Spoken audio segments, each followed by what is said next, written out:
ತತ್ಸತ್. ನಿನ್ನೆ ದಿವಸದಿಂದ ನಾವು ಜೈಮಿನಿ ಭಾರತದ ಮತ್ತೊಂದು ಕಂತನ್ನು ಆರಂಭ ಮಾಡಿಕೊಂಡಿದ್ವಿ. ಅಲ್ಲಿ ಪ್ರಮೀಳಾ ರಾಜ್ಯ, ಅಲ್ಲಿಂದ ಭೀಷಣನ ರಾಕ್ಷಸ ರಾಜ್ಯ, ಅಲ್ಲಿ ಹಾಯ್ದು ಬಭ್ರುವಾಹನನ ರಾಜ್ಯ ಮಣಿಪುರ, ಅಲ್ಲಿಗೆ ಅಶ್ವ ಬಂದಂಥ ಸಂದರ್ಭವನ್ನು ನಾವು ಕಾಣ್ತಾ ಇದ್ವಿ. ಅಲ್ಲಿಂದ ಮುಂದೆ ಸಾಗೋಣ. ಕುದುರೆಯ ಬಾಲ ಹಿಡಿದು ಹೋಗ್ತಾ ಇದ್ದೀವಿ, ಅದು ಒಂದು ರೇಸು. ಹೀಗೆ ಕುದುರೆ ಬಾಲಕ್ಕೆ ಕಟ್ತಾ ಇದ್ರು ದುಡ್ಡನ್ನೆಲ್ಲ ಅಂತಾರಲ್ಲ, ಆ ರೀತಿ ಕವಿಯ ಕಾವ್ಯಾರ್ಥವೆಲ್ಲ ಅಶ್ವಮೇಧ ಯಾಗದ ಕುದುರೆಯ ಹಳದಿಯ ಬಣ್ಣದ ಬಾಲಕ್ಕೆ ಕಟ್ಟಲ್ಪಟ್ಟಿದೆ. ಅದರ ಹಿಂದೆ ನಾವು ಹೋಗ್ತಾ ಇದ್ದೀವಿ. ಚಿಂತೆ ಇಲ್ಲ, ಅದರ ಹಿಂದೆ ಬೆಂಗಾವಲು ನರನಿದ್ದಾನೆ, ನರನಿಗೆ ಕಾವಿಲಾಗಿ ನಾರಾಯಣ ಇದ್ದಾನೆ. ಆ ಸನ್ನಿವೇಶದಲ್ಲಿ ಬಭ್ರುವಾಹನ ಹೇಗೆ ವಿಜೃಂಭಿಸ್ತಾನೆ ಅನ್ನೋದನ್ನು ಕಾಣುವ ಪೂರ್ವದ ಮಳೆಗಾಲದ ವರ್ಣನೆಗಳನ್ನು ನಾವು ನೋಡಿದ್ವಿ. ಒಟ್ಟಿನಲ್ಲಿ ಅದು ರಮಣೀಯವಾಗಿ ಆ ಸುಂದರ ವರ್ಷಾಕಾಲದಲ್ಲಿ ಸೈನ್ಯವೇ ಒಂದು ಭೂಮಿಯಲ್ಲಿ ಓಡಾಡುವ ಮಳೆಗಾಲದಂತೆ ಕಾರ್ಮುಗಿಲು, ಮೋಡಗಳ ಒಂದು ಸಾಲು, ಅದರ ಮೇಲಿರುವ ಕಾಮನಬಿಲ್ಲು, ವಾಹಿನಿ ಅಂದರೆ ಸೈನ್ಯ, ಈ ಥರ ಎಲ್ಲ ಶ್ಲೇಷಾಲಂಕಾರದಲ್ಲಿ ಆ 17ನೇ ಸಂಧಿಯ 5ನೇ ಪದ್ಯವನ್ನು ಕಂಡ್ವಿ. ಇನ್ನು ಮುಂದಕ್ಕೆ ನಾವು ಹೋಗೋಣ. ಬಭ್ರುವಾಹನನ ಸಾಮ್ರಾಜ್ಯದ ವೈಭವ ಎಂಥದ್ದು ಅನ್ನುವುದನ್ನು ಕಾಣುವ ಪದ್ಯಗಳಾದ ಮೇಲೆ ನೇರವಾಗಿ ನಾವು ನೋಡತಕ್ಕಂಥದ್ದು ಅವನ ಹಿನ್ನೆಲೆ. ಅದನ್ನೆಲ್ಲ ಕವಿ ವಿಸ್ತರಿಸಿ ಹೇಳ್ತಾನೆ. ನಮಗೆ ಅದು ಎಷ್ಟು ಪ್ರಕೃತವಲ್ಲ, ಕಾರಣ ಕಥಾಸ್ವಾರಸ್ಯ ಅಷ್ಟು ದೊಡ್ಡದೇನಲ್ಲ. ಆದರೆ ಮುಖ್ಯವಾಗಿ ನಮಗೆ ಕಂಡು ಬರತಕ್ಕಂಥದ್ದು ಬಭ್ರುವಾಹನ ಅರ್ಜುನನ ಪುತ್ರ. ಅವನು ಮಣಿಪುರದ ಮಹಾರಾಜ, ಯಾವ ಚಿತ್ರಾಂಗದೆಯ ತಂದೆ. ಅವನು ತನ್ನ ಮಗಳ ಸಂತಾನಕ್ಕೆ ಸಾಮ್ರಾಜ್ಯ ಅಂತ ಮಾಡಿಟ್ಟ. ಹಾಗೆ ಬಭ್ರುವಾಹನನ ಜನನವಾಗಿದ್ದು ಅರ್ಜುನನ ತೀರ್ಥಯಾತ್ರಾ ಕಾಲದಲ್ಲಿ. ಅದು ಅರ್ಜುನನಿಗೆ ವಿಸ್ಮೃತವಾಗಿತ್ತು. ಅದಕ್ಕೆ ಗಂಗೆ ಶಾಪವೂ ಕಾರಣ ಅಂತ ಹೇಳುವುದು ಉಂಟು. ಆದರೆ ಇಲ್ಲಿ ಅದು ಸ್ಪಷ್ಟವಾಗಿ ಈ ಭಾಗದಲ್ಲಿ ಬರೋಲ್ಲ, ಮುಂದೆ ನಾವು ಕಾಣ್ತೀವಿ. ಅವನು ತನ್ನ ತಾಯಿಯ ಮಾತಿನಂತೆ ಯುದ್ಧ ಮಾಡದೆ ತುಂಬ ನಮ್ರತೆಯಿಂದ ಬರ್ತಾನೆ. ಆದರೆ ಅದಕ್ಕೆ ಅರ್ಜುನ ಉಪೇಕ್ಷೆಯನ್ನು ಮಾಡಿದ್ರಿಂದ ಕೋಪ ಬಂದು ಅರ್ಜುನ ಅವನನ್ನು ತಿರಸ್ಕರಿಸ್ತಾನೆ. ಆ ತಿರಸ್ಕರಿಸಿದಾಗ ಅವನು ಸಿಡಿದೆದ್ದು ಅರ್ಜುನನಿಗೆ ಸಡ್ಡು ಹೊಡೆಯುವಂತೆ ಯುದ್ಧವೇ ಮಾಡ್ತೀನಿ ಅಂತ ಹಸ್ತಾಹಸ್ತಿ, ಕೇಚಾಕೇಶಿ, ಕಚಾಕಚಿ, ಬಾಹಾಬಾಹಿ ಅಂತಾರಲ್ಲ, ಆ ರೀತಿಯಾದ ಯುದ್ಧಕ್ಕೆ ಸನ್ನದ್ಧನಾಗ್ತಾನೆ. ಸಾಮಾನ್ಯವಾಗಿ ಈ ವೀರರಿಗಿರುವ ಅಹಂಕಾರ ಇಲ್ಲಿ ಕಾಣಿಸುತ್ತದೆ. ಅರ್ಜುನ ತನ್ನ ಬಳಿ ಯಾರಾದರೂ ತನ್ನವರೇ ಶರಣಾಗತರಾಗಿ ಬಂದರೆ ನೀವು ವಿದ್ಯಾ ಪ್ರದರ್ಶನ ಮಾಡದೆ, ನಿಮ್ಮ ಶೌರ್ಯ ಪ್ರತಾಪಗಳನ್ನು ನಚ್ಚಿಕೊಳ್ಳದೆ ಹೀಗೆ ಬಂದರಿ ಎನ್ನುವ ಆಕ್ಷೇಪ. ಲೋಕದಲ್ಲಿ ವಿದ್ಯಾಪೌರುಷವುಳ್ಳವರಿಗೆ, ವಿದ್ಯಾವೈಭವ ಮುಗ್ಧರಿಗೆ ಈ ಭಾವ ಇರುತ್ತದೆ. ನಮ್ಮನ್ನು ನಮ್ಮ ಕಲೆಯಲ್ಲಿ ಮೆಚ್ಚಿಸಲಿ, ನಮ್ಮನ್ನು ನಮ್ಮ ತಿಳಿದ ವಿಶೇಷ ಪರಿಣತಿಯ ಕ್ಷೇತ್ರದಲ್ಲಿ ಒಲಿಸಿಕೊಳ್ಳಲಿ ಅಂತ. ಹಾಗೆ ಮಾಡಲಿಲ್ಲ ಅಂದರೆ ಅವರ ವ್ಯಕ್ತಿತ್ವದಲ್ಲಿಯೇ ಯಾವುದೋ ಲೋಪ ಇದೆ ಅಂತ ಭಾವನೆ ಮಾಡಿಕೊಳ್ತೀವಿ. ಅದೊಂದು ದುರ್ಭಾವನೆ. ಎಲ್ಲ ಪಾಂಡಿತ್ಯಕ್ಕಿಂತ ಮುಖ್ಯವಾಗಿ ಬೇಕಾದದ್ದು ಸಜ್ಜನಿಕೆಯಲ್ಲವಾ ಅನ್ನುವ ಭಾವ ಅಲ್ಲಿ ಬರೋಲ್ಲ. ಅರ್ಜುನ ಹೇಳಿ ಕೇಳಿ ಅವನ ವ್ಯಕ್ತಿತ್ವ ನೋಡಿದ್ರೇ ಅವನೊಬ್ಬ ಕೆರೀರಿಸ್ಟ್, ರೆಕಾರ್ಡಿಸ್ಟ್, ಅಂದರೆ ಎಲ್ಲ ದಾಖಲೆಗಳನ್ನು ಮಾಡೋದರಲ್ಲಿ ಪರಮವೀರ. ಅದರಿಂದಲೇ ಎಲ್ಲರನ್ನೂ ಆ ಅಳತೆಗೋಲಿನಿಂದಲೇ ಅಳೆಯುತ್ತಾನೆ. ಇದು ಎಲ್ಲ ಕಾಲದಲ್ಲೂ ಎಲ್ಲ ಜನರಲ್ಲೂ ಅಲ್ಲಿ ಇಷ್ಟು ಅಷ್ಟು ಅಂತ ಕಾಣತಕ್ಕಂಥದ್ದೇ ಆಗಿದೆ. ನನಗೆ ನೆನಪಾಗುತ್ತದೆ, ಯಾರೋ ಒಬ್ಬರು ನನ್ನ ಸ್ನೇಹಿತರು, ಅವರ ಬಂಧುವರ್ಗದ ಒಬ್ಬ ವಿದ್ವಾಂಸರು ವಿದೇಶದಲ್ಲಿ ಭಾರತೀಯ ತತ್ವಶಾಸ್ತ್ರ ಇತ್ಯಾದಿಗಳನ್ನು ಕುರಿತು ಪಾಠ ಮಾಡ್ತಾರೆ. ಅವ್ರನ್ನ ಕುರಿತು ಇವರು ಮಾತಾಡ್ತಾ ಇದ್ದಾಗ, ನಿಮಗೆ ಬೆಂಗಳೂರಿನಲ್ಲಿ ಯಾರಾದರೂ ಭಾರತೀಯ ದರ್ಶನಗಳು, ಸಂಸ್ಕೃತ ಇದರ ಗೊತ್ತಿರುವ ವಿದ್ವಾಂಸರ ಪರಿಚಯ ಇದೆಯಾ ಅಂದರೆ ಅವರ ಗ್ರಹಚಾರ ತಪ್ಪಿ ನನ್ನ ಹೆಸರು ಹೇಳಿದ್ರಂತೆ. ನನ್ನ ಪರಿಚಿತರೇ ಇದ್ದಾರಲ್ಲ ಅಂತ. ಅವರು ಸಂಸ್ಕೃತ ಕವಿ, ಅವ್ರಿಗೇನು ಗೊತ್ತಿದೆ ಫಿಲಾಸಫಿ, ಅವ್ರಿಗೇನು ಗೊತ್ತಿದೆ ಬೇರೆ ವಿಷಯ ಅಂತ. ಯಾಕೆ ಅವರಿಗೆ ಭಾಷಾದಿಗಳೆಲ್ಲ ಓದಿಕೊಂಡಿದ್ದಾರೆ, ಮತ್ತು ಸಂಸ್ಕೃತದ ಸಾಹಿತ್ಯಕ್ಕೂ ಬೇಕಾದಷ್ಟು ತತ್ವಶಾಸ್ತ್ರದ ಸಂಬಂಧ ಇದೆಯಲ್ಲ ಅಂದರೆ, ಅವರಾಗಿದ್ದರೆ ಇಂಟರ್ನ್ಯಾಷನಲ್ ಜರ್ನಲ್ಸಲ್ಲಿ ಎಷ್ಟು ಪೇಪರ್ ಪಬ್ಲಿಷ್ ಮಾಡಿದ್ದಾರೆ ಅಂತ. ಇದನ್ನು ಈ ಥರ ವಿದೇಶದಲ್ಲಿರ್ತಕ್ಕಂಥ ಒಬ್ಬ ಭಾರತೀಯರು ಹೇಳೋದು, ವಿದೇಶಿಯರು ಹೇಳೋದು ಅಲ್ಲದೆ ನಮ್ಮ ಸ್ವದೇಶಿಯರೇ ಹೇಳೋದು ಉಂಟು. ಒಬ್ಬರು ದೊಡ್ಡ ಯೋಗ ಸಂಸ್ಥೆಯ ಪರಮಾಚಾರ್ಯರೊಬ್ಬರು ನನ್ನನ್ನು ಮೊದಲು ಕಂಡ ತಕ್ಷಣವೇ ನೀವೆಷ್ಟು ಪೇಪರ್ ಮಾಡಿದ್ದೀರಾ, ನೀವೆಷ್ಟು ಪೇಪರ್ ಪಬ್ಲಿಷ್ ಮಾಡಿದ್ದೀರಾ ಅಂತ ಕೇಳಿದ್ರು. ಕುಶಲಕ್ಷೇಮಕ್ಕಿಂತಲೂ ಮುಂಚೆ ಒಬ್ಬ ಸಂಗೀತಗಾರನ ನೋಡಿದ ತಕ್ಷಣ ನೀವು ಜೀವಮಾನದಲ್ಲಿ ಎಷ್ಟು ಕಚೇರಿ ಮಾಡಿದ್ದೀರಾ ಹೇಳಿ ಅಂತ ಕೇಳಿದ್ರೆ ಹೇಗಿರುತ್ತದೆ? ಪಬ್ಲಿಷರ್ ಪೆರಿಶ್ ಅಂತಕ್ಕಂಥದ್ದು ಅಲ್ಲಿಯ ದೃಷ್ಟಿ. ಡಿ ವಿ ಜಿ ಅವರು ಮಹಾಮಹೋಪಾಧ್ಯಾಯ ಬ್ರಹ್ಮಶ್ರೀ ಹಾನಗಲ್ ವಿರೂಪಾಕ್ಷಾಸ್ತ್ರಗಳ ಬಗ್ಗೆ ಬರೀತಾರೆ, ಅವರಿಗೆ ಗ್ರಂಥ ಬರೆಯುವ ಚಟ ಇರಲಿಲ್ಲ ಅಂತ. ಲೇಖನ ಬರೆಯುವುದು, ವಿದ್ವತ್ ಕಾರ್ಯ ಮಾಡತಕ್ಕಂಥದ್ದು ತಪ್ಪಲ್ಲ, ಅದು ತುಂಬ ಪ್ರಶಂಸನೀಯವಾದದ್ದು, ಸಂದೇಹವಿಲ್ಲ. ಆದರೆ ಯಾವ ಅಳತೆಗೋಲು, ಯಾವುದೋ ಒಂದು ಸ್ಥೂಲವಾದ ಅಳತೆಗೋಲು ಇರಬೇಕು ನಿಜ, ಆದರೆ ಅದಕ್ಕೊಂದು ಔಚಿತ್ಯ ಅನೌಚಿತ್ಯ ಪ್ರಜ್ಞೆ ಇಲ್ಲವೇ? ಈಗ ವಿದೇಶಗಳಲ್ಲಿರ್ತಕ್ಕಂಥದ್ದು ಅತ್ಯುತ್ತಮವಾದ ವಿದ್ವಲ್ಲೋಕದ ಪತ್ರಿಕೆಗಳು ಅಂತ, ಸಂಶೋಧನಾ ಪತ್ರಿಕೆಗಳು, ಜರ್ನಲ್ಸ್ ಅಂತಂದರೆ, ಭಾರತೀಯ ವಿದ್ಯೆಯ ಬಗ್ಗೆ ಅಲ್ಲಿ ಬರೆದದ್ದು ಮಾತ್ರ ಗ್ರಾಹ್ಯ. ಯಾವುದೋ American journal of orient studies, British journal of oriental studies, ಈ ಥರದ್ದು 1000 ಪತ್ರಿಕೆಗಳಿವೆ. ಹಾಗಿದ್ದರೆ ಇಂಗ್ಲಿಷ್ ಪತ್ರಿಕೆಗಳ ಗಂಧಗಾಳಿ ಇಲ್ಲದೆ ಇರತಕ್ಕಂಥ ನಮ್ಮ ರಂಗನಾಥ್ ಶರ್ಮರಾಗಲಿ, ಎಸ್ ಟಿ ನಾಗರಾಜ್ ಅವರಾಗಲಿ, ಮಹಾಬಲೇಶ್ವರ ಭಟ್ರಾಗಲಿ, ಈ ಥರ ಮಹಾವಿದ್ವತ್ತೆಯ ಪಂಕ್ತಿ ಇನ್ನೂ ನಮ್ಮಲ್ಲಿ ಪುಣ್ಯವಶಾತ್ ಇದೆ. ಅಂಥವರೆಲ್ಲ ವಿದ್ವಾಂಸರೇ ಅಲ್ಲ ಅಂತ ಆಗಿಬಿಡ್ತಾರಲ್ಲ. ಇದು ನೆನಪಾಗುತ್ತದೆ, ಹಿಂದೆ ಬನವಾಸಿ ಬಳಗದವರು ಶಂಕರ ಭಟ್ಟರ ಹಿಂದೆ ಸಮರ್ಥನೆ ಮಾಡುವಾಗ ಅವರ ಪ್ರಯೋಗಗಳಿಗೆ, ಅವರ ಮಹಾಪ್ರಾಣ, ಅಲ್ಪಪ್ರಾಣ, ಕಡೆಗೆ ಕನ್ನಡ ಪ್ರಾಣ ತೆಗಿ ಇತ್ಯಾದಿ ಬಗ್ಗೆ ಬಂದಾಗ ಪ್ರತ್ಯುತ್ತರ ಕೊಡಕ್ಕೆ ಹೋದರೆ, ನಿಮಗೆ ಲಿಂಗ್ವಿಸ್ಟಿಕ್ಸ್ನಲ್ಲಿ ಡಾಕ್ಟರೇಟ್ ಇದೆಯಾ? ಇಲ್ಲ. ನಮ್ಮ ಶಂಕರ ಭಟ್ಟರಿಗೆ ಇದೆ ಲಿಂಗ್ವಿಸ್ಟಿಕ್ಸ್ನಲ್ಲಿ ಡಾಕ್ಟರೇಟು, ಹಾಗಾಗಿ ನಿಮಗೆ ಮಾತಾಡೋಕ್ಕೆ ಅರ್ಹತೆ ಇಲ್ಲ ಅಂತ. ಇದು ಎಲ್ಲಿಗೆ ಬಂದು ಮುಟ್ಟುತ್ತದೆ ಅಂತಂದರೆ, ನಿನಗೆ ಮೂಗಿದ್ರೆ ಸಾಲದು ಉಸಿರಾಡೋದಕ್ಕೆ, ಮೂಗಿಗೊಂದು ವಜ್ರದ ಮೂಗುಬಟ್ಟು ಹಾಕ್ಕೊಂಡಿದ್ರೆ ಮಾತ್ರ ನೀನು ಉಸಿರಾಡಬಲ್ಲೆ ಅಂತ ಹೇಳದಂತೆ ಅಂತ ಈ ರೀತಿಯಾಗಿ ಆಗುತ್ತದೆ. ಅರ್ಜುನನಂಥವರ ವ್ಯಕ್ತಿತ್ವದ ಆಳದಲ್ಲಿ ಬರುವುದೇನೆಂದರೆ, ನೀವು ಸಾಬೀತು ಮಾಡಿದ್ದೀರಾ ಅಂತ.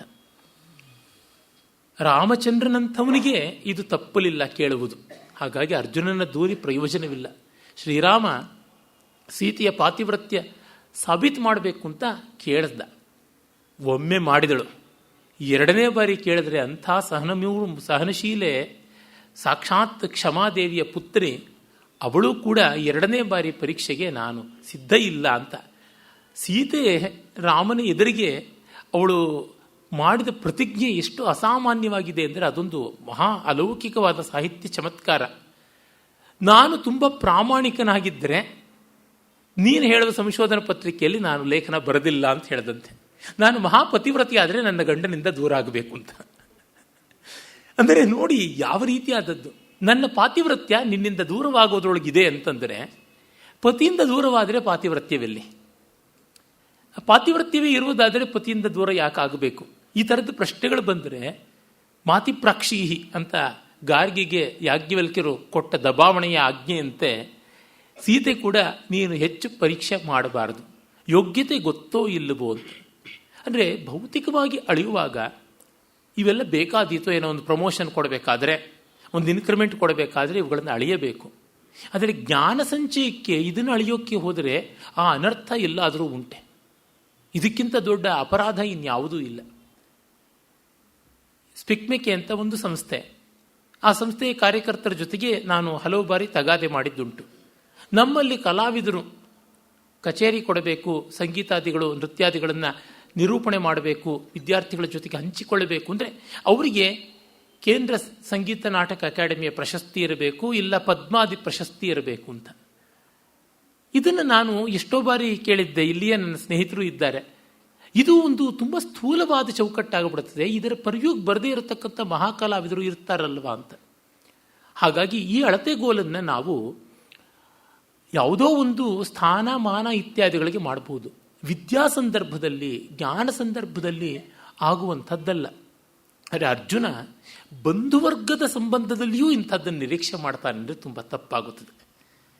ನೀನು ನನ್ನ ಮಗ ಆಗಿದ್ದರೆ ಇಂಥ ಕೆಲಸ ಮಾಡಿರಬೇಕು, ನೀನು ಫಸ್ಟ್ ರ್ಯಾಂಕ್ ತೊಗೊಂಡ್ರೆ ನನ್ನ ಮಗ, ಇಲ್ಲದೆ ಇದ್ದರೆ ಇಲ್ಲ ಅಂತ ತಾಯಿ ಆದವಳು ಹೇಳಿಬಿಟ್ರೆ ಗತಿಹೀನ. ಕೆಟ್ಟ ತಂದೆ ಬೇಕಾದರೆ ಹೇಳಿಯಾನು, ಆದರೆ ಎಂಥ ಕೆಟ್ಟ ತಾಯಿ ಕೂಡ ಇದನ್ನು ಹೇಳೋಕ್ಕಾಗೋಲ್ಲ. ಅರ್ಜುನ ನಮ್ರತೆಯಿಂದ ಬಂದ ಬಬ್ರುವಾಹನನನ್ನು ಹಾಗೆ ದೂಷಣೆ ಮಾಡ್ತಾನೆ. ಈ ಕಾವ್ಯದ ಒಂದು ಒಳ್ಳೆಯ ನಾಟಕೀಯವಾದ ರಸಸಂದರ್ಭ ಅಂತಂದರೆ ಆ ಅರ್ಜುನನ ನಿಂದೆ. ಇನ್ನೊಬ್ಬರ ಶಕ್ತಿ ಪರಾಕ್ರಮಗಳನ್ನು ತಿಳಿದುಕೊಳ್ಳದೆ ನಾವು ಅವರ ನಮ್ರತೆಯನ್ನು, ಸೌಜನ್ಯವನ್ನೇ ದೌರ್ಬಲ್ಯ ಅಂತ ತಪ್ಪಾಗಿ ತಿಳಿದರೆ ತುಂಬ ಅನರ್ಥವಾಗುತ್ತದೆ. Simplicity should not be mistaken for ignorance or foolishness. ಬಹಳ ಅಪಾಯವಾಗುತ್ತದೆ. ಅಕ್ಷರಾಣಿ ಪರೀಕ್ಷಂತಾಂ ಅಂಬರಾಡಂಬರೇಣ ಕಿಂ ಶಂಭುರಂಬರಹೀನೋಪಿ ಸರ್ವಜ್ಞೀತಿ ಗೀಯತೆ ಎನ್ನುವ ಮಾತಿದೆಯಲ್ಲ. ಅಪ್ಪೈ ದೀಕ್ಷಿತರು ಬಹಳ ಸರಳವಾಗಿದ್ದರಂತೆ. ಯಾರೋ ಅವ್ರನ್ನ ನೋಡಿ ನೀವೇನೋ ಅಪ್ಪಯ್ಯ ದೀಕ್ಷಿತರು ಇಷ್ಟು ಸರಳವಾಗಿದ್ದೀರಲ್ಲ ಅಂತ. ಅಪ್ಪ ಏನು ಮಾಡೋಕ್ಕಾಗುತ್ತದೆ, ನನಗೆ ವಿದ್ವಾಂಸ ಅಂತ ಹೇಳಿ ಎರಡೆರಡು ಜೊತೆ ಚಪ್ಪಲಿಗೆ ಬದಲಾಗಿ ಇನ್ನು 4 ಜೊತೆ ಚಪ್ಪಲಿ ಹಾಕ್ಕೊಳಕ್ಕಾಗುತ್ತೆ, ಇನ್ನೇನು ಮಾಡೋಕ್ಕಾಗುತ್ತೆ? ಅಂಬರಾಡಂಬರದಿಂದ ಏನು? ಶಂಭು ಸರ್ವಜ್ಞ ಅಂತ ಶಿವನಿಗೆ ಒಂದು ಪರ್ಯಾಯ ನಾಮಧೇಯ. ಅವನು ದಿಗಂಬರನೇ ಆಗಿದ್ದಾನೆ. ಅದರೊಳಗೆ ಯಾವುದು ಬಂತು? ಲೋಕ ವ್ಯವಹಾರಕ್ಕೆ ಒಂದು ಸ್ಥೂಲವಾದ ಅಳತೆಗೋಲು ಬೇಕು. ಆದರೆ ಈ ಎಲ್ಲ ಅಳತೆಗೋಲುಗಳಿಗೂ ಬೆಲೆ ಬರತಕ್ಕಂಥದ್ದು ಆ ಶಕ್ತಿಯಿಂದಾಗಿ, ಅಂತರ್ದ್ರವ್ಯದಿಂದಾಗಿ. ಅದನ್ನು ಕಂಡುಹಿಡಿಯುವುದು ಕಷ್ಟವಾಗಿದೆ ಅಂತ ನಾವು ಬೇರೆ ಅಳತೆಗಳಿಗೆ ಬಂದಿದ್ದೀವಿ, ಇದರಿಂದ ಅಲ್ಲ ಅಂತ ಎಲ್ಲೆಲ್ಲೂ ಕಾಣಿಸುತ್ತದೆ. ನಿಜ, ಅನಿರ್ವಚನೀಯ, ಅಲೌಕಿಕ ಅಂತ ಹೇಳಿ ಯಾವುದೇ ಅರ್ಹತೆ ಇಲ್ಲದೆ ಇದ್ದವರು ಕೂಡ ತಮ್ಮ ತಮ್ಮ ಪ್ರತಾಪಗಳನ್ನು ಬೇರೊಂದು ರೀತಿಯಲ್ಲಿ ಪ್ರದರ್ಶನ ಮಾಡೋದಕ್ಕೆ ಹೋಗ್ಬೋದು. ಹಾಗಾಗಿ ಒಂದು ಕಟ್ಟಲೆ ಬೇಕು, ವ್ಯವಸ್ಥೆ ಬೇಕು ಅಂತ. ಆದರೆ ಆ ನಿರ್ಣಾಯಕ ಸ್ಥಾನದಲ್ಲಿ ಇರತಕ್ಕಂಥವ್ರಿಗೆ ಆ ಸ್ಥಾನ ಕೊಡುವುದಕ್ಕೆ ಕಾರಣ ಒಂದು ಯಂತ್ರವೇ ಮಾಡ್ಬೋದಾಗಿದ್ದ ಕೆಲಸ ಅಲ್ಲ. ಇವರಿಗೆ ಪ್ರಶಸ್ತಿ ಇದೆ, ಇವ್ರನ್ನ ಕರಿ, ಇವ್ರಿಗಿಲ್ಲ, ಇವ್ರನ್ನ ಕರಿಬೇಡ ಅಂತಂದರೆ ಇಂಥ ಮೂರ್ಖ ಶಿಖಾಮಣಿಯು ಆ ಕೆಲಸ ಮಾಡ್ತಾ ಇದ್ದ. ಅದನ್ನು ತಾರತಮ್ಯ ವಿಜ್ಞಾನ ಮಾಡೋದಕ್ಕೆ ಡಿಸ್ಕ್ರಿಷನ್ ಪವರ್ ಅಂತ ಇದೆಯಲ್ಲ, ಅದು ಬೇಕು ಅಂದರೆ ವಿದ್ಯಾವಂತನಾಗಿರಬೇಕು, ಅವನು ಎಲ್ಲದರ ಅರ್ಥವನ್ನು ತಿಳಿದುಕೊಂಡಿರಬೇಕು ಅಂತ ಉಂಟು. ಹೀಗೆ ಕಂಡಾಗ ಜೈಮಿನಿ ಭಾರತ ನಮಗೆ ಕೊಡುವ ಪಾಠ, ಅರ್ಜುನ ಅಷ್ಟೆಲ್ಲ ಯುದ್ಧದಲ್ಲಿ ಕೂಡ ಕಂಡಿದ್ದಾನೆ. ಈ ಸೂಪರ್ಫಿಷಿಯಲ್ ಆದ ಅಕಾಡೆಮಿಕ್ ಕ್ರೆಡೆನ್ಷಿಯಲ್ಸ್ಗೆ ಯಾವ ಮಾತ್ರದ ಪ್ರಯೋಜನ ಇದೆ ಅಂತನ್ನೋದು ಗೊತ್ತಿದೆ. ಆದರೂ ಅವನು ಬಿಡಲಿಲ್ಲ. ಇಂದಿಗೂ ನಮ್ಮಲ್ಲಿ ಉಂಟಲ್ಲ, ಸಂಗೀತ ಕಚೇರಿಯಲ್ಲಿ ರಾಗ ತಾನ ಪಲ್ಲವಿ ಹಾಡಲೇಬೇಕು ಅಂತ, ನೃತ್ಯ ಅಂತಂದರೆ ವರ್ಣ ಮಾಡಲೇಬೇಕು ಅಂತ. ಸಮಯಹರಣಕ್ಕಾಗಿ ಅದು ಮಾಡ್ಕೊಂಡಿರ್ಬೋದಲ್ವ, ನೀವು ಅದರೊಳಗೆ ಏನು ಮಾಡ್ತೀರಿ ಅನ್ನೋದು ಕಾಣಬೇಕು. ಅಂದರೆ ಯಾವಾಗ ಅಂತರಂಗಕ್ಕೆ ಹೋಗೋದು ಕಷ್ಟವಾಗುತ್ತದಲ್ಲ, ಬಾಹ್ಯೈರ್ ವರ್ಣಾಡಂಬರೈರ್ ಮಾ ಭ್ರಮಂತಾಂ ಡಿಂಡೀರಾಣಾಂ ಡಿಂಡಿಮಾನಾಂ ಕೊಭೇದ. ಸ್ವಲ್ಪ ಆಳಕ್ಕೆ ಹೋಗುವ ಅವಕಾಶ ಇಲ್ಲದೇ ಇದ್ದರೆ ಈ ಅಳತೆಗೋಲುಗಳು ಬರ್ತವೆ. ಎಷ್ಟೆಷ್ಟೆಲ್ಲ ಈ ಚೌಕಟ್ಟುಗಳು ಭ್ರಷ್ಟವಾಗಿದೆ ಅನ್ನೋದಕ್ಕೆ ಒಂದು ಸರಳವಾದ ಇತ್ತೀಚಿನ ಉದಾಹರಣೆ ಅಂದರೆ ಟೆಡ್ ಟಾಕ್ ಅಂತ. ಆ ಟೆಡ್ ಟಾಕಲ್ಲಿ ಮೊದಲೇನೋ ಅದಕ್ಕೊಂದು ಘನತೆ ಇತ್ತು, ಈಗ ಎಲ್ಲರೂ ಮಾತಾಡೋಕ್ಕೆ ಆರಂಭ ಮಾಡಿ ಅದು ಇಲ್ಲದಂತೆ ಆಗಿದೆ. ಹೀಗೆ ಸಾವಿರ ಸಂದರ್ಭಗಳು ಇವೆ. ಅರ್ಜುನ ಬಬ್ರುವಾಹನನ್ನು ಈ ರೀತಿಯಾಗಿ ಅಂಡರ್ ಎಸ್ಟಿಮೇಟ್ ಮಾಡ್ದ. ಆದರೆ ಅವರು ಮಾಡಿದ್ದು ಅವನಿಗೇ ಮುಳುವಾಯಿತು. ಇಷ್ಟಕ್ಕೂ ಅವನು ವೀರಾಧಿವೀರ ಶೂರ ಅಂತ ಹೇಳಿದ ತನ್ನ ಮಗ ಅಭಿಮನ್ಯು ಯುದ್ಧದಲ್ಲಿ ಮಿಸ್ಕ್ಯಾಲ್ಕುಲೇಷನ್ಸಿಂದ ತಾನೇ ಸತ್ತಿದ್ದು. ಅವನು ಪರಾಕ್ರಮ ಇದ್ದಿರ್ಬೋದು, ವಿವೇಕ ಎಲ್ಲಿ ಹೋಯಿತು? ಭೇದಿಸೋದಿಕ್ಕೆ ಮಾತ್ರ ಬರುತ್ತೆ, ಹೊರಗೆ ಬರೋಕ್ಕೆ ಬರೋಲ್ಲ ಅಂತಂದರೆ ಹೋಗಬೇಕಿತ್ತೆ, ಸಾಧ್ಯ ಇತ್ತೆ, ಸಾಧುವಿತ್ತೆ ಅಂತ ನೋಡಿದಾಗ ಅಲ್ಲಿ ಅವನ ವಿವೇಚನೆ ಕಡಿಮೆ ಆಯಿತು ಅಂತ ತಾನೇ ಅರ್ಥ. ಅದು ಮಾತ್ರವಲ್ಲದೆ ಅರ್ಜುನ ಅಲ್ಲಿಯೇ ಅವನ ಮಗ ಸತ್ತ ಮೇಲೆ ಮಹಾ ಉಗ್ರ ಪ್ರತಿಜ್ಞೆಯನ್ನು ಮಾಡ್ತಾನೆ. ಇವನು ನನ್ನ ಮಗನನ್ನು ಕೊಂದ ಸೈಂಧವನನ್ನು ನಾನು ನಾಳೆ ರಾತ್ರಿಯ ಒಳಗೆ ಕೊಲ್ಲದೇ ಇದ್ದರೆ, ಸಂಜೆ ಒಳಗೆ ಕೊಲ್ಲದೇ ಇದ್ದರೆ ಅಗ್ನಿ ಪ್ರವೇಶ ಮಾಡ್ತೀನಿ ಅಂತ. ಕೃಷ್ಣ ಇಲ್ಲದಿದ್ದರೆ ಇವನ ಪ್ರತಿಜ್ಞೆಗೆ ಏನಾಗ್ತಾ ಇತ್ತು ಗತಿ? ಅಂದರೆ ತಾನೇ ತನ್ನ ಪ್ರತಿಜ್ಞೆಯನ್ನು ನೆರವೇರಿಸಿಕೊಳ್ಳಲಾಗದೆ ಹೋದಂಥ ಸನ್ನಿವೇಶಗಳನ್ನು ನೋಡಿಕೊಂಡಿದ್ದಾನೆ. ಅಷ್ಟು ಮಾತ್ರವಲ್ಲ, ಯುದ್ಧ ಎಲ್ಲ ಮುಗಿದ ಮೇಲೆ ರಥದಿಂದ ಇಳಿಯುವಾಗ ನೀನು ಮೊದಲು ಇಳಿ ಅಂತ ಕೃಷ್ಣನಿಗೆ ಹೇಳ್ದ. ಇಲ್ಲಪ್ಪ ನೀನು ಇಳಿ ಅಂತ. ಆಮೇಲೆ ಅರ್ಜುನ ಕೃಷ್ಣನ ಬಲವಂತದ ಮೇರೆಗೆ ಇಳಿದ. ಅರ್ಜುನ ಇಳಿದ ಮೇಲೆ ಕೃಷ್ಣ ಸ್ವಲ್ಪ ತಡೆದು ಇಳಿದ. ಇಳಿಯುತ್ತಿದ್ದಂತೆ ಇಡೀ ರಥ ಭಸ್ಮವಾಯಿತು ಅಂತ ಮಹಾಭಾರತದಲ್ಲಿ ಬರುತ್ತದೆ. ದಿವ್ಯಾಸ್ತ್ರಗಳಿಂದ ಮೊದಲೇ ಅದು ಭಸ್ಮೀಭೂತವಾಗಿತ್ತು, ಇವನ ಉಪಸ್ಥಿತಿಯಿಂದಾಗಿ ಅದಕ್ಕೊಂದು ಆಕಾರ ಇತ್ತು ಅಂತ. ಇಂಥದ್ದನ್ನೆಲ್ಲ ಕಂಡಿದ್ದಾನೆ. ಅರೆ, ಕೃಷ್ಣ ಎಂದೂ ಯಾರನ್ನು ಈ ಅಳತೆಗೋಲಲ್ಲಿ ಕಂಡೇ ಇಲ್ಲ. ಆ ಜಗದ್ಗುರುವಿಗೆ ಶಿಷ್ಯನಾದ ಇದನ್ನು ಅರ್ಥ ಮಾಡಿಕೊಳ್ಳಲಿಲ್ಲವಲ್ಲ ಅಂತ ಎಷ್ಟೋ ಧ್ವನಿಗಳು ಬರುತ್ತವೆ. ತುಂಬ ಸುಂದರವಾದ ಸನ್ನಿವೇಶ. ಅವನು ಉಪೇಕ್ಷೆ ಮಾಡ್ತಾನೆ, ಗೇಲಿ ಮಾಡ್ತಾನೆ. ಅದರೊಳಗೂ 10 ಜನರ ಎದುರಿಗೆ, ವಿಶೇಷತಃ ಬಬ್ರುವಾಹನನ ಸಾಮಂತ ಪರಿವಾರದ ಮುಂದೆ, ಆಮೇಲೆ ಅವನ ಮಂತ್ರಿವರ್ಗದ ಮುಂದೆ ಗೇಲಿ ಮಾಡ್ತಾನೆ. ಇಷ್ಟಾಗಿ ಬಬ್ರುವಾಹನ ಎಂಥ ಪರಾಕ್ರಮಿ ಅಂತಂದರೆ ಈ ಕಾವ್ಯದಲ್ಲಿಯೇ ಬರುತ್ತದೆ. ಇವನು ಮೊದಲು ಗೆದ್ದದ್ದು ನೀಲಧ್ವಜ, ಆಮೇಲೆ ಹಂಸಧ್ವಜ. ಈ ನೀಲಧ್ವಜ ಹಂಸಧ್ವಜರೆಲ್ಲ ಬಬ್ರುವಾಹನನಿಗೆ ಕಪ್ಪ ಕಾಣಿಕೆ ಕೊಡ್ತಾ ಇದ್ರು ಅಂತ ಬರುತ್ತದೆ. ನೀಲಧ್ವಜ ಹಂಸಧ್ವಜರಿಗೆ, ಹಂಸಧ್ವಜ ಬಬ್ರುವಾಹನನಿಗೆ ಕಪ್ಪ ಕಾಣಿಕೆ ಕೊಡ್ತಿದ್ರು ಅಂತ. ಹಂಸಧ್ವಜನಿಗಿದ್ದ ಅಸಾಮಾನ್ಯರಾದ ಮಕ್ಕಳಿಬ್ಬರು ಸುಧನ್ವ ಮತ್ತು ಸುರಥರು ಅರ್ಜುನನನ್ನು ಸೋಲಿಸುವ ಸ್ಥಿತಿಯಲ್ಲಿದ್ದರು. ಕೃಷ್ಣನ ದಯೆಯಿಂದ ಅದು ಹೇಗೋ ಕಥಂಚಿತ್, ಒಂದು ಗಾದೆ ಇದೆಯಲ್ಲ, ಸಾವು ತಪ್ಪಿ ಕಣ್ಣು ಮಾತ್ರ ಹೋಯ್ತಷ್ಟೇನೆ ಅಂತ. ಆ ರೀತಿ ಅವನು ಗೆದ್ದ. ಸ್ಕ್ರ್ಯಾಚಿಂಗ್ ಮಾರ್ಜಿನಲ್ ವಿನ್ನಿಂಗ್ ಅಂತಂತಾರಲ್ಲ, ಆ ರೀತಿಯಾಗಿ ಬಂದದ್ದು. ಅಂಥವನು ಬಭ್ರುವಾಹನ ಅಂತಂದರೆ ಸುಧನ್ವ ಸುರತಾದಿಗಳನ್ನು ಮಣಿಸಬಲ್ಲವನು ಅಂದರೆ ದೊಡ್ಡವನು ಅಂತ ಅರ್ಥವಾಗುತ್ತದೆ. ಆದರೆ ವಿದ್ಯಾಭ್ರಾಂತಿಯ ಮದ, ವಿದ್ಯಾಭಾಸ ಮದ ಇದ್ದಾಗ ಇವು ಕಾಣುವುದಿಲ್ಲ ಅನ್ನೋದನ್ನು ನಾವು ನೋಡ್ತೀವಿ. ಈಗ ಅರ್ಜುನನ ನಿಂದೆಯ ವಾಕ್ಯಗಳನ್ನು ಕೇಳೋಣ.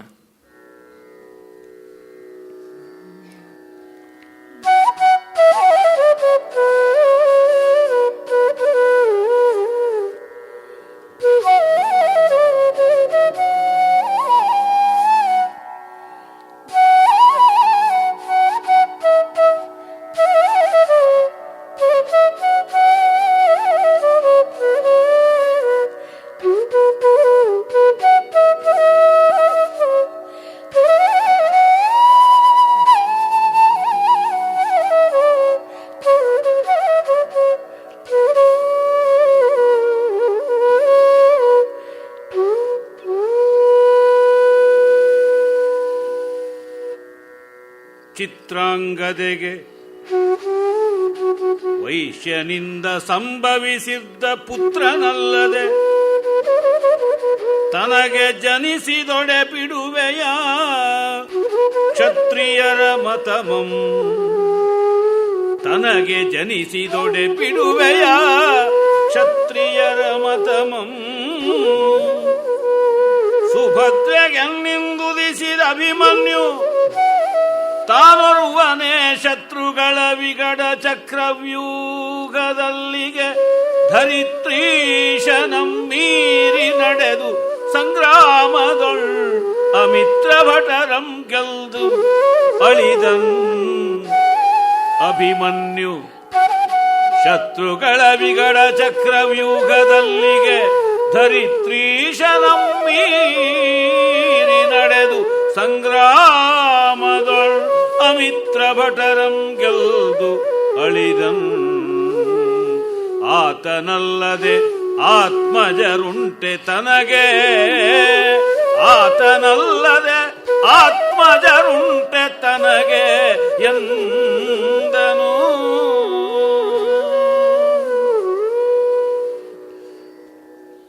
ಎಲ್ಲಕ್ಕೂ ನೀಚತನ ಯಾವುದು ಅಂದರೆ ಒಬ್ಬನ ಹುಟ್ಟನ್ನ ಇನ್ನೊಬ್ಬ ಎತ್ತಿ ಆಡುವಂತೆ. ಆದರೆ ಈ ಕೆಲಸವನ್ನ ಅರ್ಜುನ ಮಾಡಿದ್ದಾನೆ. ಬೈಗಳು, ನೀವು ಜಗತ್ತಿನ ಯಾವುದೇ ಬೈಗಳನ್ನು ಹುಡುಕಿ ನೋಡಿ, ಅವು ಕಟ್ಟ ಕಡೆಗೆ ಹುಟ್ಟಿಗೆ ಬಂದು ಮುಟ್ಟುತ್ತವೆ. ಮತ್ತೆ ಅವು ಇನ್ನೊಬ್ಬರನ್ನ ತುಂಬ ತೀವ್ರವಾಗಿ ತಟ್ಟುತ್ತವೆ ಕೂಡ. ಅದು ಆ ಹುಟ್ಟನ್ನ ಅನ್ನುವ ಹಳೆಯುವಂಥವೆಲ್ಲ ಪರ್ಯಾಯವಾಗಿ ನೇರವಾಗಿ ಪಾಪ ಬಡ ತಾಯಿಯನ್ನೇ ಉದ್ದೇಶಿಸಿ ಇರುತ್ತವೆ. ಅದಿನ್ನೂ ಘೋರ. ಮತ್ತೆ ಇನ್ನೂ ಒಂದು ತೊಂದರೆ ಅಲ್ಲಿ ಏನಿದೆ ಅಂದರೆ, ನಮ್ಮ ಹುಟ್ಟಿನ ಮೇಲೆ ನಮಗೆ ಅಧಿಕಾರ ಇಲ್ಲವಲ್ಲ, ಅದಕ್ಕೆ ನಾವು ತುಂಬ ಅಸಹಾಯಕರಾಗ್ಬಿಡ್ತೀವಿ. ಮಿಕ್ಕ ಯಾವುದನ್ನು ಕೂಡ ಸಮರ್ಥಿಸಿಕೊಂಡು ಹಾಗಲ್ಲ ಹೀಗೆ ಅಂತ ಅನ್ಬೋದು. ಮಿಕ್ಕಲ್ಲಿ ಪೌರುಷ ಪ್ರಜ್ಞೆ, ಪೌರುಷದ ಪ್ರಸ್ತಾವ ಇದೆ, ಪೌರುಷದ ಪರಿಧಿಗೆ ಬರುತ್ತದೆ. ಆದರೆ ಜನ್ಮಕ್ಕೆ ಪೌರುಷದ ಪರಿಧಿ ಇಲ್ಲ. ನನ್ನ ಕೈ ಮೀರಿದ್ದು ಅಲ್ಲಿ ಇವನು ನಿರುತ್ತರನಾಗಬೇಕಾಗುತ್ತದೆ ಬಯಸಿಕೊಳ್ಳುವ ವ್ಯಕ್ತಿ. ಅದಕ್ಕೆ ಸಕಲ ನಿಂದನೆಗಳು, ಜಗತ್ತಿನ ಸಕಲ ನಿಂದೆಗಳು ಕೂಡ, ಅದು ಸಂಸ್ಕೃತದಿಂದ ಮೊದಲುಗೊಂಡು ಯಾವ ಭಾಷೆಯಲ್ಲಾಗಲಿ ಪರ್ಯಾಯವಾಗಿ ಒಬ್ಬರ ಹುಟ್ಟನ್ನೇ ಕೆಣಕುವುದಾಗಿದೆ. ಹುಟ್ಟನ್ನೇ ಕೆಣಕುವುದಾಗಿದೆ ಅಂದರೆ ಸ್ವಲ್ಪ ಮಟ್ಟಿಗೆ ಆನುಷಂಗಿಕವಾಗಿ ತಂದೆಯನ್ನ, ಪ್ರಧಾನವಾಗಿ ತಾಯಿಯನ್ನೇ ದೂಷಿಸುವಂಥದ್ದಾಗಿದೆ. ಸ್ತ್ರೀವಾದಿಗಳು ಈ ದೃಷ್ಟಿಯಿಂದ ತುಂಬ ಅಧ್ಯಯನಗಳನ್ನು ಮಾಡಿದ್ದಾರೆ. ಬಹಳ ಪ್ರಾಮಾಣಿಕವಾದ ವಿಚಾರವನ್ನು ನೋಡಿದಾಗ ಗೊತ್ತಾಗುತ್ತದೆ, ಇಲ್ಲಿ ಹೆಣ್ಣನ್ನು ತುಂಬ ಕೇವಲವಾಗಿ ಕಂಡ ಬುದ್ಧಿಯಿಂದಲೇ ಇಂಥದ್ದು ಬಂದಿದೆ ಅಂತ. ಜೊತೆಗೆ ಯಾರ ತಾಯಿಯ ಮಗ ಅಂತನ್ನೋದು, ಯಾವ ತಾಯಿಯ ಮಗ ಅನ್ನೋದು ನಿಶ್ಚಿತವಾಗಿ ಗೊತ್ತಾಗುತ್ತದಲ್ಲ. ಅದರಿಂದ ನಿಂದೆಗೆ ಟಾರ್ಗೆಟ್, ಗುರಿ ತಾಯಿಯೇ ಆಗ್ತಾಳೆ, ತಂದೆ ಆಗುವುದಿಲ್ಲ. ಇದನ್ನೇ ತುಂಬ ನೀಚತೆಯಿಂದ ಮಾಡಿದ್ದಾನೆ ಇಲ್ಲಿ ಅರ್ಜುನ. ಇದೇ ಸಂದರ್ಭವನ್ನು ನಾವು, ಇಂಥದ್ದೇ ಸಂದರ್ಭವನ್ನು ಶಾಕುಂತಲದಲ್ಲಿ ನೋಡಬಹುದು. ಶಾಕುಂತಲದ 5ನೇ ಅಂಕದಲ್ಲಿ ನಮ್ಮ ಮಹಾರಾಜ ದುಷ್ಯಂತ ಶಕುಂತಲೆಯನ್ನ ನಿಂದಿಸ್ತಾನೆ. ಅದು ಒಂದು ಬಹಳ ಸೂಕ್ಷ್ಮವಾದ ಜಾಣ್ಮೆಯ ನಿಂದನೆ. ಅದು ಶ್ಲೇಷಾರ್ಥದ ಪದ್ಯ ಬರುತ್ತದೆ. ಕಾಳಿದಾಸ ಶ್ಲೇಷಾರ್ಥವನ್ನು ಒಳಗೊಳ್ಳುವಂಥ ಪದ್ಯ ಬರೆಯೋದು ತುಂಬ ವಿರಳ. ಬರೆದರೆ ಅದಕ್ಕೆ ವಿಶೇಷವಾದ ಮಹತ್ವ ಇದ್ದೇ ಇರುತ್ತದೆ. ಪರಭೃತರಾದವರು, ಪರಭೃತ ಅನ್ನೋದಕ್ಕೆ ಸಂಸ್ಕೃತದಲ್ಲಿ ಸ್ತ್ರೀಲಿಂಗ ಬರುವಂಥದ್ದು ಉಂಟು. ಪರಭೃತರು ತಾವು ಅನ್ಯದ್ವಿಜರಲ್ಲಿ ಮರಿಗಳನ್ನು ಉಳಿಸಿ ಮೊಟ್ಟೆಗಳನ್ನು ಹಾಕಿ ತಾವು ಆಕಾಶಕ್ಕೆ ಪಲಾಯನ ಮಾಡಿಬಿಡ್ತಾರೆ. ಹೀಗೆ ಪ್ರಾಣಿಗಳಲ್ಲಿ ಪಕ್ಷಿಗಳಲ್ಲಿ ಕೂಡ ವಂಚನೆ ಅನ್ನುವುದು ಹುಟ್ಟಿಂದ ಬರುವುದಾದರೆ ಸ್ತ್ರೀಣಾಂ ಅಶಿಕ್ಷಿತ ಪಟುತ್ವ ಅಮಾನುಷೀಷು ಅಂತ ಹೇಳ್ತಾನೆ. ಸ್ತ್ರೀಯರಿಗೆ ವಿದ್ಯಾಬುದ್ಧಿಗಳು ವಿಶೇಷವಾಗಿ ಇಲ್ಲದೆ ಹುಟ್ಟಿಂದಲೇ ಬಂದುಬಿಡುತ್ತದೆ ವಂಚನೆ ಅಂತ.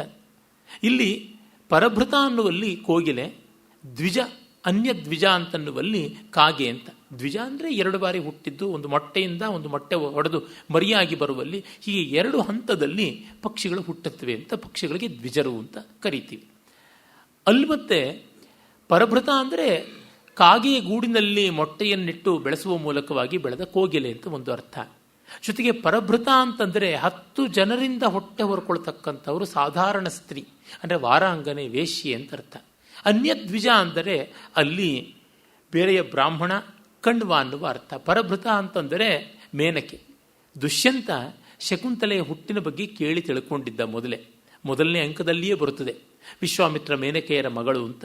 ಹಾಗಿದ್ದಾಗ ಆಗ ಆ ಸಂದರ್ಭವನ್ನು ಸ್ವಲ್ಪ ವಿವರಿಸಕ್ಕೆ ಹೋಗ್ತಾ ಇದ್ದಂತೆಯೇ ಅನಸೂಯೆ ಪ್ರಿಯಂವದೆಯರು ಗೊತ್ತಾಯಿತು ಬಿಡಿ ಅಂತ ಅವರಿಗೆ ಎಂಬರಾಸ್ಮೆಂಟ್ ಕ್ರಿಯೇಟ್ ಮಾಡದಂತೆ ನಡ್ಕೊಂಡ ಸೌಜನ್ಯ ದುಷ್ಯಂತನದು ಈಗ ತುಂಬಿದ ಸಭೆಯಲ್ಲಿ ಅವಳು ನೀನೇ ನನ್ನ ಗಂಡ, ನಿನ್ನ ಮಗುವೇ ನನ್ನ ಗರ್ಭದಲ್ಲಿ ಬೆಳೀತಾ ಇದೆ ಅಂದರೆ ಅದಕ್ಕೆ ಇವನು ಜಾರಿಕೆಯ, ಹಾರಿಕೆಯ, ತೋರಿಕೆಯ, ಮಾರಕತನದ ಉತ್ತರವನ್ನು ಕೊಡ್ತಾ, ನಿಮ್ಮಮ್ಮ ಅಂತವಳು, ನೀನು ಹುಟ್ಟಿ ಬೆಳೆದದ್ದು ಇನ್ನೆಂಥ ಕಡೆ, ನಿನ್ನ ಬಾಯಲ್ಲಿ ಇಂಥದ್ದಲ್ಲದೆ ಇನ್ನೇನು ಮಾತು ಬರುತ್ತದೆ ಎನ್ನುವುದನ್ನು ಪರ್ಯಾಯವಾಗಿ ಆಡಿಸಿದ್ದಾನೆ. ತುಂಬ ಬರ್ಬರವಾದ ಮಾತು. ಆಗಲೇ ಅವಳಿಗೆ ರೋಷ ಬರುತ್ತದೆ. ಅಲ್ಲಿವರೆಗೂ ಅವಳು ಶಕುಂತಲೆ ತುಂಬ ನಯವಾಗಿ ನಡ್ಕೊಳ್ತಾ ಇರ್ತಾಳೆ. ಆಗಲೇ ಅವಳು ಅನಾರ್ಯ, ಧರ್ಮಕಂಚುಕ ಪ್ರವಿಷ್ಟ, ತೃಣಾಚ್ಛನ್ನ ಕೂಪ ಅಂತೆಲ್ಲ ಬೈಯೋದಕ್ಕೆ ಆರಂಭ ಮಾಡ್ತಾಳೆ. ಒಮ್ಮೆ ತನ್ನ ತಾಯಿಯ ಬಗ್ಗೆ, ತನ್ನ ಹುಟ್ಟಿನ ಬಗ್ಗೆ ತಿವಿದು ಬಿಟ್ನಲ್ಲ ಅಂತ ರೋಷ ಬರುತ್ತದೆ. ಇಲ್ಲಿ ಅರ್ಜುನ ಮಾಡಿದ್ದು ಅದೇ. ಒಬ್ಬ ಮುಗ್ಧಳಾದ ತಪಸ್ವಿ ವರ್ಗದಲ್ಲಿದ್ದ ಹೆಣ್ಣು ಮಗಳು, ಅದು ಹೊರಗಿನ ಪ್ರಪಂಚವನ್ನ ಕಂಡೇ ಇಲ್ಲ, ಇದೀಗ ಮೊದಲ ಬಾರಿಗೆ ಹಸ್ತಿನಾವತಿ, ಅದರ ಸಾಮ್ರಾಜ್ಯ ವೈಭವ, ರಾಜಧಾನಿಯ ವೈಭವ, ಅರಮನೆಯ ವೈಭವ, ಮಹಾರಾಜನ ಆಸ್ಥಾನ, ಇದನ್ನು ಕಂಡು ಬುದ್ಧಿ ಮಂಕಾಗಿದೆ, ಇನ್ನೇನು ಗೊತ್ತಿಲ್ಲ. ಜೊತೆಗೆ ಅವಳಿಗೆ ಅದು ಜೀವನ್ಮರಣದ ಪ್ರಶ್ನೆ, ಅವನು ಒಪ್ಪುತ್ತಾನೋ ಇಲ್ಲವೋ ಅಂತ ಮತ್ತೆ ಅವಳು ಅಂದ್ಕೋತಿದ್ದಾಳೆ. ಹೃದಯವೇ ಹತಾಶಳಾಗ್ತಾ ಇದೆಯಾ, ಕಾಪಾಡ್ಕೋ ನಿನ್ನನ್ನು ಅಂತೆಲ್ಲ ಅವಳು ತನಗೆ ತಾನೇ ಸಾಂತ್ವ ಹೇಳ್ಕೋತಾ ಇದ್ದಾಳೆ. ಅಯ್ಯೋ, ಅತಿ ದೂರಪಾತಿ ಆದಂಥದ್ದು ನನ್ನ ಆಸೆ, ಇವನು ನನ್ನ ನೋಡಿಯೇ ಗೊತ್ತಿಲ್ಲ, ಇನ್ನು ಮದುವೆ ಆಗಿದ್ದಾನೆ ಅಂತಂದರೆ ಅದನ್ನು ನಚ್ಚೋಕ್ಕಾಗುತ್ತಿದೆಯಾ ಅಂತೆಲ್ಲ ಹೇಳಿ. ಪಾಪ ಅವಳು ಗೌತಮಿ ಜಾತೆ ಮುಹೂರ್ತಂ ಮಾ ಲಜ್ಜಸ್ವ, ಒಂದು ಕ್ಷಣ ನಾಚಿಕೆ ಪಟ್ಕೋಬೇಡ, ಮುಸುಕು ತೆಗ್ತೀನಿ, ನಿನ್ನ ಮುಖ ಕಂಡಾದರೂ ಗೊತ್ತಾಗುತ್ತೇನೋ ಅಂತ. ಹೀಗೆ ಒಂದೊಂದು ಹಂತದಲ್ಲಿಯೂ ಅವಮಾನ ಆಗ್ತಾ ಬರುತ್ತದೆ. ಆಗ ಆ ಅವಮಾನದಲ್ಲಿ ಅವಳು ನೊಂದು ದುಃಖ ಪಡ್ತಾ ಇದ್ದವಳು ಈ ಕೆಟ್ಟ ಮಾತಿನಿಂದ ಕೆರಳಿ ನಿಂತು ಬಿಡ್ತಾಳೆ. ಕಾಳಿದಾಸನ ಉಗ್ರವಾದಂಥ ಮಾತು ಅಂದರೆ ಶಕುಂತಲೆಯ ಬಾಯಿಂದ ಅಲ್ಲಿಯೇ ಬರತಕ್ಕಂಥದ್ದು. ಇದು ಚೆನ್ನಾಗಿ ಕವಿಗಳಿಗೆ ಗೊತ್ತು. ಹಾಗಾಗಿ ಎಲ್ಲಿ ಯಾವುದನ್ನು ಪ್ರಯೋಗ ಮಾಡಬೇಕು ಹಾಗೆ ಅಂತ ಚಿತ್ರಾಂಗದೆಗ ವೈಶ್ಯನಿಂದ ಸಂಭವಿಸಿದ ಪುತ್ರನಲ್ಲದೆ ತನಗೆ ಜನಿಸಿದೊಡೆ ಬಿಡುವೆಯಾ ಕ್ಷತ್ರಿಯರ ಮತಮಂ. ಚಿತ್ರಾಂಗದೆಗೆ ತುಂಬ ಅರ್ಥಕಾಮಿಯಾದ ಯಾವುದೋ ಒಬ್ಬ ವೈಶ್ಯನಿಂದಾಗಿ ವ್ಯಭಿಚಾರ ಸಂತಾನವಾಗಿ ನೀನು ಹುಟ್ಟಿರಬೇಕು. ಕ್ಷತ್ರಿಯ ಸಂತಾನವಾಗಿದ್ದರೆ ನಿನಗೆ ರೋಷ ಬರ್ತಾ ಇತ್ತು, ನೀನು ಹೀಗೆ ಕಪ್ಪ ಕಾಣಿಕೆ ಕಲಶ ಕನ್ನಡಿ ಎಲ್ಲ ಇಟ್ಟುಕೊಂಡು ಸ್ವಾಗತಕ್ಕೆ ಸಜ್ಜಾಗ್ತಿರಲಿಲ್ಲ ಅಂತ.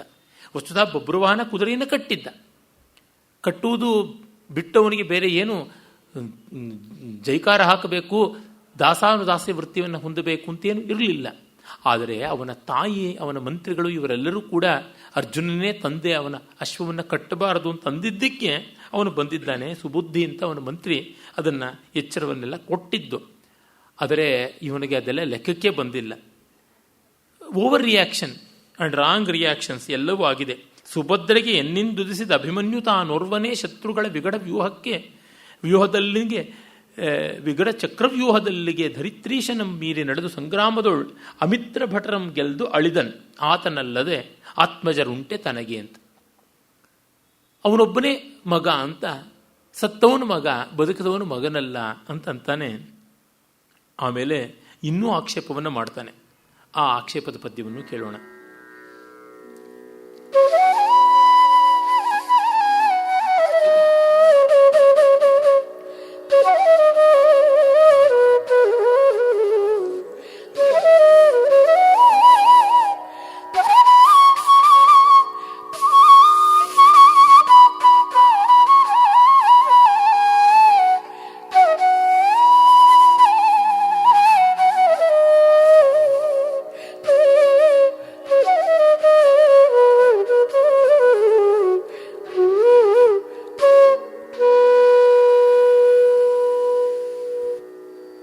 ಜಂಬುಕಂ ಜನಿಸುವುದೆ ಸಿಂಗದುದರದೊಳ್ ಜಂಬುಕಂ ಜನಿಸುವುದೆ ಸಿಂಗದುದರದೊಳ್ ಅಕಟ ಹೆಂಬೇಡಿ ನೀನೆಲವೋ ಕುಲಗೇಡಿ ತನ್ನ ಬಸಿರಿಂಬಂದವನೇ ಹೂಳ ಕುದುರೆಯಂ ಕಾದದೇತಕ್ಕೆ ತಂದೆ ಬಂದೆ ಕುದುರೆಯಂ ಕಾದದೇತಕ್ಕೆ ತಂದೆ ನಿನಗೆ ಡೊಂಬಿನ ಚತುರ್ಬಲಮಿದೇಕೆ ನಿನಗೆ ಡೊಂಬಿನ ಚತುರ್ಬಲಮಿದೇಕೆ ಭೂಪಾಲರಾಡಂಬರದ ಛತ್ರ ಚಮರಂಗಳೇತಕ್ಕೆ ಭೂಪಾಲರಾಡಂಬರದ ಛತ್ರ ಚಾಮರಂಗಳೇತಕ್ಕೆ ಬಯಲ ಡಂಬುಕದ ಕೈದುಗಳಿವೇಕೆ ಸುಡು ಸುಡು ಬಿಡು ಜೀವದಾಸೆಯಂ ಬಿಡು ಜೀವದಾಸೆಯಂ ಬಿಡು ಹೋಗು ಹೋಗೆಂದನು.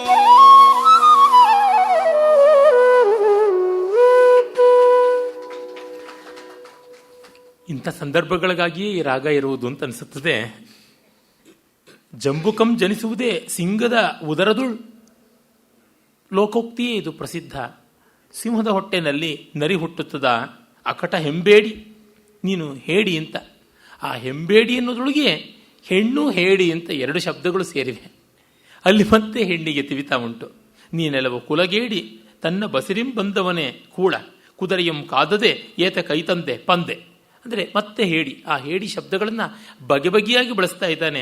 ನೀನು ಯಾತಕ್ಕೆ ಕೈಲಾಗದೆ ಕುದುರೆಯನ್ನು ಕಟ್ಟಿದ್ದು, ಈಗ ಅದನ್ನು ಬಿಚ್ಚಿಕೊಂಡು ಬಂದು ಕಾಲಿಗೆ ಬಿದ್ದದ್ದು. ಡೊಂಬಿನ ಚತುರ್ಬಲಮಿದೇಕೆ, ಈ ಆಟಾಟೋಪದ ಚತುರಂಗ ಬಲಬೇಕೆ. ಭೂಪಾಲರ ಆಡಂಬರದ ಛತ್ರ ಚಾಮರಂಗಳೇಕೆ, ಚಕ್ರವರ್ತಿ ಲಾಂಛನವಾದ ಛತ್ರ ಚಾಮರಾದಿಗಳು ಏಕೆ. ಬಯಲಡಂಬರದ ಈ ಬೂಟಾಟಿಕೆಯ ಕೈದು ಬೇಕೆ. ಕೇವಲ ಆಭರಣ ಮಾತ್ರವಾದ ಆಯುಧ ನಿನಗೆ ಯಾತಕ್ಕೆ. ಸುಡು ಜೀವದಾಸೆಯನ್ನು ಬಿಡು, ನೀನು ಜೀವದಾಸೆಯಿಂದ ಹೀಗೆ ಮಾಡ್ತಾ ಇದೀಯಾ, ಹೋಗು ತೊಲಗು ಅಂತಂತಾನೆ. ತುಂಬ ಸರಳವಾದ ಪದ್ಯ, ಆದರೆ ಸಶಕ್ತವಾದ ಪದಬಂಧದಿಂದ ಇರತಕ್ಕಂಥದ್ದು. ನೇರವಾದ ನಿಂದೆ. ಅಷ್ಟು ಮಾತ್ರವಲ್ಲದೆ ಅವನು ಗಂಧರ್ವ ಕುಲವನ್ನೂ ಸೇರಿಸಿಕೊಂಡು ಬೈತಾನೆ. ಅದು ಇನ್ನೂ ಮರ್ಮಾಘಾತವಾಗುವಂತೆ ಇದೆ. ಆ ಮಾತನ್ನು ಕೇಳೋಣ.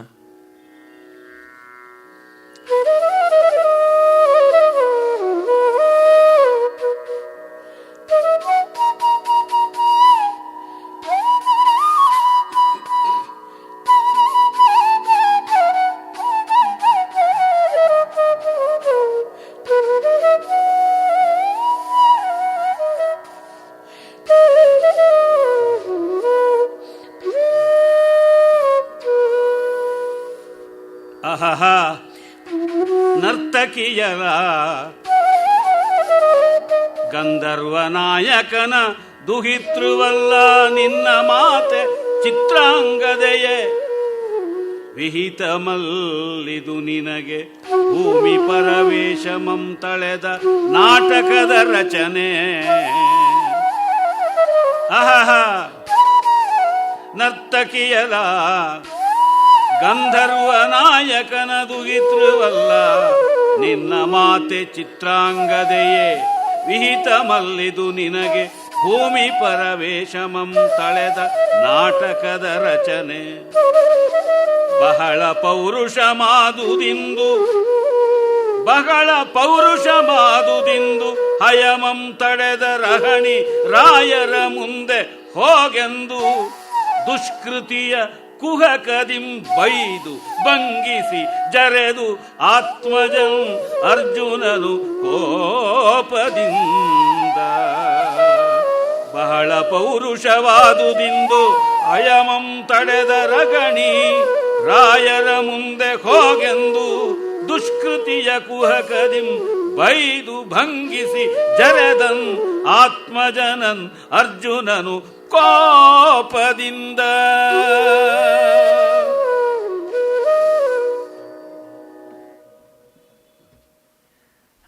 ಈಗ ಎಲ್ಲ ಪರಿವಾರ ಬಲದೊಂದಿಗೆ ಬಂದಿದ್ದವನು. ನರ್ತಕರು, ಗಾಯಕರು, ನಾಟ ವಿಟರು ಅಂತೆಲ್ಲ ಹೇಳ್ತೀವಲ್ಲ, ಅಷ್ಟು ಪರಿವಾರವಿತ್ತು. ಅದಕ್ಕೆ ಅವನು ಗೇಲಿ ಮಾಡ್ತಾ ಇದ್ದಾನೆ. ಆಹಾ ನರ್ತಕಿಯಲ್ಲ ಗಂಧರ್ವ ನಾಯಕನ ದ್ರೋಹಿತೃವಲ್ಲ ನಿನ್ನ ಮಾತೆ. ಚಿತ್ರಾಂಗದೆಯ ಕಡೆಗೆ ಮತ್ತೆ ತಿರುಗುತ್ತಾ ಇದೆ ಅವನ ಬೈಗಳು. ನೀನು ಇಷ್ಟೆಲ್ಲ ಆಡಂಬರ ಮಾಡಿಕೊಂಡು ಬಂದಿದ್ದೀಯಾ, ಹೇಳಿ ಕೇಳಿ ಗಂಧರ್ವರ ನಾಡಿನವನು ಅಂತ ನಿನಗೆ. ಗಂಧರ್ವರು ಅಂದರೆ ಬೇಜವಾಬ್ದಾರಿ ಅಂತ, ಬಾಧ್ಯತಾ ರಹಿತರು, ಹಾಡು ಕುಣಿತ ಇವುಗಳಲ್ಲಿ ಮಗ್ನರಾದಂಥವರು. ಗಂಧರ್ವ ನಾಯಕನ ದ್ರೋಹಿತರು ನಿನ್ನ ತಾಯಿ ಅಂತೀಯ. ಅವಳು ನರ್ತಕಿ ಎನ್ನುವಲ್ಲಿ ತಿರಸ್ಕಾರ, ಅವಳು ಬೆಲೆವೆಣ್ಣು ಅಂತ. ನಿನ್ನ ಮಾತೆ ಚಿತ್ರಾಂಗದೆಯೇ ವಿಹಿತ ಮಲ್ಲಿದು, ನಿನಗೆ ಭೂಮಿಪರ ವೇಷಮಂ ತಳೆದ ನಾಟಕದ ರಚನೆ. ವಿಹಿತ ಮಲ್ತೆ, ಈ ನಿನ್ನ ವೇಷ ಭೂಮಿಪಾಲರ ವೇಷ ನಾಟಕವಾಗಿದೆ, ಅದು ಬದುಕಲ್ಲ ಅಂತ. ಯಾರಿಗೆ ಅಭಿನಯ ಅನ್ನುವಂಥದ್ದು ಕೇವಲ ಬಹಿರಂಗವೋ ಅಂಥದ್ದು ನಟತ್ವ ಅಂತ. ಅಭಿನಯ ಅಂತರಂಗಕ್ಕೆ ಬಂದರೆ ಅದು ಜೀವಿಸುವುದೇ ಆಗಿರುತ್ತದೆ. ನಿನಗೆ ಶೌರ್ಯ ಅನ್ನೋದೆಲ್ಲ ಆಕಲ್ಪ, ಅಲಂಕಾರ ತೆಗೆದು ಹಾಕ್ತಕ್ಕಂಥದ್ದು. ಈ ವೇಷ ಯಾಕೆ ಬಹಳ ಪೌರುಷ ಮಾದುದಿದು, ಹೈಮಂ ತಡೆದ ರಹಣಿ. ನೀನು ಕುದುರೆಯನ್ನು ತಡೆದ ಬಗೆ ಇದೆಯಲ್ಲ, ಆ ರಹಣಿ, ಆ ಕ್ರಮ, ಅದು ತುಂಬ ಪೌರುಷಾಸ್ಪದವೇ ಹೌದು. ಎಂಥ ಮಹಾವೀರನೋ, ಎಂಥ ಯುದ್ಧದಲ್ಲಿ ಎದುರಿಸಬೇಕಾದ ಸ್ಥಿತಿಯೋ ಅಂತ ನಾವು ಅಂದುಕೊಂಡಿದ್ವಿ. ಮುಂದೆ ಹೋಗೆಂದನು. ನೀನು ಈ ಬಗೆಯಲ್ಲಿ ಒಂದು ವ್ಯತಿರೇಕ ಭಾವ ಅಂತಂದರೆ ಯಾವುದನ್ನು ಆ್ಯಂಟಿ ಕ್ಲೈಮ್ಯಾಕ್ಸ್ ಅಂತ ಹೇಳ್ತೀವಲ್ಲ, ಹಾಗೆ ಆ ರೀತಿಯಲ್ಲಿ ಮಾಡಿರುವಂಥದ್ದು ಅಂತ ಕುಹಕದಿಂ ಬೈದು. ಕುಹಕ ಅನ್ನುವುದನ್ನು ಇಲ್ಲಿ ತುಂಬ ಯುಕ್ತವಾದ ರೀತಿಯಲ್ಲಿ ಬಳಸಿದ್ದಾನೆ. ಮತ್ತು ಈ ಪದ್ಯದಲ್ಲಿ ಹಕಾರಗಳು ಪ್ರಾಸಸ್ಥಾನಕ್ಕೆ ಬಂದಿರುವುದು ಉದ್ಗರಿಸಿ ಹೇಳಬೇಕು. ಹಕಾರಕ್ಕೆ ಪ್ರಯತ್ನಾಧಿಕ್ಯ ಬೇಕು. ಅಹಹ ದುಹಿತ್ರವಲ್ಲ, ವಿಹಿತ ಮಲ್ತಿದು, ಬಹಳ ರಹಣಿ, ಕುಹಕ ಅಂತಂದರೆ ಆ ಗಂಟಲಿಂದ ಉಕ್ಕಿ ಬರುವಂಥ ಧ್ವನಿ ಗಾಳಿಯನ್ನು ಎಬ್ಬಿಸಿಕೊಂಡು ಬರಬೇಕಾದದ್ದು. ಇನ್ನು ಅಗ್ಗವಾಗಿ ಹೇಳಬೇಕು ಅಂದರೆ ಕ್ಯಾಕರ್ಸ್ ಒಗೆಯುವಾಗ ಇಂಥ ಧ್ವನಿಗಳನ್ನು ಮಾಡುವಂಥದ್ದು. ಅದನ್ನು ಎಷ್ಟು ಚೆನ್ನಾಗಿ ಕವಿ ವ್ಯಂಜಿಸ್ತಾನೆ ನೋಡಿ. ನೀವು ಪರ್ಷಿಯನ್ನು, ಅದಕ್ಕಿಂತ ಹೆಚ್ಚಾಗಿ ಅರಬಿಕ್ ಭಾಷೆಯನ್ನು ಕೇಳಿದಾಗ ಅದು ಒಂಥರ ಲಂಗ್ಸ್ ಕ್ಲೆನ್ಸಿಂಗು, ಶ್ವಾಸಕೋಶಗಳನ್ನೆಲ್ಲ ಶುದ್ಧ ಮಾಡುವ ಒಂದು ವಿರೇಚಕ ಧ್ವನಿ ಹೊರಡಿಸೋ ಥರ ಕಾಣಿಸುತ್ತದೆ. ಆ ಗಾಳಿಯನ್ನು ಅಷ್ಟು ಅಬ್ಬರದಿಂದ ಹೊರಡಿಸ್ತಾರೆ. ನಮ್ಮ ಭಾರತೀಯ ಭಾಷೆಗಳಲ್ಲಿ ಆ ರೀತಿಯಾದ ಧ್ವನಿಗಳು ಇಲ್ಲ. ಅದರಿಂದಲೇ ನಮಗೆ ಅವುಗಳನ್ನು ಉಚ್ಚರಿಸುವುದು ಕಷ್ಟವಾಗುತ್ತದೆ. ಇರಲಿ, ಇಲ್ಲಿ ಆ ಹಕಾರದ ಪ್ರಯತ್ನಾಧಿಕ್ಯದಿಂದಲೇ ಕವಿ ದ್ಯೋತನ ಮಾಡ್ತಾ ಇದ್ದಾನೆ. ಅರ್ಜುನ ಯಾವ ರೀತಿಯಾಗಿ ಹೇವರಿಸಿಕೊಂಡಿದ್ದಾನೆ ಅಂತನ್ನುವುದು. ಬೈದು ಭಂಗಿಸಿ ಜರೆದನು, ಎಷ್ಟು ಬಗೆಯಲ್ಲಿ ಒಂದನ್ನು ಹೇಳಿದ್ದಾನೆ. ಕುಹಕದಿಂ ಬೈದು ಭಂಗಿಸಿ ಜರೆದನು. ಭಂಗಿಸುವುದು ಅನ್ನುವಲ್ಲಿ ತಗ್ಗಿಸುವುದು ಅಂತ, ಜರೆದು ಅಂತಂದರೆ ತಿರಸ್ಕರಿಸುವುದು ಅಂತ. ತಗ್ಗಿಸಿ, ತಿರಸ್ಕರಿಸಿ, ನಿಂದಿಸಿ ಅಷ್ಟು ಕೆಲಸಗಳನ್ನು ಮಾಡಿದ್ದಾನೆ. ಆಗ ಬಭ್ರುವಾಹನ ತಡೆಯಲಾರದೆ ತಾನು ಪ್ರತ್ಯುತ್ತರದ ಶಪಥವನ್ನು ಮಾಡ್ತಾನೆ. ಇವರಿಗೇನು ಶಪಥ ಮಾಡುವುದು ಸುಲಭ. ಈ ಕ್ಷತ್ರಿಯ ಕುಲವೇ ಹಾಗೆ ಶಪಥದ ಮೇಲೆ ಬದುಕಿರ್ತಕ್ಕಂಥದ್ದು. ಅವರು ಯುದ್ಧವಿಲ್ಲದೆ ಬದುಕಲಾರರು. ಆ ಥರದ ಒಂದು ವರ್ಗ ಬೇಕೇ ಬೇಕು ಕೂಡ. ಜಗತ್ತಿಗೆ ಇರಲೇಬೇಕು. ಮನೆ ಕಾಪಾಡಬೇಕು ಅಂತಂದರೆ ಸೀಳ್ನಾಯಿ ಇಲ್ಲದೆ ಇದ್ದರೆ ಹೇಗೆ? ಆ ರೀತಿಯಲ್ಲಿ ಅವರು ಇದ್ದೇ ಇದ್ದಾರೆ. ಅವನು ತನ್ನ ಪ್ರತಿಜ್ಞಾ ವಾಕ್ಯವನ್ನು ಹೀಗೆ ಹೇಳ್ತಾನೆ.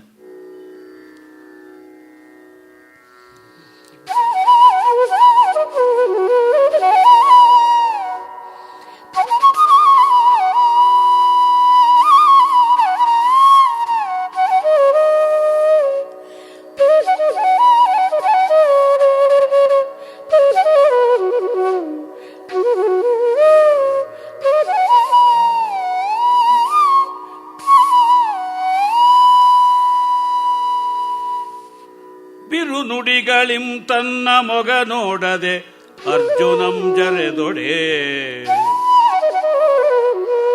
ಬಿರುನುಡಿಗಳಿಂ ತನ್ನ ಮೊಗಮಂ ನೋಡದೆ ಅರ್ಜುನಂ ಜರೆದೊಡೆ. ಆತನ ಬಗೆಯನ ಸುಬುದ್ಧಿಗೆ ತೋರುತ, ಆತನ ಬಗೆಯನ ಸುಬುದ್ಧಿಗೆ ತೋರುತ. ಉರೆ ಕನಲ್ದು ಇರದೆ ಎದ್ದು ಪಳಿದೆನು. ಉರು ಕನಲ್ದು ಇರದೆ ಎದ್ದು ಪಳಿದಲ ಮಾತೆಯಂ, ಪಳಿದಲ ಮಾತೆಯಂ ನನಗೆ ಸೀವರಿಸಿದೆಯಲ. ಅಕಟ ಪಳಿದೆಯಲ ಮಾತೆಯಂ ನನಗೆ ಸೀವರಿದೆಯಲ. ಅರಿಯಬಹುದಿನ್ನು, ಅರಿಯಬಹುದಿನ್ನು, ಅರಿಯಬಹುದಿನ್ನು ಕೇಳ. ನಿನ್ನ ತಲೆ ಕೆಡಗದೊಡೆ ಕುರುಹಿಟ್ಟು ನೀನಾಡಿದಿನಿತೆಲ್ಲವಂ ದಿಟಂ. ನೀನಾಡಿದುದು ಇನಿತೆಲ್ಲವಂ ದಿಟಂ. ಅರಿಯಬಹುದು ಇನ್ನು ಕೇಳ. ನಿನ್ನ ತಲೆ ಕೆಡಗದೊಡೆ ಕುರುಗಿಟ್ಟು ನೀನಾಡಿದುದು ಇನಿತೆಲ್ಲವಂ ದಿಟಂ. ಮರೆಯದಿರು, ಮರೆಯದಿರ್ ಸಾಕೆಂದು ತಿರುಗಿದಂಬಗ್ರುವಾಗನಂದು ಕುದುರೆ ಸಗಿತ ಬಗುವಾಗನನ್ ಅಂದು ಕುದುರೆ ಸಗಿತ ತಿರುಗಿದಂ.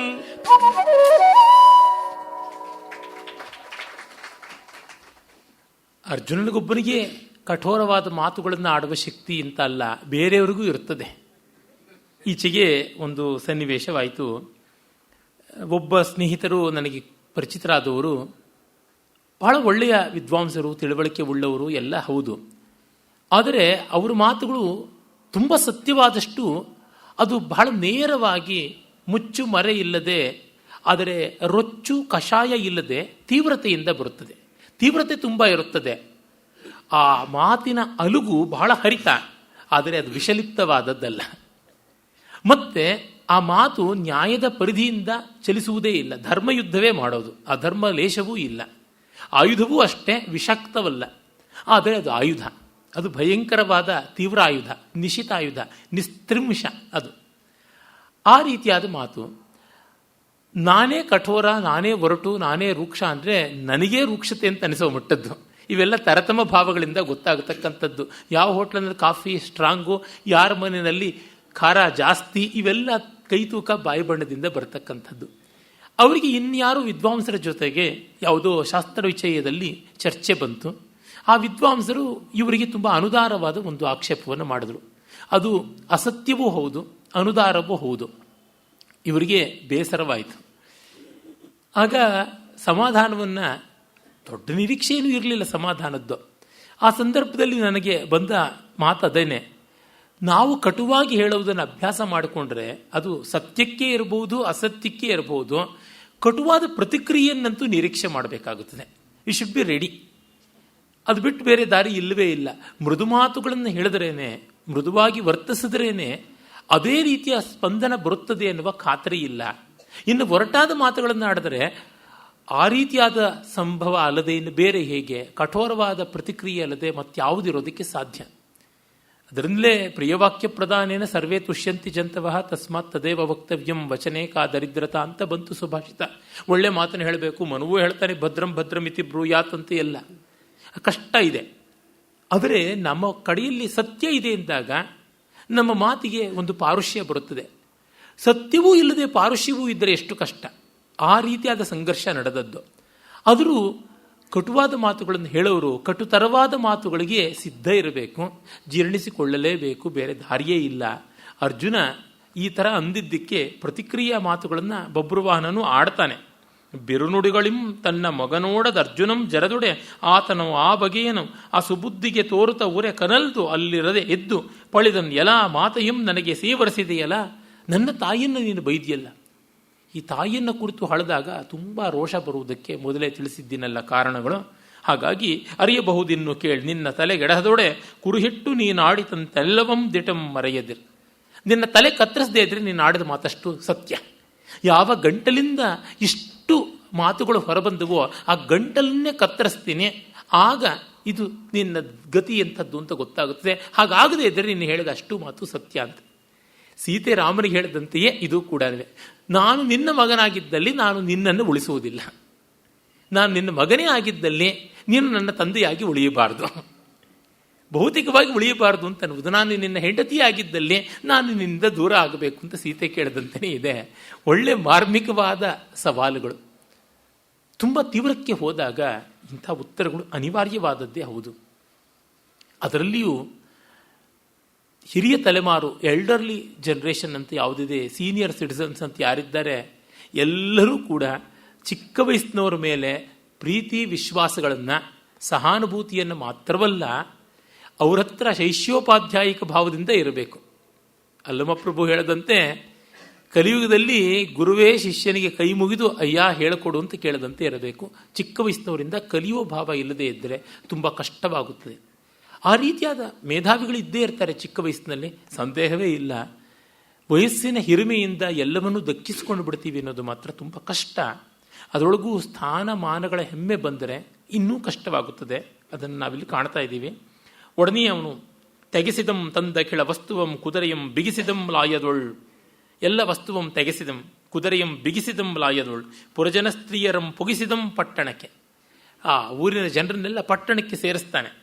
ಎಲ್ಲರನ್ನೂ ಪಾಪ ಕರೆದುಕೊಂಡು ಬಂದಿದ್ದ. ನಮ್ಮಪ್ಪ ಬರ್ತಾ ಇದ್ದಾನೆ, ಬನ್ನಿ ನೀವೆಲ್ಲ ಅಂತ ಒಂದು ದೊಡ್ಡ ದಿಬ್ಬಣ ಬಂದಿತ್ತು, ಹಬ್ಬವಾಗಿತ್ತು. ಕರೆಸಿದಂ ಸಚಿವರಂ ಸೇನಾಧಿನಾಥರಂ, ಎಲ್ಲರನ್ನು ಕರೆಸ್ತಾನೆ. ಜಗಿಸಿದಂ ಚತುರಂಗಮಂ ನೆರಹಿ, ಎಲ್ಲವನ್ನು ಉಜ್ಜುಗಿಸ್ತಾನೆ. ಇನ್ನು ಧಾತ್ರಿಯಂ ಮಿಗಿಸಿದಂ ವಾದ್ಯರವದಿಂದ ಅಬ್ಧಿಘೋಷಮಂ ಮುಗಿಸಿದಂ. ಆ ಚತುರಂಗ ಬಲವನ್ನ ಇಡೀ ಭೂಮಂಡಲದ ಮೇಲೆ ಹರವಿ ಎಲ್ಲೋ ಒಂದಿಷ್ಟು ಅರ್ಜುನನಿಗೆ ಜಾಗ ಬಿಟ್ಟುಕೊಟ್ಟಿದ್ದ ಅಷ್ಟೇನೆ ಅಂತ ಹೇಳ್ತಾನೆ. ವಾದ್ಯರವದಿಂದ ಸಮುದ್ರ ಘೋಷವನ್ನ ಮುಗಿಸಿದ, ಅದನ್ನು ಹೂತು ಹಾಕಿಬಿಟ್ಟ. ಇನ್ನು ತಾವರೆಯನ್ ಆ ಬಬ್ರುವಾಹನಂ ಧೂಳ್ಗಳಿನ್ ಇನಂ ಮುಸುಕಲು. ಇತ್ತ ಕಡೆ ಸೂರ್ಯ ತಾವರೆಯನ್ನ ಮುಸುಕೋ ಸಂದರ್ಭಕ್ಕೆ ಬಬ್ರುವಾಹನನ ಸೈನ್ಯ ಧೂಳಿಂದ ತಾವರೆಯನ್ನು ಮುಚ್ಚಿತ್ತು ಅಂತ. ಅಂದರೆ ಸೂರ್ಯನಿಗೆ ಕೂಡ ತಾವರೆಯನ್ನು ಅರಳಿಸುವುದಕ್ಕೆ ಆಗದಂತೆ, ಹಗಲಿಗೆ ಸಾರ್ಥಕ್ಯ ಬರದಂತೆ ಮಾಡಿಬಿಟ್ಟ, ಅದೊಂದು ದುರ್ದಿನವಾಗಿ ಮಾಡಿದ ಅಂತ ಕವಿ ಹೇಳ್ತಾನೆ.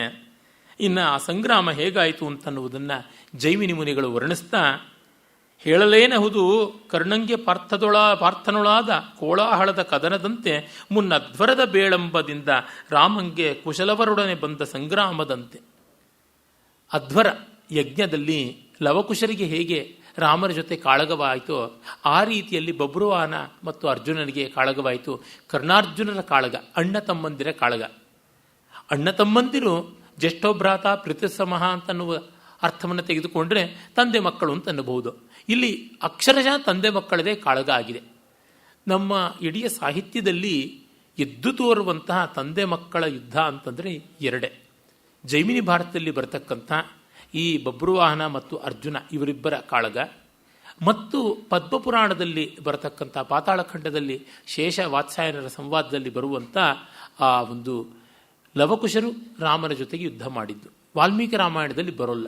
ಇಲ್ಲಿ ಎರಡೇ ಕಡೆಯಲ್ಲಿ ಎದ್ದು ತೋರುವಂತೆ ಕಾಣುತ್ತದೆ. ಮಿಕ್ಕ ಕಡೆ ಸಣ್ಣ ಪುಟ್ಟದ್ದಿದೆ. ಉದಾಹರಣೆಗೆ ಗಣಪತಿ ಮತ್ತು ಶಿವ ಉಂಟು, ಆ ಥರ ಕೆಲವೊಂದು ಇದೆ. ಶನಿಶ್ಚರ ಮತ್ತು ಸೂರ್ಯನಿಗೆ ವೈರ ಅಂತ ಉಂಟು. ಹೀಗೆ ಅಲ್ಲಿ ಇಲ್ಲಿ ಕಾಣುತ್ತದೆ. ಇನ್ನು ಮಹಾಭಾರತದಲ್ಲಿ ನೋಡಿದ್ರೆ ಉಭಯ ಪಕ್ಷಗಳು ಒಂದಲ್ಲ ಒಂದು ರೀತಿಯಲ್ಲಿ ತಂದೆ ಮಕ್ಕಳ ಸಂಬಂಧವೇ ಅಂತ ಹೇಳಬೇಕು. ಆದರೆ ಎದ್ದು ಕಾಣುವಂತೆ ತಂದೆ ಮಕ್ಕಳ ಸಂಗ್ರಾಮ ಅಂತಂದರೆ ಇದು.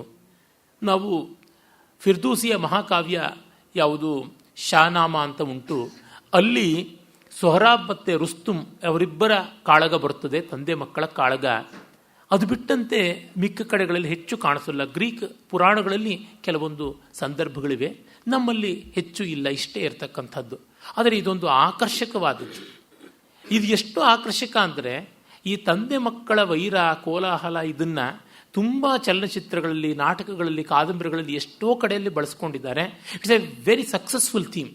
ಈ ಜಗತ್ತಿನ ಜನರಂಜಕವಾದ ಲೋಕಪ್ರಿಯವಾದ ಕಥಾನಕಗಳು ಅಂತ ನೋಡಿದ್ರೆ ಅವುಗಳು ಒಂದು 100 ಅಂತ ಇಟ್ಟುಕೊಂಡ್ರೆ ಒಂದು 100 ನೆರೆಟಿವ್ಸ್ ಇವೆ ಅಂತಂದರೆ, ಕಥನಗಳ ಕ್ರಮ ಇದೆ ಅಂದರೆ ಅದರೊಳಗೆ ಸೇರಬಲ್ಲಂಥದ್ದು ಇದು. ಪ್ರಣಯ ಎಲ್ಲರಿಗೂ ಇರತಕ್ಕಂಥದ್ದು. ಅದರೊಳಗೆ ಲವ್ ಟ್ರಯಾಂಗಲ್ ಅಂತ ಇದೆಯಲ್ಲ, ಒಬ್ಬಳನ್ನು ಇಬ್ಬರು ಬಯಸೋದು ಅಥವಾ ಇಬ್ಬರನ್ನು ಒಬ್ಬಳು ಬಯಸೋದು, ಹೀಗೆ ಇರತಕ್ಕಂಥ ಇದರ ಪರ್ಮಿಟೇಷನ್ ಕಾಂಬಿನೇಷನ್ನು. ಆಮೇಲೆ ಪ್ರಣಯ ಚತುಷ್ಕೋಣ ಅಂತ, ಇಬ್ಬರನ್ನು ಒಬ್ಬಳು ಬಯಸಿದ್ರೆ, ಅದೇ ತರಹ ಇಬ್ಬರು ಒಬ್ಬಳನ್ನ ಬಯಸಿದ್ರೆ ಅವರಿಬ್ಬರು ಇನ್ನೊಬ್ಬಳನ್ನು ಬಯಸ್ತಾ ಇರ್ತಾರೆ. ಹೀಗೆ ಈ ರೀತಿಯಾಗಿ ಬಗೆ ಬಗೆಯ ಕಾಂಬಿನೇಷನ್ಸ್ ಇವೆ. ಕಥಾಸರಿಸಾಗರದ ಕನ್ನಡ ಸಂಗ್ರಹಣವಾದ ಕಥಾಮೃತದಲ್ಲಿ ಆರ್ ಕೃಷ್ಣಶಾಸ್ತ್ರಿಗಳು ಈ ಥರದ್ದೆಲ್ಲ ಕ್ಯಾಟಗರೈಸೇಷನ್ನು ಮಾಡ್ತಾರೆ. ಟಾಯಿನ್ ಬಿ ಮಾಡಿರ್ತಕ್ಕಂಥದ್ದು ಕಾಣಿಸುತ್ತದೆ ಕಥಾಸರಿಸಾಗರದ ಇಂಗ್ಲಿಷ್ ಆವೃತ್ತಿಯಲ್ಲಿ. ಇಲ್ಲೆಲ್ಲ ನೋಡಿದಾಗ ನಮಗೆ ಗೊತ್ತಾಗ್ತಕ್ಕಂಥದ್ದು ಇದು ಇಷ್ಟು ಆಕರ್ಷಕ ಆಗೋದಕ್ಕೆ ಕಾರಣ ಏನು? ಅಲ್ಲಿರುವ ನಾಟಕೀಯತೆ, drama. It's a mental drama as well. ನಿಕಟ ರಕ್ತ ಸಂಬಂಧದಲ್ಲಿ, ಭಾವ ಸಂಬಂಧದಲ್ಲಿ, ಆ ಪ್ರೀತಿಯ ಸ್ಥಳದಲ್ಲಿ ವೈರ ಬಂದರೆ ಎಷ್ಟು ಸಂಘರ್ಷ. ಭಾವದ ಮಟ್ಟದಲ್ಲಿ ಸಂಘರ್ಷ ಇದ್ದಾಗ ಭವದ ಮಟ್ಟದಲ್ಲಿ ಮತ್ತೂ ಚೆನ್ನಾಗಿ ತೋರ್ಕೊಳ್ಳುತ್ತದೆ, ಅದಕ್ಕೆ ಯಾವ ಸಂದೇಹವೂ ಇಲ್ಲ. ಹೀಗಾಗಿ ಕಾವ್ಯ ರಸೋಜ್ವಲವಾಗಬೇಕು ಅಂದರೆ ಇಂಥ ಸನ್ನಿವೇಶಗಳನ್ನು, ವಿರುದ್ಧ ಭಾವಗಳನ್ನು ಒಟ್ಟೊಟ್ಟಿಗೆ ಬೆಸೆಯಬೇಕು. ವಿರುದ್ಧ ರಸಗಳನ್ನು ಬೆಸೆಯುವುದು ತುಂಬ ಕಷ್ಟ. ಅನೌಚಿತ್ಯ ಆಗದಂತೆ ಮುಂದುವರಿಸೋದು ತುಂಬ ದೊಡ್ಡ ಕಷ್ಟ. ಮತ್ತು ಇಲ್ಲಿ ಹೇಗೋ ಕಾಜಿನ್ಯಾಯ ಮಾಡಬೇಕಾಗುತ್ತದೆ. ಇಲ್ಲದೇ ಇದ್ದರೆ ಅದು ಸುಖಾಂತ ಕಾಮಿಡಿ ಆಗೋಲ್ಲ. ಇಲ್ಲ, ಕಾಜಿನ್ಯಾಯ ಮಾಡಲಿಲ್ಲ ಅಂದರೆ ಅದು ಭಯಂಕರವಾದ ಟ್ರ್ಯಾಜಿಡಿ ಆಗುತ್ತದೆ. ಎರಡಕ್ಕೂ ಸಕ್ಸಸ್ ರೇಟ್ ಜಾಸ್ತಿ ಇದೆ. ಅದು ಹೇಗೆ ಅನ್ನೋದು ಆ ಸಂಸ್ಕಾರ, ಆ ಜನಾಂಗದ ಮನೋಧರ್ಮ, ಕವಿಗಳ ಮನೋಲಹರಿ ಇವೆಲ್ಲ ಇರುತ್ತದೆ. ಇಲ್ಲಿ ಕಡೆಗೆ ನಮ್ಮ ಭಾರತೀಯರ ಸಾಮಾನ್ಯ ಮನೋಧರ್ಮದಂತೆ ಸುಖಾಂತವಾಗಿ ಮಾಡುವಂಥದ್ದಾಗುತ್ತದೆ. ಬೀಚಿಯವರಂತೂ ಹೇಳ್ತಾರೆ, ಸುಖಾಂತ ಅಂದರೆ ಯಾವುದು ಅಂತವಾದ ಮೇಲೆಯೇ ಪ್ರೇಕ್ಷಕರಿಗೆ ಸುಖವೋ ಅದೇ ಸುಖಾಂತ ಅಂತ ಹೇಳಿಬಿಟ್ಟು. ಆ ತರಹ ಅಲ್ಲ. ಇಲ್ಲಿ ಈ ನೆವದಿಂದ ಇದೊಂದು ಹೋಲಿಕೆಯನ್ನು ಕೊಡ್ತಾನೆ. ರಾಮಂಗೆ ಕುಶಲವರೊಡನೆ ಬಂದ ಸಂಗ್ರಾಮದಂತೆ ಅಂತ. ಹಾಗೆ ಕೇಳ್ತಾನೆ, ಹೇಗಾಯಿತು ಅಂಥ ತಂದೆಗೂ ಅಂಥ ಮಕ್ಕಳಿಗೂ ಎಲ್ಲಾದರೂ ಉಂಟೆ ಸಂಗ್ರಾಮ ಅಂತ. ಯಾಕೆಂದರೆ ವಾಲ್ಮೀಕಿ ರಾಮಾಯಣದಲ್ಲಿ ಇಲ್ಲ ಇದು. ಆದರೆ ನಮಗೆಲ್ಲರಿಗೂ ತುಂಬ ಪರಿಚಿತವಾಗಿರ್ತಕ್ಕಂಥ ಉತ್ತರಕಾಂಡದ ಕಥೆ ಅಂದರೆ ಇದೆ. ಲವಕುಶರು ಅಂದರೆ ತಂದೆಯ ಜೊತೆಗೆ ಸೆಣಸಿದವರು, ಯಜ್ಞಾಶ್ವವನ್ನು ಬಂಧಿಸಿದವರು ಅಂತಲೇ ಉಂಟು. ಬಹುಭೂತಿಯ ಉತ್ತರಾಂಚರತೆ ಅದನ್ನು ತೆಗೆದುಕೊಳ್ಳುತ್ತದೆ. ಆದರೆ ಅವನಿಗಿಂತ ಹಿರಿಯನಾಗಿದ್ದ ಹಿಂದಿನವನಾದ ದಿನ್ಯಾಗನ ಅಥವಾ ಧೀರನಾಗನ ಕುಂದಮಾಲ ನಾಟಕದಲ್ಲಿ ಬರೋಲ್ಲ. ಇವರಿಬ್ಬರಿಗೂ ಹಿಂದಿನವನಾದ ಕಾಳಿದಾಸನಲ್ಲಿ ಅದು ಬರೋಲ್ಲ. ಆದರೆ ನಮ್ಮ ದೇಶ ಭಾಷೆಗಳಲ್ಲಿ ಬಂದಂಥ ಅನೇಕ ಯಕ್ಷಗಾನಗಳಲ್ಲಿ, ನಾಟಕಗಳಲ್ಲಿ ಎಲ್ಲೆಲ್ಲಿಯೂ ತುಂಬ ಜನಪ್ರಿಯವಾದಂಥದ್ದು ಈ ಕಥಾನಕ. ನಾನು ಹೇಳಿದ್ರಲ್ಲ, ಈ ಭಾವ ಸಂಘರ್ಷದ ಸ್ವಾರಸ್ಯ ತುಂಬ ದೊಡ್ಡದಾದದ್ದು. ಅಲ್ಲಿಯ ನಾಟಕೀಯತೆ, ಅತಿಶಯತೆ. ಯುದ್ಧವನ್ನು ತರದೇ ಇದ್ದರೆ ನಿಮಗೆ ಉತ್ಕಟತೆ ಹೇಗೆ ಬರುತ್ತದೆ? ಆ್ಯಕ್ಷನ್ ಅಂತಂದರೆ ಅದೇ ತಾನೆ. ಯುದ್ಧದ ಸ್ವಾರಸ್ಯವೇ ಕ್ಲಾಶ್ ಅಂದರೆ ಸಂಘರ್ಷ ಇರ್ತದೆ. ಜೊತೆಗೆ ಡಿಸಿಷನ್ ಮೇಕಿಂಗ್, ನಿಶ್ಚಯೀಕರಣ, ನಿರ್ಧಾರಣ ಅದು ತುಂಬ ವೇಗದಲ್ಲಿ ಮಾಡಬೇಕು. One has to sustain in clash, but one has to make fast decisions as well. ಇದು ಎರಡೂ ತುಂಬ ಕಷ್ಟ. ಯುದ್ಧದಲ್ಲಿ ನಿಲ್ಲಬೇಕು, ಆದರೆ ನಿಶ್ಚಯವನ್ನು ಬೇಗ ಮಾಡಬೇಕು. ಮತ್ತು ಆ ನಿಶ್ಚಯ ಒಮ್ಮೆ ಮಾಡಿದ್ದು ತನ್ನ ಪ್ರಾಣಕ್ಕೆ ಎರವಾಗಬಹುದು. ಇಷ್ಟು ಸಂದಿಗ್ಧತೆ, ಇಷ್ಟು ತೀವ್ರತೆ ಇನ್ನೆಲ್ಲಿಯೂ ಬರೋಲ್ಲ. ಆಚಾರ್ಯ ಎಂ ಹಿರಿಯಣ್ಣನವರು ಈ ಕಾರಣದಿಂದಲೇ ಭಗವದ್ಗೀತೆಯ ಹಿನ್ನೆಲೆ ತುಂಬ ಅದ್ಭುತ ಅಂತಾರೆ. ಒಂದು ಮಹಾಯುದ್ಧದ ಹಿನ್ನೆಲೆಯಲ್ಲಿ ಮೌಲ್ಯಗಳ ಚಿಂತನೆ ಅಂತ. ಈಚೆಗೆ ಭೈರಪ್ಪನವರು ಅವರಿಗೆ ಕೇಂದ್ರ ಸಾಹಿತ್ಯ ಅಕಾಡೆಮಿಯ ಫೆಲೋಶಿಪ್ ಪ್ರಶಸ್ತಿಯನ್ನು ಕೊಡುವ ಸಂದರ್ಭದಲ್ಲಿ ಅವರು ಬಹಳ ಅದ್ಭುತವಾದ ಭಾಷಣ ಮಾಡಿದರು. ಅಲ್ಲಿ ಅವರು ಹೇಳ್ತಾರೆ, ಮೃತ್ಯುವಿನ ಸನ್ನಿಧಿಯಲ್ಲಿ ಮೌಲ್ಯಗಳ ಚಿಂತನೆ ಮಾಡುವುದೇ ಆ ಸ್ಥಿತಿಯ ಮೌಲ್ಯ ಚಿಂತನೆಯೇ ಬದುಕಿನ ನಿಜವಾದ ರೂಪಣ ಅಂತ. What we are in front of death and how we think about that is the real value of life ಅಂತ. ಬದುಕಿನ ಮೌಲ್ಯದ ನಿಜವಾದ ನಿರ್ಧಾರ ನಮ್ಮ ಸಾವಿನ ಎದುರು ಆಗುತ್ತದೆ ಅಂತ. ಅಂದರೆ ನನಗೆ ಮಿಕ್ಕೆಲ್ಲ ಶಾಂತ ಸ್ಥಿತಿಯ ಸಮಯದಲ್ಲಿ ಯಾವುದೆಲ್ಲ ನಿರ್ಧಾರಗಳಿರ್ತವೆ, ಅದು ಮರಣ ಎದುರಾದಾಗ ಇರುತ್ತ್ಯಾ ಇಲ್ವ? ಸಾವು ಬರುತ್ತೆ ಅಂದರೂ ನಾನು ಇದಕ್ಕೆ ಕಟ್ಟು ಬೀಳ್ತೀನ ಇಲ್ವ? ಯಾವುದನ್ನು ನಡೆಸ್ತೀನಿ, ಯಾವುದನ್ನು ನಡೆಸೋಲ್ಲ? ಹೀಗಾಗಿ ಸಾವಿನ ಅಂಚಿನಲ್ಲಿ ನಿಂತು ಮಾಡಿದ ಮೀಮಾಂಸೆ ಬದುಕಿಗೆ ಬೆಳಕಾಗಬೇಕು. ಅದನ್ನು ಅವರು ಆಸ್ತಿಕ ಮತ್ತು ನಾಸ್ತಿಕ ದರ್ಶನ ಅಂತ ಎರಡು ಯಾವುದಿವೆ, ಆ ಎರಡರೊಳಗೂ ಇದೇ ಇದೆ ಭಾರತದಲ್ಲಿ ಅಂತ ಬುದ್ಧ ಸಾವನ್ನು ಕುರಿತು ಕಂಡಾಗಲೇ ಅವನಿಗೆ ಕ್ಷೋಭೆ ಬಂದದ್ದು. ಹಾಗೆ ಮೃತ್ಯುವಿನ ಎದುರಿಗೆ ನಿಂತಾಗಲೇ ನಚಿಕೇತನಿಗೆ ಮೌಲ್ಯ ಪ್ರಜ್ಞೆ ಮೂಡಿದ್ದು. ಆ ದೃಷ್ಟಿಯಿಂದ ಅವೈದಿಕ ದರ್ಶನ ಅಂತ ಹೇಳುವುದಾದರೆ ಬೌದ್ಧ, ವೈದಿಕ ದರ್ಶನ ಅಂತ ವೇದಾಂತ, ಇವೆರಡೂ ಕೂಡ ಒಂದೇ ದೃಷ್ಟಿಯಿಂದ ನೋಡುತ್ತವೆ. ಈ ಅರ್ಥದಲ್ಲಿ ಭಾರತೀಯ ದರ್ಶನಗಳಿಗೆ ಏಕತ್ವ ಇದೆ. ಮೌಲ್ಯ ಮೀಮಾಂಸೆಯೇ ಭಾರತೀಯ ದರ್ಶನಗಳ ಬುನಾದಿ ಎನ್ನುವುದಕ್ಕೆ ಸಂದೇಹವಿಲ್ಲ ಅಂತನ್ನುವ ಅದ್ಭುತ ವಾಕ್ಯವನ್ನು ಹೇಳ್ತಾರೆ. ಅದಕ್ಕೆ ಮೂಲವಾದದ್ದು ಹಿರಿಯಣ್ಣನವರ ಔಟ್ಲೈನ್ಸ್ ಆಫ್ ಇಂಡಿಯನ್ ಫಿಲಾಸಫಿನಲ್ಲಿ ಭಗವದ್ಗೀತಾ ವಿಭಾಗದಲ್ಲಿ ಬರುವ ಅಂಶ ಇದು. ಅಂದರೆ ಗೀತೆಯ ಮಹತ್ವ ಇರುವುದು ಮೌಲ್ಯಗಳನ್ನು ಮೃತ್ಯುಮುಖದಲ್ಲಿ ವಿಮರ್ಶನೆ ಮಾಡತಕ್ಕಂಥದ್ದು ಅಂತ. ಇದು ತುಂಬ ಆಕರ್ಷಕವಾದ, ಅಷ್ಟೇ ಆಳವಾದ ಜೀವನ ಮೀಮಾಂಸೆ. ಅದಕ್ಕಾಗಿ ಲವಕುಶರ ಕಾಳಗ ಅತ್ಯಂತ ಲೋಕಪ್ರಿಯವಾಯಿತು. ಲವಕುಶರ ರಾಮಾಯಣವನ್ನು ತಂದೆ ಮುಂದೆ ಹಾಡಿರ್ಬೋದು, it was a very sentimental thing. ಮತ್ತು ಇಲ್ಲಿ ಅದೇನು ಕಷ್ಟವಿಲ್ಲ. ಎಷ್ಟೋ ಲವಕುಶ ಕಥೆಗಳು, ಚಲನಚಿತ್ರಗಳು ಎಲ್ಲ ಎರಡನ್ನೂ ಉಳಿಸಿಕೊಂಡಿವೆ. ರಾಮ ಲಕ್ಷ್ಮಣಾದಿಗಳ ಎದುರಿಗೆ ರಾಮಾಯಣವನ್ನು ಹಾಡಿದ್ದೂ ಉಂಟು, ಆಮೇಲೆ ಯುದ್ಧವನ್ನು ಮಾಡಿದ್ದೂ ಉಂಟು ಅಂತ. ಹೀಗೆ ಎರಡೂ ಬಗೆಯಲ್ಲಿ ಉಂಟು. ಆ ಚಮತ್ಕಾರವನ್ನು ಮಾಡಿದ್ದಾರೆ. ಒಟ್ಟಿನಲ್ಲಿ ಈ ಸಂಘರ್ಷ ನಮ್ಮೆಲ್ಲರಿಗೂ ಕೂಡ ತುಂಬ ಇಷ್ಟವಾಗಿದೆ. ಆ ಇಷ್ಟವಾಗಿದ್ದನ್ನೇ ಈ ಕಾವ್ಯದಲ್ಲಿ ಕವಿ ಬಳಸಿಕೊಂಡಿದ್ದಾನೆ. ಆಮೇಲೆ ಇದು ಹಲವು 100 ಪದ್ಯಗಳ ಮಟ್ಟಕ್ಕೆ ಬರುತ್ತದೆ. ಒಂದು 3-4 ಸಂಧಿಯಷ್ಟು ವಿಸ್ತರಿಸಿಕೊಳ್ಳುತ್ತದೆ. ಇಷ್ಟು ದೊಡ್ಡ ಹೋಲಿಕೆ ಇದಕ್ಕೆ ಕೆಲವರು ಹೇಳ್ತಾರೆ, ಲವಕುಶರ ಕಾಳಗದಂತೆ ಇತ್ತು ಬಬ್ರುವಾಹನ ಅರ್ಜುನರ ಕಾಳಗ ಅಂತಂದರೆ ಅದು ಒಂದು ಉಪಾಖ್ಯಾನೋಪಮೆ ಅಂತ ಹೇಳಿದ್ದಾರೆ. ನಮ್ಮಲ್ಲಿ ಸಾಮಾನ್ಯವಾದ ಉಪಮೆ ಉಂಟು. ಉಪಮಾನ, ಉಪಮೇಯ ಮತ್ತು ಉಪಮಾ ವಾಚಕ ಇಷ್ಟು ಬಂದರೆ ಉಪಮೆ ಆಗುತ್ತದೆ. ಆದರೆ ಸ್ವಲ್ಪ ವಿಸ್ತರಿಸಿಕೊಂಡ್ರೆ ಅದನ್ನು ಮಾಲೋಪಮೆ ಅಂತಾರೆ, ಸಾವಯವೋಪಮೆ ಅಂತಾರೆ, ಪೂರ್ಣೋಪಮೆ ಅಂತಾರೆ, ಸ್ವಲ್ಪ ಕಳ್ಕೊಂಡ್ರೆ ಲುಪ್ತೋಪಮೆ ಅಂತಾರೆ. ಹೀಗೆ ಇಷ್ಟೆಲ್ಲ ಮಾಡಿದ್ದಾರೆ. ಪಾಶ್ಚಾತ್ಯರಲ್ಲಿ ಹೊಮ್ಯಾರೆಕ್ಸಿಮಿಲಿ ಅಂತ ಮಹೋಪಮೆ ಅಂತ ಕುವೆಂಪು ಕರೆದ್ರು, ಅದಿದೆ. ಆದರೆ ಅವಕ್ಕಿಂತಲೂ ದೊಡ್ಡದಾಗಿ ಇದೊಂದು ಉಪಾಖ್ಯಾನೋಪಮೆ ಅಂತ. ಆ ಹೋಲಿಕೆಗೆ ಒಂದು ದೊಡ್ಡ ಕಥೆಯನ್ನೇ ಹೇಳಿಬಿಡ್ತಕ್ಕಂಥದ್ದು. ಇದನ್ನು ಉಪಮೆ ಅಂತ ಹೇಳೋದಕ್ಕೆ ಸಾಧ್ಯವಾ, ಸಾಧುವಾ, ಅದು ದೊಡ್ಡ ಪ್ರಶ್ನೆ. ನನಗೆ ಹಾಗೆ ಉಪಮೆ ಅಂತ ಅನಿಸೋಲ್ಲ. ಏಕೆಂದರೆ ಪೂರ್ತಿಯೇ ಬೇರೆ ಆಗಿ ಮತ್ತೆ ಅಲ್ಲಿಗೆ ಬರೋದ್ರೊಳಗಾಗಿ ಒಂದು ಪ್ರಪಂಚವೇ ಮುಗಿದಿರುತ್ತದೆ ಅಂತಂದರೆ ಅಷ್ಟರ ಮಟ್ಟಿಗೆ ಇದು ಬೇರೊಂದು ಪ್ರಕರಣವೇ ಆಗಿಬಿಡುತ್ತದೆ. ಹಾಗಾಗಿ ಉಪಮೆ ಅಂತ ಹೇಳುವುದು ಕಷ್ಟ. ಏನೇ ಇರಲಿ, ಕಥಾಭಾಗ ಮಾತ್ರ ತುಂಬ ಚೆನ್ನಾಗಿದೆ. ಲಕ್ಷ್ಮೀಶನ ಜೈಮಿನಿ ಭಾರತದ ಅತ್ಯಂತ ಹೃದಯ ಸ್ಪರ್ಶಿ ಸಂದರ್ಭಗಳು ಬರುವ ಭಾಗದಲ್ಲಿ ಇದೂ ಒಂದಾಗಿದೆ. ವಿಶೇಷತಃ ಸೀತಾಪರಿತ್ಯಾಗದ ಪ್ರಕರಣ ತುಂಬ ಚೆನ್ನಾಗಿದೆ. ಹಾಗೆ ನೋಡಿದರೆ ಕನ್ನಡದಲ್ಲಿ, ಅಂದರೆ ಪ್ರಾಚೀನ ಸಾಹಿತ್ಯವನ್ನು ಅನುಲಕ್ಷಿಸಿ ಹೇಳುವುದಾದರೆ, ಯಾರೂ ಕೂಡ ಇಷ್ಟು ಚೆನ್ನಾಗಿ ಸೀತಾಪರಿತ್ಯಾಗವನ್ನು ನಿರ್ವಾಹ ಮಾಡಿಲ್ಲ. ಮೊದಲಿಗೆ ಅದಕ್ಕೆ ಕೈಯಿಟ್ಟ ಕವಿಗಳೇ ಕಡಿಮೆ. ಲಕ್ಷ್ಮೀಶ ಅತ್ಯುತ್ತಮವಾಗಿ ಮಾಡಿದ್ದಾನೆ. ಯಾವ ಮಟ್ಟಕ್ಕೆ ಅಂದರೆ, ಲಕ್ಷ್ಮೀಶನ ಈ ಕಾವ್ಯ ತುಂಬ ಪ್ರಸಿದ್ಧವಾದ ಎಡೆ ನಮ್ಮ ದಕ್ಷಿಣ ಕನ್ನಡವು ಹೌದು. ದಕ್ಷಿಣ ಕನ್ನಡದಲ್ಲಿ ಇದನ್ನು ಅವಲಂಬಿಸಿಕೊಂಡು ಅನೇಕ ಯಕ್ಷಗಾನಗಳು ಬಂದಿವೆ ಅಂತಲೂ ಹೇಳಿದ್ದೀನಿ. ಯಕ್ಷಗಾನ ಕರ್ತೃವೂ ಆಗಿದ್ದ ಲಕ್ಷ್ಮೀಶನ ಕಾವ್ಯವನ್ನು ಚೆನ್ನಾಗಿ ಆಮೂಲಾಗ್ರವಾಗಿ ಬಲ್ಲವನಾಗಿ ತನ್ನ ವಾರ್ಧಕ ಷಟ್ಪದಿ ಶೈಲಿಗೆ ಇವನೇ ಮಾದರಿಯಾಗಿದ್ದ ಕವಿ ಮುದ್ದಣ ನಂದಳಕೆ ಲಕ್ಷ್ಮೀನಾರಾಯಣಪ್ಪನವರು, ಅವರು ತಮ್ಮ ಯಾವ ರಾಮಾಶ್ವಮೇಧ ಕಾವ್ಯದಲ್ಲಿ ಸೀತಾಪರಿತ್ಯಾಗವನ್ನು ತುಂಬ ಬತ್ತಿಸಿಬಿಟ್ಟಿರೋದುಂಟು. ಸೀತೆಯ ದೃಷ್ಟಿಯಿಂದ ಒಂದಷ್ಟು ಪರವಾಗಿಲ್ಲವಾದರೂ ರಾಮನ ದೃಷ್ಟಿಯಿಂದ ತುಂಬ ಸಪ್ಪೆ ಆಯಿತು. ಹೀಗಾಗಿ ಲಕ್ಷ್ಮೀಶ ಕನ್ನಡದ ಸೀತಾಪರಿತ್ಯಾಗ ಪ್ರಸಂಗವನ್ನು ನಿರ್ವಾಹ ಮಾಡುವ ಕವಿಗಳ ಪೈಕಿ ಒಳ್ಳೆಯ ಕಾವ್ಯವನ್ನು ಬರೆದಿದ್ದಾನೆ. ಅದನ್ನು ನಾವೀಗ ಕೆಲವು ಪದ್ಯಗಳಲ್ಲಿ ಆ ಇಡೀ ಪ್ರಕರಣವನ್ನು ಕ್ರಮಪ್ರಾಪ್ತವಾಗಿ ನೋಡೋಣ. ಮೊದಲಿಗೆ ರಾಮ ರಾಜ್ಯವನ್ನು ಪಡೆದಿದ್ದಾನೆ. ರಾಜ್ಯವನ್ನು ಪಡೆಯುವ ಮುನ್ನ ರಾವಣ ಸಂಹಾರ ಮಾಡಿ ಪುಷ್ಪಕ ವಿಮಾನದಲ್ಲಿ ಹತ್ತಿ ಬಂದಾಗ ಆ ಬಂಧು ಬಾಂಧವರನ್ನು ಕಾಣುವುದಿದೆಯಲ್ಲ, ಅದು ಒಂದು ಸ್ವಾರಸ್ಯಕರ ಸನ್ನಿವೇಶ.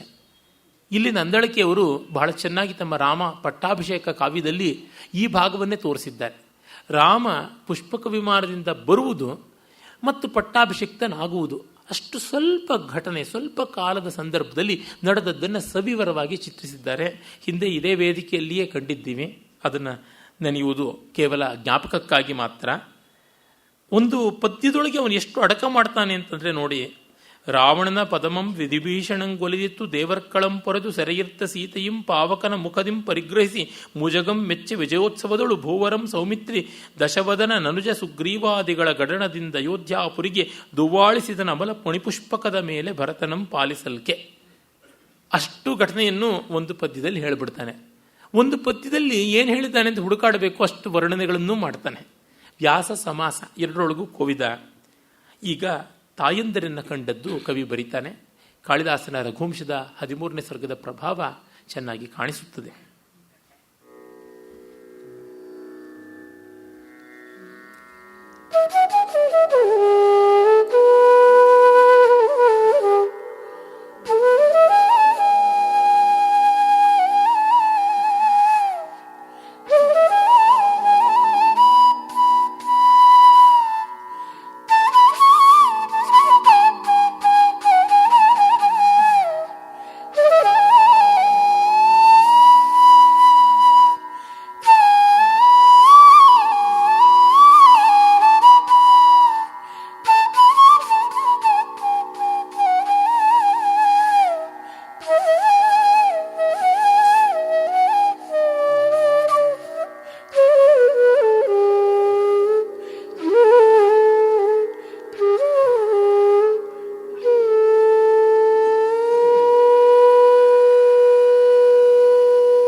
ಕೈತಳದೊಳ್ವೊಯ್ಯನೊಯ್ಯನೆ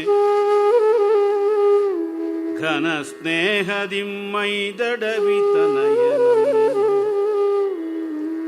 ಕೈತಳದೊಳ್ವೊಯ್ಯನೊಯ್ಯನೆ ಘನ ಸ್ನೇಹದಿಮ್ಮೈದಡವಿ ತನಯನಂ ತಕ್ಕೈಸಿ ಮುಂಡಾಡಿ ತನಯನಂ ತಕ್ಕೈಸಿ ಮುಂಡಾಡಿ ಕೈದುಗಳ ಗಾಯಮಂ ಕಂಡು ಕರಗುತ್ತ ಪೈದುಗಳ ಗಾಯಮಂ ಕಂಡು ಕರಗುತ ಮಗನೇ ನಿನ್ನ ಕೋಮಲ ತನುವನು ಪೊಯ್ದವರ್ ಅದಾರ್ ಮಗನೇ ನಿನ್ನ ಕೋಮಲ ತನುವನು ಪೊಯ್ದವರದಾರ್ ಅಕಟ ಬೆಂದುದೆನ್ನೊಡಲ್ ಮಗನೇ ಬೆಂದುದೆನ್ನೊಡಲೆಂದು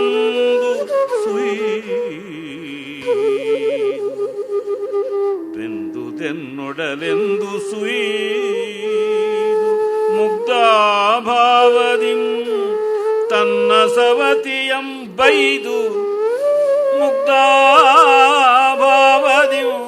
ಸಣ್ಣ ಸವತಿಯಂ ಬೈದು ಮರುಗುವ ಮಾತೆಯಂ ನೋಡಿ ಮರುಗುವ ಮಾತೆಯಂ ನೋಡಿ ನಗುತ ಸಂತೈಸಿದನು ರಾವಣಾರಿ ನಗುತ ಸಂತೈಸಿದಂ ರಾವಣಾರಿ ನಗುತ ಸಂತೈಸಿದಂ.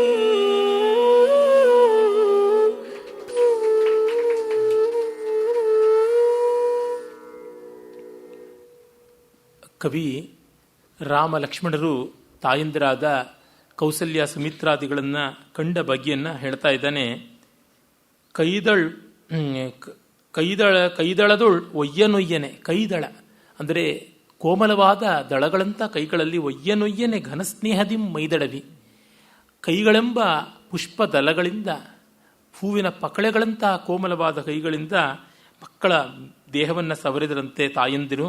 ಮೈದಳವಿ ತನಯನಂ ತಕ್ಕೈಸಿ ಮುಂಡಾಡಿ ಅಪ್ಪಿಕೊಂಡು ಆಧರಿಸಿ ಕೈದುಗಳ ಗಾಯಮಂ ಕಂಡು, ಆ ಮೈಯೆಲ್ಲ ಆದ ಲಂಕಾಯುದ್ಧದ ವರ್ಣಗಳನ್ನು ಕಂಡು ಕರಗುತ ಮಗನೇ ನಿನ್ನ ಕೋಮಲತನವನು ಪೈದರವರಾರ್ ಅಕಟ ಬೆಂದುದೆನ್ ನೋಡಲು, ಅಯ್ಯೋ ನಿನ್ನನ್ನು ಹೊಡೆದವರು ಯಾರು, ಬಡದವರು ಯಾರು, ಗಾಯ ಮಾಡಿದವರು ಯಾರು ಅಂತ ನೊಂದು ಸುಯ್ದು ಮುಗ್ಧ ಭಾವದಿಂದ, ತುಂಬ ಪಾಪ ಮುಗ್ಧ ಭಾವದಿಂದ ನೋಡಿ ತನ್ನ ಸವತಿಯಂ ಬೈದು ಮರುಗುವ ಮಾತೆ.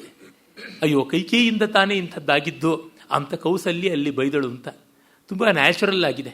ಅಯ್ಯೋ ಇಬ್ಬರು ಮಕ್ಕಳು ಪಾಪ 14 ವರ್ಷ ಇಷ್ಟೆಲ್ಲ ಕಷ್ಟಪಟ್ಟಿದ್ದಲ್ಲದೆ ಸೊಸೆ ಅಸ್ತಿತ್ವಕ್ಕೆ ಸಂಚಕಾರ ಬರುವಂತೆ ಆಗಿ ಇವರು ಮೃತ್ಯುವನ್ನೇ ಎದುರಾಗುವಂತೆ ಸಮುದ್ರ ದಾಟಿ ರಾವಣನ ಜೊತೆ ಯುದ್ಧ ಮಾಡಿ ಗೆದ್ದು ಬಂದರು. ಆದರೆ ಅದಕ್ಕೆ ಇಷ್ಟು ಕ್ಷತ ವಿಕ್ಷತ ಗಾತ್ರರಾಗಿದ್ದಾರಲ್ಲ ಎಂಥದ್ದು ಅಂತ ತನ್ನ ಸವತಿಯನ್ನು ತನ್ನ ಅರಿವಿಲ್ಲದೆಯೇ ಬೈದಳು ಅಂತ ಮುಗ್ಧ ಭಾವದಿಂದ ಬೈತಾ ಇದ್ದಂಥವಳನ್ನು ಕಂಡು ಮಾತೆಯನ್ನು ನೋಡಿ ನಗುತ ಸಂತೈಸಿದಂ ರಾವಣಾರಿ. ರಾಮನಿಗೆ ಇದು ಬಹಳ ಸಹಜವಾದದ್ದು ಅಂತ ಅನಿಸಿದೆ.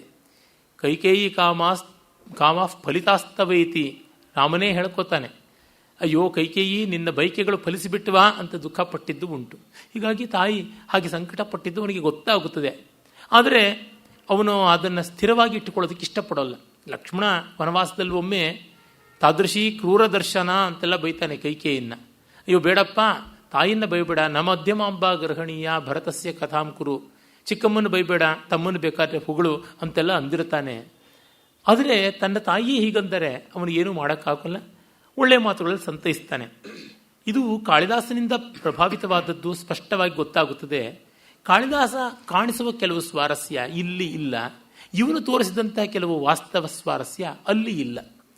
ಕಾಳಿದಾಸನ ಕಾವ್ಯದಲ್ಲಿ ಮಕ್ಕಳನ್ನು ನೋಡಿ ಕೌಸಲ್ಯ ಸುಮಿತ್ರೆಯರು ಅಯ್ಯೋ ವೀರಮಾತೆಯ ಪದವಿ ಇಷ್ಟು ಕಷ್ಟವಾ, ಅದಕ್ಕೆ ಆಸೆ ಪಟ್ಟಿದ್ದು ನಾವು ತಪ್ಪಾಯಿತು ಅಂತ ಅಂದುಕೊಂಡ್ರು ಅಂತ. ಅಂದರೆ ಅವ್ರಿಗೆ ಎಷ್ಟು ಗಾಯ ಆಗಿತ್ತು ಅನ್ನೋದನ್ನು ವಾಚ್ಯವಾಗಿ ಹೇಳಲಿಲ್ಲ. ಅಯ್ಯೋ ವೀರಮಾತೃತ್ವಕ್ಕೆ ಇಷ್ಟ ಕಷ್ಟಪಡುವುದು, ಹಾಗಿದ್ದರೆ ಖಂಡಿತ ಬೇಡ ಅನ್ನುವ ಮೂಲಕವೇ ಅವರೆಷ್ಟು ನೊಂದಿದ್ದಾರೆ, ಬಳಲಿದ್ದಾರೆ, ರಕ್ತ ಬಸಿದ್ದಾರೆ ಅನ್ನೋದನ್ನಷ್ಟು ಕವಿ ಧ್ವನಿಸ್ತಾ ಇದ್ದಾನೆ. ಆದರೆ ಇಷ್ಟಕ್ಕೆ ಕಾರಣವಾದ ಕೈಕೇಯಿಯನ್ನು ಆ ತಾಯಂದಿರ ಮೂಲಕ ಕಾಳಿದಾಸ ಬೈಸಿಲ್ಲ. ಕಾಳಿದಾಸನಿಗೆ ಅದು ಸ್ವಲ್ಪ ಸಹಜವೇ ಆದದ್ದು. ಅವನು ಸ್ವಲ್ಪ ಎಲ್ಲರನ್ನೂ ಚೆನ್ನಾಗಿ ನೋಡ್ಕೊಳ್ಬೇಕು ಅಂತ ಮಾಡ್ತಾನೆ. ಆಮೇಲೆ ಇನ್ನೂ ಒಂದು ಚಮತ್ಕಾರ ಮಾಡ್ತಾನೆ. ಕೈಕೇಯಿಯ ಬಳಿಗೆ ಕಾಳಿದಾಸನ ರಾಮ ಹೋಗಿ ಹಿಂದೆ ನಿಂತಿದ್ದಳು, ದುಃಖ ಪಡ್ತಾ ಇದ್ದಳು. ಅವಳು ಇಂಥ ಅನರ್ಥಕ್ಕೆ ತಾನೇ ಕಾರಣ ಆದಳು ಅಂತ ಸಂಕೋಚ ಪಡ್ತಾ ಇದ್ದಳು. ಅವಳ ಹತ್ರಕ್ಕೆ ಹೋಗಿ, ಅಮ್ಮ ನಿನ್ನಿಂದ ನಮ್ಮ ಅಪ್ಪ ಸತ್ಯವಂತನಾದ ಅಂತ ಜಹಾರ ಲಜ್ಜಾಂ ಭರತಸ್ಯ ಮಾತು ಅಂತಾನೆ. ಭರತನ ತಾಯಿಯ ನಾಚಿಕೆಯನ್ನು ಕಳೆದ, ಅವಳಿಗೆ ದೊಡ್ಡ ಸ್ಥಾನ ಇದೆ ಅಂತ ತೋರ್ಪಡಿಸಿ ಅಂತ. ಇದು ಒಂದು ತುಂಬ ಸ್ವಾರಸ್ಯಕಾರಿಯಾದದ್ದು. ತನ್ಮೂಲಕ ಕೈಕೇಯಿಗೆ ಈ ಥರ ನಿಂದೆಗಳು ಅಭ್ಯಾಸವಾಗಿ ಇನ್ನಷ್ಟು ಮುಜುಗರಗೊಂಡಿದ್ದಳು, ಇನ್ನಷ್ಟು ಚಿಪ್ಪಿಗೆ ಸೇರಿದ್ದಳು ಅನ್ನುವುದು ಗೊತ್ತಾಗುತ್ತದೆ. ಕಾಳಿದಾಸನದು ಅದೊಂದು ಅಭಿಜಾತ ಸೌಂದರ್ಯ. ಒಂದು ಚಿಕ್ಕ ಪದ್ಯದಲ್ಲಿ ಲಕ್ಷ್ಮೀಶ ಷಟ್ಪದಿಗಳಲ್ಲಿ ಆಚೆ ಈಚೆ ಹೋಗಿ ಹೇಳತಕ್ಕಂಥದ್ದನ್ನೆಲ್ಲ ತಿಳಿಸ್ತಾನೆ. ಆ ಭಾಷೆಯೂ ಅವನಿಗೆ ಒದಗಿ ಬರುತ್ತದೆ. ಆದರೆ ಇಲ್ಲಿ ತುಂಬ ಚೆನ್ನಾಗಿದೆ, ಸಾಹಜಿಕವಾದದ್ದು, ನಮ್ಮ ಲೋಕ ರೀತಿ ಏನಿದೆ ಅದರಂತೆ ಬಂದಂಥದ್ದು. ಆ ಭಾವದಿಂದ ನಾವು ನೋಡಬಹುದು. ಆಮೇಲೆ ಅಲ್ಲಿ ರಾಮನ ಪಟ್ಟಾಭಿಷೇಕವಾಗುತ್ತದೆ. ಆ ಪಟ್ಟಾಭಿಷೇಕದ ಸಂದರ್ಭದಲ್ಲಿ ಒಂದು ಪದ್ಯವನ್ನು ಕವಿ ಬರೀತಾನೆ. ಅದಂದರೆ ಯಾವೆಲ್ಲ ರೀತಿಯಲ್ಲಿ ರಾಮ ರಾಜ್ಯ ಸೊಗೈಸ್ತು ಅಂತ. ಮತ್ತು ಅವನ ವರಸೆಗಳು ಯಾವುದಿವೆ, ಎಂದಿನ ವರಸೆಗಳು, ಶಬ್ದಾಲಂಕಾರ, ಅದನ್ನೆಲ್ಲವನ್ನ ಇಲ್ಲಿ ಸೂರೆಗೊಂಡಿದ್ದಾನೆ.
ಯೂಪಮಯವಾಯ್ತು ಧರೆಯೆಲ್ಲಮುಂ ವರಜಾತ ರೂಪಮಯವಾಯ್ತು ಮನೆಯೆಲ್ಲಮುಂ. ಯೂಪಮಯವಾಯ್ತು ಧರೆಯೆಲ್ಲಮುಂ ವರಜಾತ ರೂಪಮಯವಾಯ್ತು ಮನೆಯೆಲ್ಲಮುಂ. ಶುಕಪಿಕಾಲಾಪಮಯವಾಯ್ತು ವನಮೆಲ್ಲಮುಂ.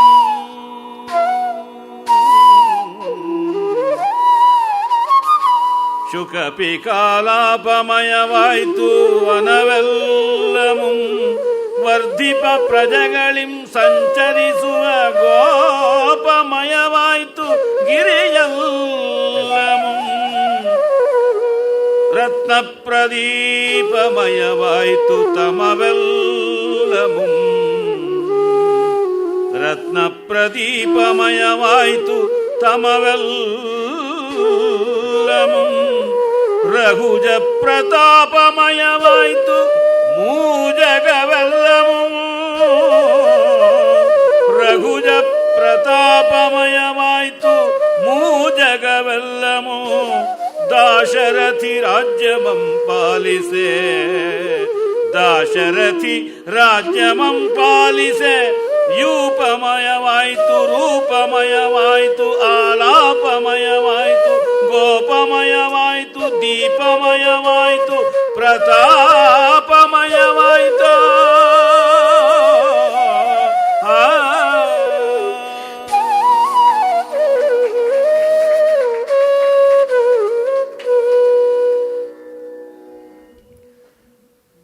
ಶಬ್ದ ಸಂಪತ್ತಿಗಾಗಿ ಈ ಕಾವ್ಯವನ್ನು ಓದಬೇಕು ಅಂತ ಮತ್ತೆ ಮತ್ತೆ ಹೇಳಿದ್ದೀನಿ. ಇದು ಇನ್ನಷ್ಟು ಮತ್ತಷ್ಟು ಸ್ಪಷ್ಟವಾಗ್ತಾ ಇದೆ.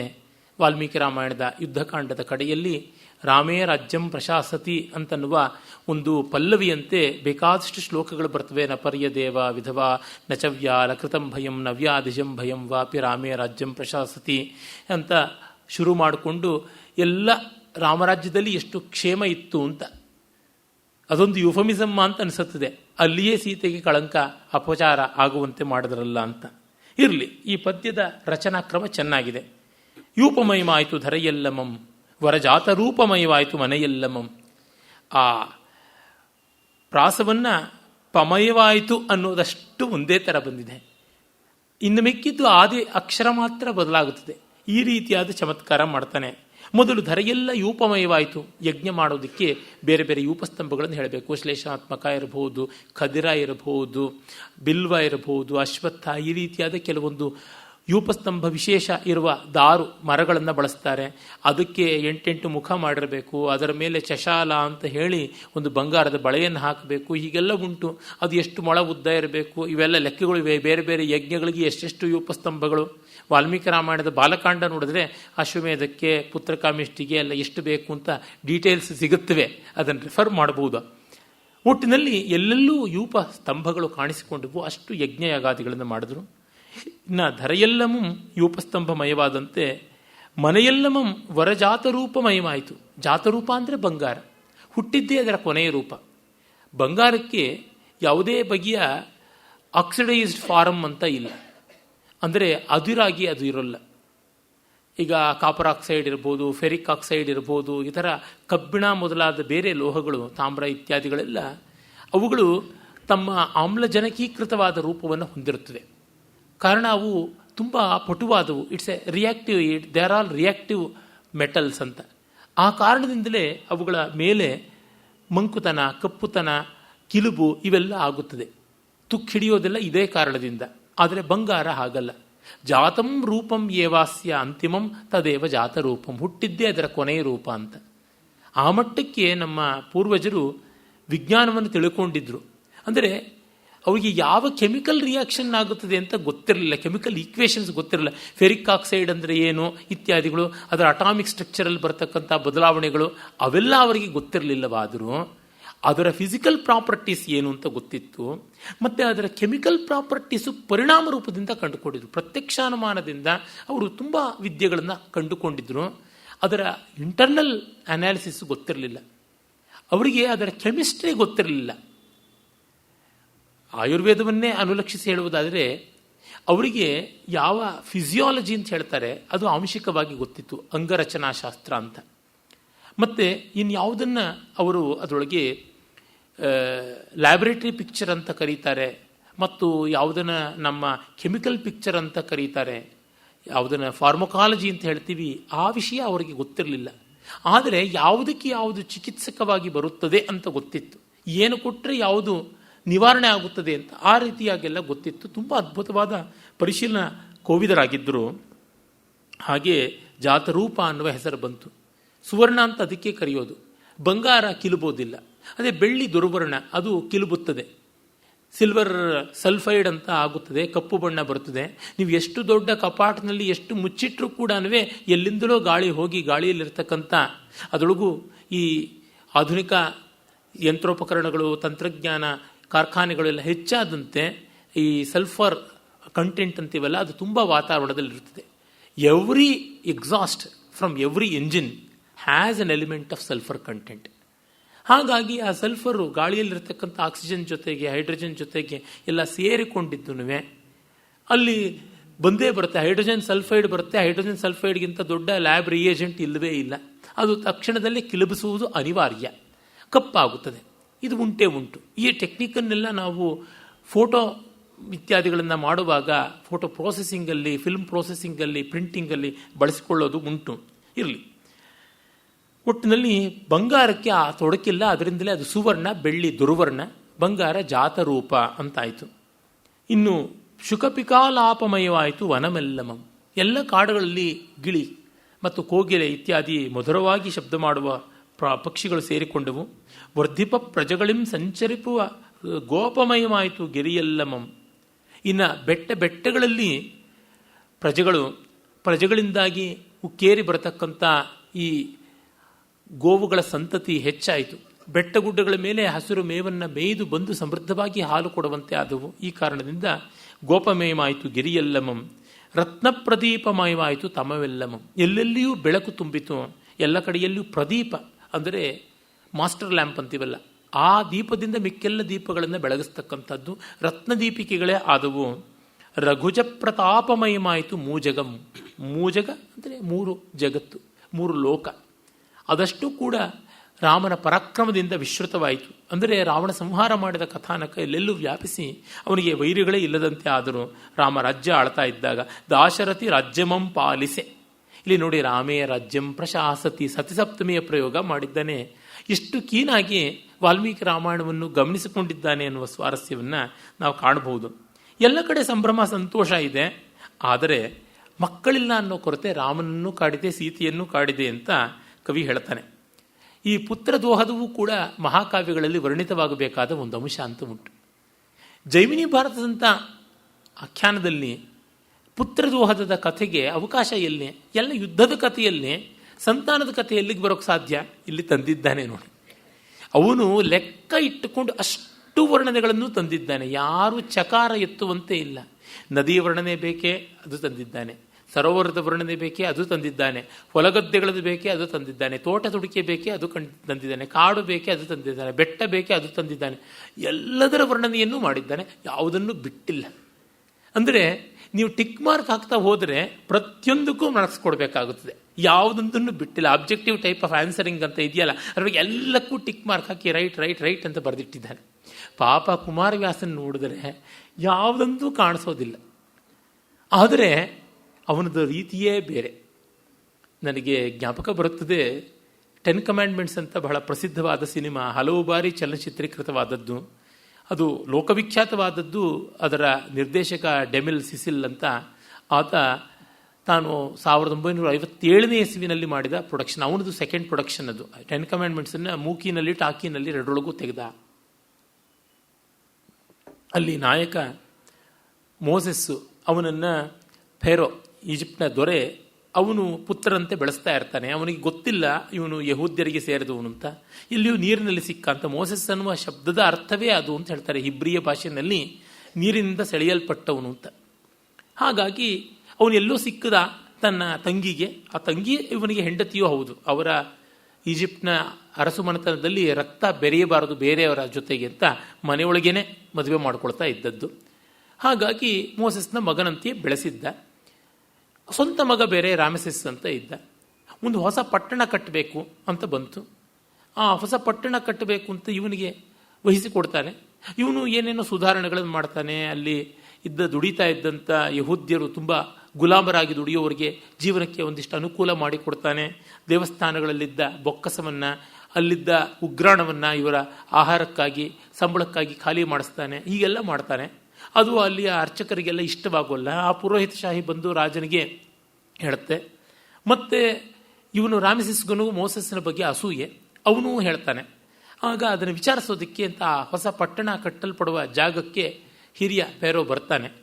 ಬಂದಾಗ ಆ ಸನ್ನಿವೇಶ ತುಂಬ ಚೆನ್ನಾಗಿದೆ. ಅಲ್ಲಿ ಒಂದು ತಕ್ಕಡಿ ಇರುತ್ತದೆ. ತಕ್ಕಡಿಯ ಪಕ್ಕದಲ್ಲಿ ಒಂದಿಷ್ಟು ತೂಕದ ಬಟ್ಟುಗಳು ಇರುತ್ತವೆ. ಆ ಪುರೋಹಿತ ತನ್ನ ಆಕ್ಷೇಪಗಳನ್ನು ಹೇಳ್ತಾನೆ. ಮೋಸೆಸ್ ಇಂಥದ್ದು ಮಾಡಿದ್ದಾನೆ ಅಂತ ವಿಚಾರಣೆ. ಮಹಾರಾಜ ಎದುರಿಗಿರ್ತಾನೆ. ಒಂದೊಂದಿಷ್ಟು ಆಕ್ಷೇಪ ಆಗ್ತಾ ಇದ್ದಂತೆ ಈ ರಾಮಸೆಸ್ಸು ಯೂಲ್ ಬ್ರಿನರ್ ಮಾಡಿರ್ತಕ್ಕಂಥದ್ದು ಬಹಳ ಅದ್ಭುತವಾಗಿ ನಡೆಸಿದ್ದಾನೆ.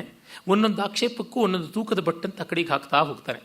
ಆಗ ಆ ಕಡೆಯ ತಟ್ಟೆ ಕೆಳಗಿಳಿಯುತ್ತದೆ, ಇನ್ನೊಂದು ಕಡೆ ತಟ್ಟೆ ಅದು ಮೋಸೆಸ್ ಕಡೆಗಿರೋದು ಅದು ಮೇಲಕ್ಕೆ ಬರುತ್ತದೆ. ಅಂದರೆ ನಿನ್ನ ಕಡೆಯಲ್ಲಿ ಏನೋ ಪಾಯಿಂಟ್ ಇಲ್ಲ, ನೀನು ಅಗ್ಗವಾಗಿಬಿಟ್ಟೆ, ಹಗುರ ಹಲ್ಕಾ ಆಗಿಬಿಟ್ಟೆ ಅಂತ ಆಕ್ಷೇಪ ಎಲ್ಲ ಆದಮೇಲೆ Moses but the city is built ಅಂತ ಒಂದು ಇಟ್ಟಿಗೆ ಆ ಕಾಲಕ್ಕೆ ದೊಡ್ಡ ತಂತ್ರಜ್ಞಾನ. ಆ ಇಟ್ಟಿಗೆಗೆ ರೀಇನ್ಫೋರ್ಸ್ಮೆಂಟ್ ಇರ್ತಾ ಇತ್ತು. ಅದು ಜೊಂಡನ್ನು ಕತ್ತರಿಸಿ ತುಂಡು ಮಾಡಿ ಅದನ್ನು ಕೆಸರಿನಲ್ಲಿ ಬೆರೆಸಿ ಮಣ್ಣಲ್ಲಿ ಹದ ಮಾಡಿ ಅದನ್ನು ಇಟ್ಟಿಗೆಯಾಗಿ ಅಚ್ಚು ಹಾಕಿದರೆ ಗಟ್ಟಿಯಾಗಿ ನಿಲ್ಲುತ್ತದೆ ಅಂತ. ಮೆಟಲ್ ಮ್ಯಾಟ್ರಿಕ್ಸ್ ಕಾಂಪೋಸಿಟ್ಸ್ ಅಂತ ಒಂದು ಕ್ಷೇತ್ರ ಇದೆ. ಅದರೊಳಗೆ ನಾನು ಸಂಶೋಧನೆ ಮಾಡಿದ್ದು ಇಂಜಿನಿಯರಿಂಗಲ್ಲಿ. ಅಲ್ಲಿ ಈ ಕಾಂಪೋಸಿಟ್ಸ್ ಅಂದರೆ ಒಂದು ವಸ್ತುವಿನ ಮಾತ್ರಕ್ಕೆ ಒಳಗೆ ಇನ್ನೊಂದು ವಸ್ತುವನ್ನು ಬೆರೆಸ್ತಕ್ಕಂಥದ್ದು. ಅದು ಅಲ್ಲಿಂದಲೇ ಆರಂಭವಾಯಿತು ಮೊದಲಿಗೆ ಅಂತ. ರೀಇನ್ಫೋರ್ಸ್ಮೆಂಟ್ RCC ಅಲ್ಲಿಂದ ಶುರುವಾಯಿತು ಅಂತ ಹೇಳ್ತಾರೆ. ಆಗ ಆ ಇಟ್ಟಿಗೆ ಒಂದಿರುತ್ತೆ. But the city is built ಅಂತ ಆ ಇಟ್ಟಿಗೆಯನ್ನು ಇನ್ನೊಂದು ತಟ್ಟೆ ಮೇಲೆ ಕುಕ್ಕುತ್ತಾನೆ. ಅಷ್ಟು ಈ ತೂಕದ ಬಟ್ಟೆಗಳಿಂತಲೂ ಅದು ಭಾರವಾಗಿ ಇದು ಕೆಳಗೆ ಬರುತ್ತದೆ ಅಂತ. ಅಂದರೆ ಒಂದು ಟ್ರಂಪ್ ಕಾರ್ಡ್ ಅಂತಾರಲ್ಲ, ತುರುಫೇಲೆ ಅಂತ ಇಸ್ಪೀಟ್ ಕಾರ್ಡ್ಗಳ ಆಟದಲ್ಲಿ ಹೇಳ್ತಾ ಇದ್ರು. ಟ್ರಂಪ್ ಕಾರ್ಡ್ ಎಸೆಯೋದು ಅಂತ ಒಂದು ಉಂಟು. ಆ ಥರದ್ದನ್ನು ಕುಮಾರವ್ಯಾಸ ಮಾಡಿಬಿಡ್ತಾನೆ. ಅತ್ಯುಜ್ವಲವಾಗಿ ಪಾತ್ರಗಳ ಸ್ವಭಾವವನ್ನು, ಸನ್ನಿವೇಶವನ್ನು ಚಿತ್ರಿಸಿಬಿಡ್ತಾನೆ. ನೀವು ನೋಡ್ಕೊಳ್ಳಿ, ಅಷ್ಟು ಬಂದಿರುತ್ತದೆ ಅಂತ. ಇದು ಒಂದು ಸ್ವಾರಸ್ಯ. ಆದರೆ ಏನು ಮಾಡೋದು ಪಾಪ, ಇವನಲ್ಲಿ ಕಾಣುವಂಥದ್ದು ಇಲ್ಲಿ ನೋಡದೇ ಇದ್ದರೆ ನಮಗೆ ನಷ್ಟ.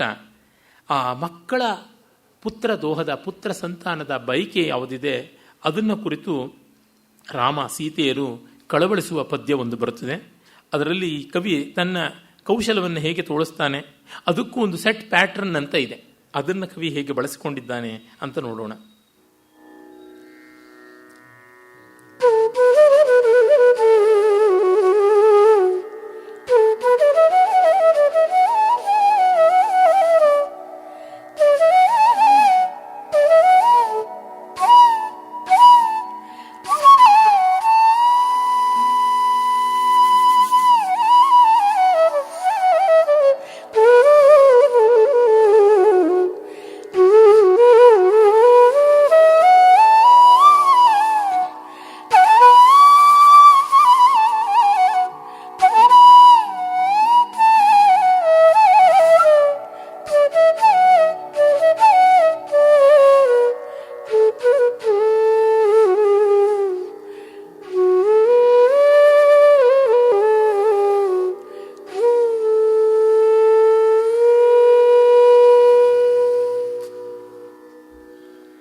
ಕಂದನಾಡುವ ಬಾಲಲೀಲೆಯಂ ನೋಡಿ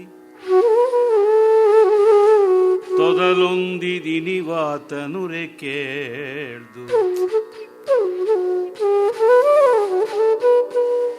ಕಂದನಾಡುವ ಬಾಲಲೀಲೆಯಂ ನೋಡಿ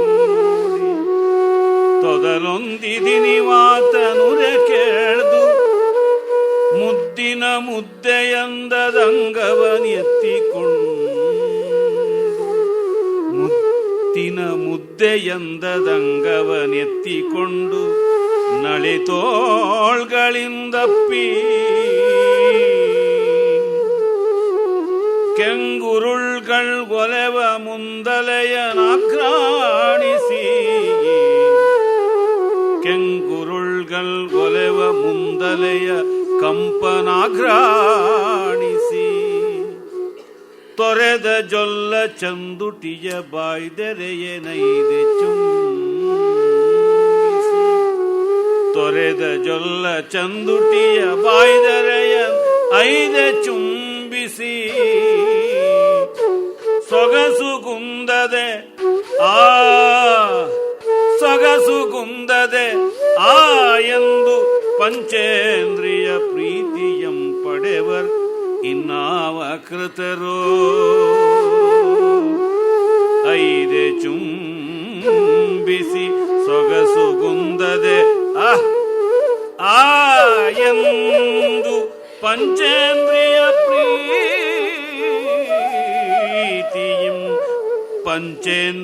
ಪ್ರೀತಿಯಂ ಪಡೆವರಿನ್ನಾವ ಕೃತರೋ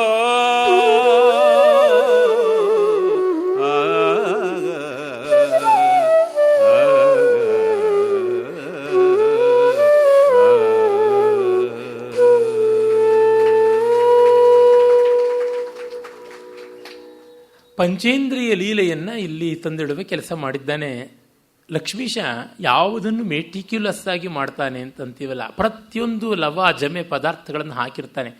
ಅಲ್ಲಿ ಇಲ್ಲಿ ಹಾಗೆ ಹೀಗೆ ಪಡಪೋಷಿ ಕೆಲಸ ಅವನು ಮಾಡೋದೇ ಇಲ್ಲ ಪಾಪ. ಅಂದರೆ ಈ ಆಧುನಿಕ ಕಾಲದಲ್ಲಿ ಎಲ್ಲವನ್ನ ಆನ್ ರೆಕಾರ್ಡ್ಸ್ ತೋರಿಸ್ಬೇಕು ಅನ್ನೋರಿಗೆ ಲಕ್ಷ್ಮೀಶನೇ ಟಾಪ್ ಕ್ಲಾಸ್ ಮಾದರಿ ಅಂತ ಅನಿಸುತ್ತದೆ. ಪ್ರತಿಯೊಂದನ್ನು ಮಾಡಿರ್ತಾನೆ. ಅದು ಓರಣವಾಗಿ ಅಷ್ಟು ಒಪ್ಪದಿಂದ ಅಚ್ಚುಕಟ್ಟಿನಿಂದ ಮಾಡ್ತಾನೆ. ನೋಡಿ, ಒಂದು ಮಗುವಿನ ಆಟದಲ್ಲಿ ಎಷ್ಟೆಲ್ಲ ರೀತಿಯಲ್ಲಿ ಇಂದ್ರಿಯಗಳಿಗೆ ಸಂತೋಷವಾಗುತ್ತದೆ. ನಮಗಿರುವುದು 5 ಇಂದ್ರಿಯಗಳು. ಅಷ್ಟೂ ರೀತಿಯ ಬಹಿರಿಂದ್ರಿಯಗಳಿಗೂ ಸಂತೋಷವಾಗಿ ತನ್ಮೂಲಕ ಅಂತರಿಂದ್ರಿಯವಾದ ಮನಸ್ಸಿಗೆ ಆನಂದ ಅನ್ನುವ ಲೆಕ್ಕ ಇಟ್ಟು ತೋರಿಸ್ಬಿಡ್ತಾನೆ. ನೀವು ನೋಡ್ಕೊಳ್ಳಿ, ಯಾವ ಅಳತೆಗೋಲಿಂದ ಅಳೀರಿ. ನೀವು ಅಳಿತೀರಾ, ಲೀಟ್ರ್ ಬೇಕಾದ್ರೆ ಕ್ಯಾನ್ ಇಡ್ತೀನಿ. ನೀವು ಮತ್ತೊಂದು ರೀತಿ ಅಳಿತೀರಾ, ಗಜಗಡ್ಡಿ ಇಡ್ತೀನಿ. ಇನ್ನೊಂದು ರೀತಿ ಅಳಿತೀರಾ, ತಕ್ಕಡಿ ಇಡ್ತೀನಿ. ಮತ್ತೊಂದು ರೀತಿ ಅಳಿತೀರಾ, ಸ್ಟಾಪ್ ವಾಚ್ ಇಡ್ತೀನಿ ಅಂತ ದೇಶ ಕಾಲದ ರೂಪದಿಂದ ದ್ರವ, ಅನಿಲ, ಘನ ಎಲ್ಲವನ್ನೂ ಕೂಡ ಉದ್ದ, ಅಳತೆ, ಗಾತ್ರ ಇತ್ಯಾದಿ ಸಕಲ ರೀತಿಯಲ್ಲೂ ಅಳಿರಿ, ನಾನು ಫೇಲ್ ಆಗೋದಿಲ್ಲ ಅಂತ ಮಾಡ್ತಾನೆ. ಇಷ್ಟು ಟೆಕ್ನಿಕಲ್ ಆಗಿಬಿಟ್ರೆ ಕಾವ್ಯ ಕಷ್ಟ. ವೈಎನ್ಕೆ ಅವರು ಕಾವ್ಯ ಇಷ್ಟು ಲೈಟ್ ಆದರೆ ಹೇಗೆ ಸ್ವಾಮಿ ಅಂತಿದ್ದರಂತೆ. ನಾವುಗಳು ಇಷ್ಟು ಟೆಕ್ನಿಕಲ್ ಆಗಿಬಿಟ್ರೆ ಕಾವ್ಯ ಹೇಗೆ ಅಂತ. ಏಕೆಂದರೆ ಈ ಆಧುನಿಕ ವಿಜ್ಞಾನದ ಭರದಲ್ಲಿ ಒಂದು ಸಂಗೀತವಾಗಲಿ, ಒಂದು ನೃತ್ಯವಾಗಲಿ ತುಂಬ perfection, precision, neat curves, neat lines, neat angles, ಅರಮಂಡಿ ಈ ರೀತಿಯಾದದ್ದು ಜಿದ್ದುಗಾರಿಕೆ ಬಂದುಬಿಟ್ರೆ ತುಂಬ ಕಷ್ಟ ಆಗುತ್ತದೆ. ಅದೊಂದು ರೀತಿಯಾದ ದಿವ್ಯವಾದ ಗ್ರಾಮ್ಯದ ಹೊರಟು ಬೇಕಾಗುತ್ತದೆ. ಅದು ಹೇಗೆ ಅಂತ ಹೇಳೋಕ್ಕಾಗೋಲ್ಲ. ಒಂದು ಮಟ್ಟದ ನೆಮ್ಮದಿಯ ಅನಿರೀಕ್ಷಿತ ಇರಬೇಕು. ತುಂಬ ಅಚ್ಚುಕಟ್ಟಾದ ಮನೆಯಲ್ಲಿ ನಾವೇ ಕಸವಾಗ್ತೀವಿ ಅಂತೀವಲ್ಲ, ಮೂರ್ತಿರಾಯರ ಮಾತು, ಅದು ಇಲ್ಲಿ ಕೂಡ ಗಮನಕ್ಕೆ ಬರುತ್ತದೆ. ಇರಲಿ, ಇವನು ಮಾಡುವ ಅಚ್ಚುಕಟ್ಟನ್ನು ನೋಡೋಣ. ಕಂದನಾಡುವ ಬಾಲಲೀಲೆಯಂ ನೋಡಿ ನಯನೇಂದ್ರಿಯ ಬಂತು. ಆ ಬಾಲಲೀಲೆಯ ಕ್ರಮ ಎಲ್ಲ ಎಂಥದ್ದು. ಕಣ್ಣು ಹೋದಲ್ಲೆಲ್ಲ ಅದು ಓಡ್ತಾ ಇರುತ್ತೆ, ಅದು ಓಡಿದಲ್ಲೆಲ್ಲ ಕಣ್ಣು ಓಡ್ತಾ ಇರ್ತದೆ, ಹೀಗಿರುತ್ತದೆ. ತೊದಲೊಂದಿದ ಇನಿವಾತ ನುರೆ ಕೇಳ್ದು. ಆ ತೊದಲು ಮಾತು ಕೇಳುವುದೇ ಒಂದು ಭಾಗ್ಯ. ಅವರು ಅರ್ಜುನ್ ವಾಡೇಕರ್ ಅವರು ಕಂಠಕಾಂಜಲಿ ಕಾವ್ಯದಲ್ಲಿ ಮುದ್ದು ಮುದ್ದಾದ ಮಕ್ಕಳ ಮಾತುಗಳ ಆ ತೊದಲು ನುಡಿಯನ್ನೇ ಸಂಸ್ಕೃತದಲ್ಲಿ ಶಾರದೋಲ ವಿಕಡಿತ ಪದ್ಯವಾಗಿ ಮಾಡ್ತಾರೆ. ತುಂಬ ಚೆನ್ನಾಗಿದೆ ಆ ಪದ್ಯ. ಆಮೇಲೆ ಅವ್ರು ಹೇಳ್ತಾರೆ, ಇದೇನು ಸಂಸ್ಕೃತ ಹೀಗಾಯ್ತಲ್ಲ ಅಂದರೆ, ವತ್ಸೆ ಸಂಸ್ಕೃತ ಹೀಗೇ ಇದ್ದರೆ ಚೆನ್ನಮ್ಮ, ನಿನ್ನ ಬಾಯಿಂದ ಬರುವ ಈ ಮಾತು ಆ ದಿವ್ಯವಾಣಿಗಿಂತಲೂ ಚೆನ್ನಾಗಿದೆ ಅಂತ. ಅಂದರೆ ಪ್ರಾಕೃತ ರೂಪವಾಗಿ ಬಂದಾಗಲೇ ಚೆನ್ನ ಅಂತ. ಅದನ್ನು it is perhaps an untranslatable verse ಅಂತ ಬರೀತಾರೆ. ಆ ಸಂಸ್ಕೃತದ ಶ್ಲೋಕದ ಸ್ವಾರಸ್ಯ ಇರುವುದಿಲ್ಲ ಮಕ್ಕಳ ತೊದಲ್ ಮಾತಾಗಿ ಬಂದಿರೋದ್ರೊಳಗೆ. ಅದರಲ್ಲಿ ಫಾರ್ಮೇ ಕಂಟೆಂಟ್ ಆಗತಕ್ಕಂಥ ಸ್ವಾರಸ್ಯವನ್ನು ನೋಡ್ತೀವಿ. ಆಲಕ್ಷ್ಯದಂತಮುಕುಲ ನನಿಮಿತ್ತ ಹಾಸೈಹಿ ಅಂತ ಕಾಳಿದಾಸ ಹೇಳಿದನಲ್ಲ, ಅವ್ಯಕ್ತ ವರ್ಣ ರಮಣೀಯ ವಚಃಪ್ರವೃತ್ತೀನ್ ಹಾಗೆ ಕಾಣಿಸುತ್ತದೆ ತೊದಲು ಮಾತು. ಕೇಳಿದು ಮುದ್ದಿನ ಮುದ್ದೆಯ ಅಂದದ ಅಂಗವನು, ಮುದ್ದಿನ ಮುದ್ದೆ, ಆ ಮುದ್ದು ಅನ್ನುವ ಯಾವ ಒಂದು ಭಾವೈಕ ವೇದ್ಯವಾದ ಅಮೂರ್ತ ಇದೆ ಅದು ಮುದ್ದೆ ಅಂದರೆ ಘನೀಭೂತವಾದ ವ್ಯಕ್ತವಾದ ಸಾಕಾರವಾಯಿತು ಅಂತ. ಮೂರ್ತವಾದದ್ದು ಮುದ್ದಿನ ಮುದ್ದೆಯಂದದ ಅಂಗವನ್ನು ಎತ್ತಿಕೊಂಡು ಒಂದೊಂದು ಕೈ ಕಾಲು ಕಣ್ಣು ಕೊರಳು ಎಲ್ಲ ಚೆನ್ನಾಗಿರ್ತದೆ. ಆ ಮಕ್ಕಳಿಗೆ ಗುಳಿ ಬೀಳುವುದಾಗಲಿ, ಮಕ್ಕಳಲ್ಲಿ ಮೂಳೆಯ ಸಂಖ್ಯೆ ಹೆಚ್ಚು ದೊಡ್ಡವರಿಗಿಂತ, ಆಮೇಲೆ ಅವು ಕರಗಿ ಬೇರೆ ಬೇರೆ ಮೂಳೆಗಳು ಒಂದು ಮೂಳೆ ಆಗುತ್ತವೆ ಅಂತ. ಮಕ್ಕಳಿಗೆ ದೊಡ್ಡವರಿಗಿಂತ ಹೆಚ್ಚಿರೋದು ಅದೇ, ಮೂಳೆಗಳ ಸಂಖ್ಯೆ ಹೆಚ್ಚಾಗುಂಟು. ಅದಕ್ಕೆ ಅವುಗಳ ದೇಹ ತುಂಬ ನಮ್ಯ ಫ್ಲೆಕ್ಸಿಬಲ್ ಆಗಿರುತ್ತದೆ. ಹಾಗಾಗಿ ಅಲ್ಲಿ ಇಲ್ಲಿಲ್ಲದ ಮಾರ್ಧವ ಕೋಮಲತೆ ಬರುತ್ತದೆ. ಆ ಮಕ್ಕಳನ್ನ ಆ ಅಂಗವನ್ನು ಎತ್ತಿಕೊಂಡು ಅಲ್ಲಿ ಸ್ಪರ್ಶ ಬಂತು. ನೇತ್ರವಾಯಿತು, ಶ್ರೋತ್ರವಾಯಿತು, ಸ್ಪರ್ಶ ಶ್ರವಣೇಂದ್ರಿಯ, ನಯನೇಂದ್ರಿಯ, ಈಗ ಸ್ಪರ್ಶೇಂದ್ರಿಯ. ನಳಿದೋಳ್ಗಳಿಂದಪ್ಪಿ ಕೆಂಗುರುಳ್ಗೊಳ್ ಒಲೆವ ಮುಂದಲೆಯ ಕಂಪನ ಅಘ್ರಾಣಿಸಿ. ತುಂಬ ಒಳ್ಳೆಯ ಪರಿಶೀಲನೆ ಮಾಡಿದ್ದಾನೆ. ಮಕ್ಕಳ ಮೈಯಲ್ಲಿ ಅದೊಂದು ಬಗೆಯ ಪರಿಮಳ ಇರುತ್ತೆ. ಅದು ಒಳ್ಳೆಯದು ಕೆಟ್ಟದ್ದು ನೀವೇನಾದರೂ ಅಂದುಕೊಳ್ಳಿ, ಅದು ಹಾಸಿಗೆ ಬಟ್ಟೆ ವಾಸನೆಯಿಂದ, ಆಗಷ್ಟೇ ಕುಡಿದ ತಾಯಿ ಹಾಲು ವಾಸನೆಯಿಂದ ಮೊದಲುಗೊಂಡು, ಬೆಳಗ್ಗೆ ಸ್ನಾನ ಮಾಡಿಸಿದ ಮೇಲೆ ಹಾಕುವ ಸಾಂಬ್ರಾಣಿಯ ಧೂಪದಿಂದ ಮೊದಲುಗೊಂಡು, ರಕ್ಷೆಯಾಗಿ ಇಟ್ಟಂಥ ಕಾಡಿಗೆ ಒಂದು ಪರಿಮಳ ಇರ್ತದೆ. ಅದು ಎಲ್ಲ ಸೇರಿಕೊಂಡಿರ್ತದೆ. ಜೊತೆಗೆ ಬಾಣಂತಿಯ ಕೊಠಡಿಯಲ್ಲಿ ಆ ಬಾಣಂತಿಯ ಲೇಹಿಗಳು, ಆ ಪಟ್ಟುಗಳು, ಆ ಪರುಠವಣೆ ಇವೆಲ್ಲ ಸೇರಿಕೊಂಡು ಅನೂಹ್ಯವಾದ ಒಂದು ಪರಿಮಳ ಇರ್ತದೆ. ಆ ಮಕ್ಕಳ ಮೈಯ ಪರಿಮಳಕ್ಕೆ ಅದೇ ಸಾಟಿ ಅನಿಸುತ್ತೆ. ಅದು ಬಹಳ ಸಂಕೀರ್ಣ ಮನೋಹರತೆ. ಹಾಗೆ ಮುಂದಲೆಯ ಕಂಪನ ಅಘ್ರಾಣಿಸಿ. ಆಮೇಲೆ ಅಲ್ಲಿ ಘ್ರಾಣೇಂದ್ರಿಯವಾಯಿತು.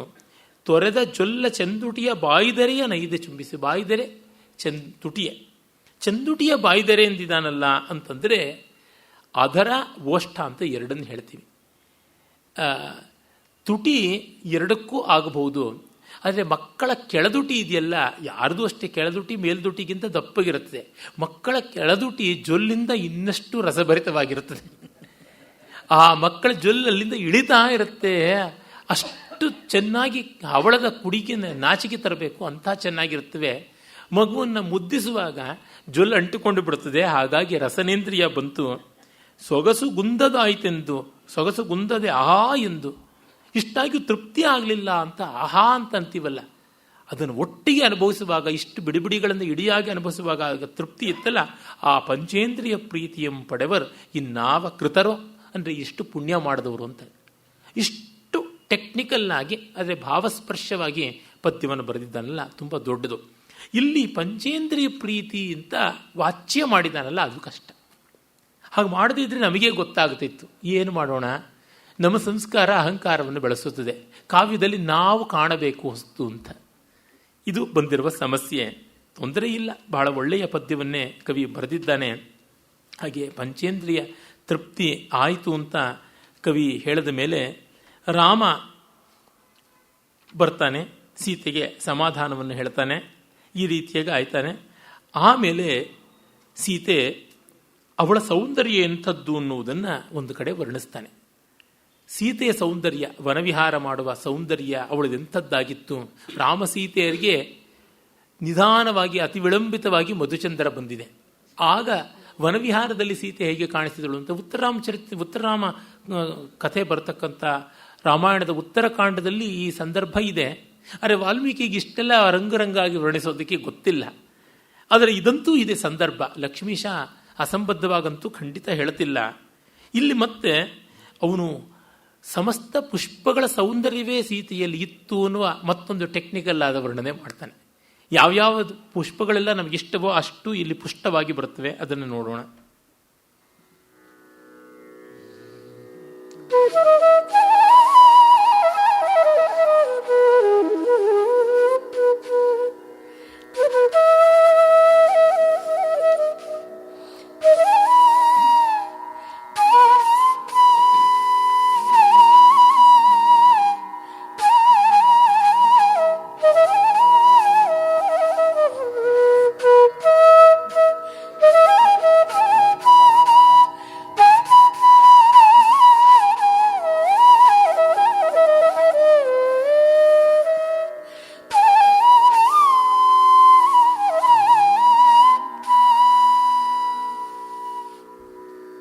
ಮಲ್ಲಿಕಾಸ್ಮಿತ ರುಚಿರೆ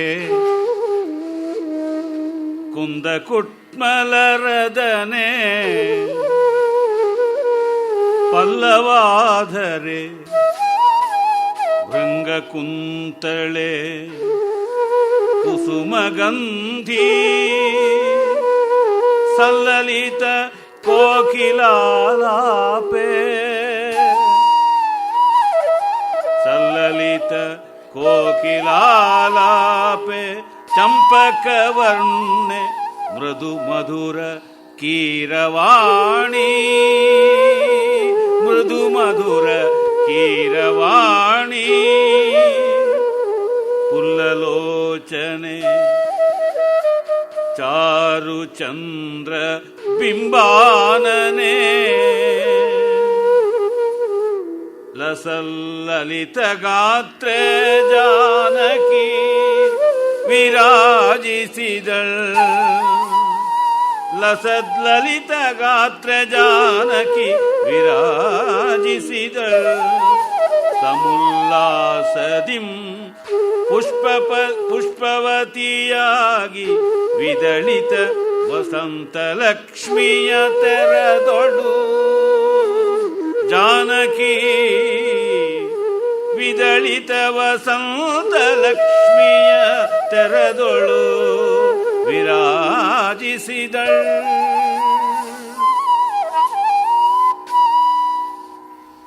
ವಸಂತ ಲಕ್ಷ್ಮಿಯಂತೆ ಸೀತೆ ವಿರಾಜಿಸಿದಳು ಅಂತ ವಸಂತರಾಗದಲ್ಲಿ ಹಾಡಿದ್ದಾರೆ. ವಸಂತದ ವಿವರಗಳನ್ನೆಲ್ಲ ತಂದಿದ್ದಾನೆ. ಮಲ್ಲಿಕಾಸ್ಮಿತ ರುಚಿರೆ, ಮುಗುಳ್ನಗೆ ಹೂನಗೆ ಅಂತಂತೀವಿ. ಹೂಗಳು ಅಂದರೆ ಸಾಮಾನ್ಯವಾಗಿ ಬೆಳ್ಳಗಿರ್ತಕ್ಕಂಥವು ಅಂತಲೇ ಸಂಸ್ಕೃತದಲ್ಲಿ ಒಂದು ಕವಿ ಸಮಯ ಉಂಟು. Unless specified flowers are white in colour. ಕಾರಣ ಇಷ್ಟೇ, ಪರಿಮಳ ಭರಿತವಾದ ಹೂಗಳು ಬೆಳ್ಳಗೆ ಇರುತ್ತೆ. ಪರಿಮಳ ಇದ್ದ ಹೂಗಳಿಗೆ ಅಂಥ ಉಜ್ವಲವಾದ ಬೆಳಪಿರುವುದಿಲ್ಲ, ಕಡಿಮೆ, ವಿರಳ. ದೇವರು ಎಷ್ಟು ಕೃಪಣ, ಆ ವಿಧಾತ್ರ ಸೃಷ್ಟಿಯ ಕಾರ್ಪಣ್ಯ ಎಂಥದ್ದು ಅಂದರೆ ಒಂದು ಕೈಯಲ್ಲಿ ಕೊಟ್ಟು ಇನ್ನೊಂದು ಕೈಯಲ್ಲಿ ಕಿತ್ತುಕೊಳ್ಳೋದು. ಬಣ್ಣ ಇದ್ದವರಿಗೆ ಗುಣವಿಲ್ಲ, ಗುಣವಿದ್ದವರಿಗೆ ಬಣ್ಣವಿಲ್ಲ ಅಂತ. ಅದು ಎಂಥದ್ದದು ನೋಡಿ. ಈಗ ದಾಸವಾಳಕ್ಕೆ ಎಷ್ಟು ದಿವ್ಯವಾದ ಬಣ್ಣ ಕೊಟ್ಟಿದ್ದಾನೆ ಪಾಪ. ಅಷ್ಟೇಕೆ ಗುಲಾಬಿಯ ವರ್ಗವನ್ನೇ ನೋಡಿ. ಒಂದು ಗುಲಾಬಿ ಅನ್ನುವ ಆ ನಿಜವಾದ ಗುಲಾಬಿ ಬಿಟ್ಟು ಮಿಕ್ಕಿ ಎಷ್ಟೆಷ್ಟು ದಿವ್ಯವಾದ ವರ್ಣಗಳ ಗುಲಾಬಿಗಳಿಗೆ ಬಣ್ಣಗಳಿವೆಯೇ ಹೊರತು ಪರಿಮಳವೇ ಇಲ್ಲ ಅಂತ ಗೊತ್ತಾಗುತ್ತದೆ. ಇದು ಮತ್ತೆ ಟ್ರಾಪಿಕಲ್ ಕಂಟ್ರೀಸ್ ಸೌಭಾಗ್ಯ. ಈ ಉಷ್ಣವಲಯದ ದೇಶಗಳಲ್ಲಿ ಮಾತ್ರ ಇವುಗಳಿಗೆ ಪರಿಮಳ ಉಂಟು. ಶೀತ ಸಮಶೀತ ವಲಯಕ್ಕೆ ಬರ್ತಾ ಇದ್ದಂತೆ ಪರಿಮಳ ಕಳ್ಕೊಳ್ಳುತ್ತವೆ, ರುಚಿಯೂ ಕಳ್ಕೊಳ್ತಾ ಬರುತ್ತವೆ. ಪರಿಮಳವೇ ಒಂದು ಬಗೆಯಲ್ಲಿ ರುಚಿ ಅಂತ ನಮಗೆ ಗೊತ್ತಿದೆ. ಒಟ್ಟಿನಲ್ಲಿ ಅವಳ ನಗೆ ಆ ಕುಂದ ಕುಟ್ಮಲ ರದನೆ ಅಂತ ಮುಂದೆ ಬರುತ್ತೆ.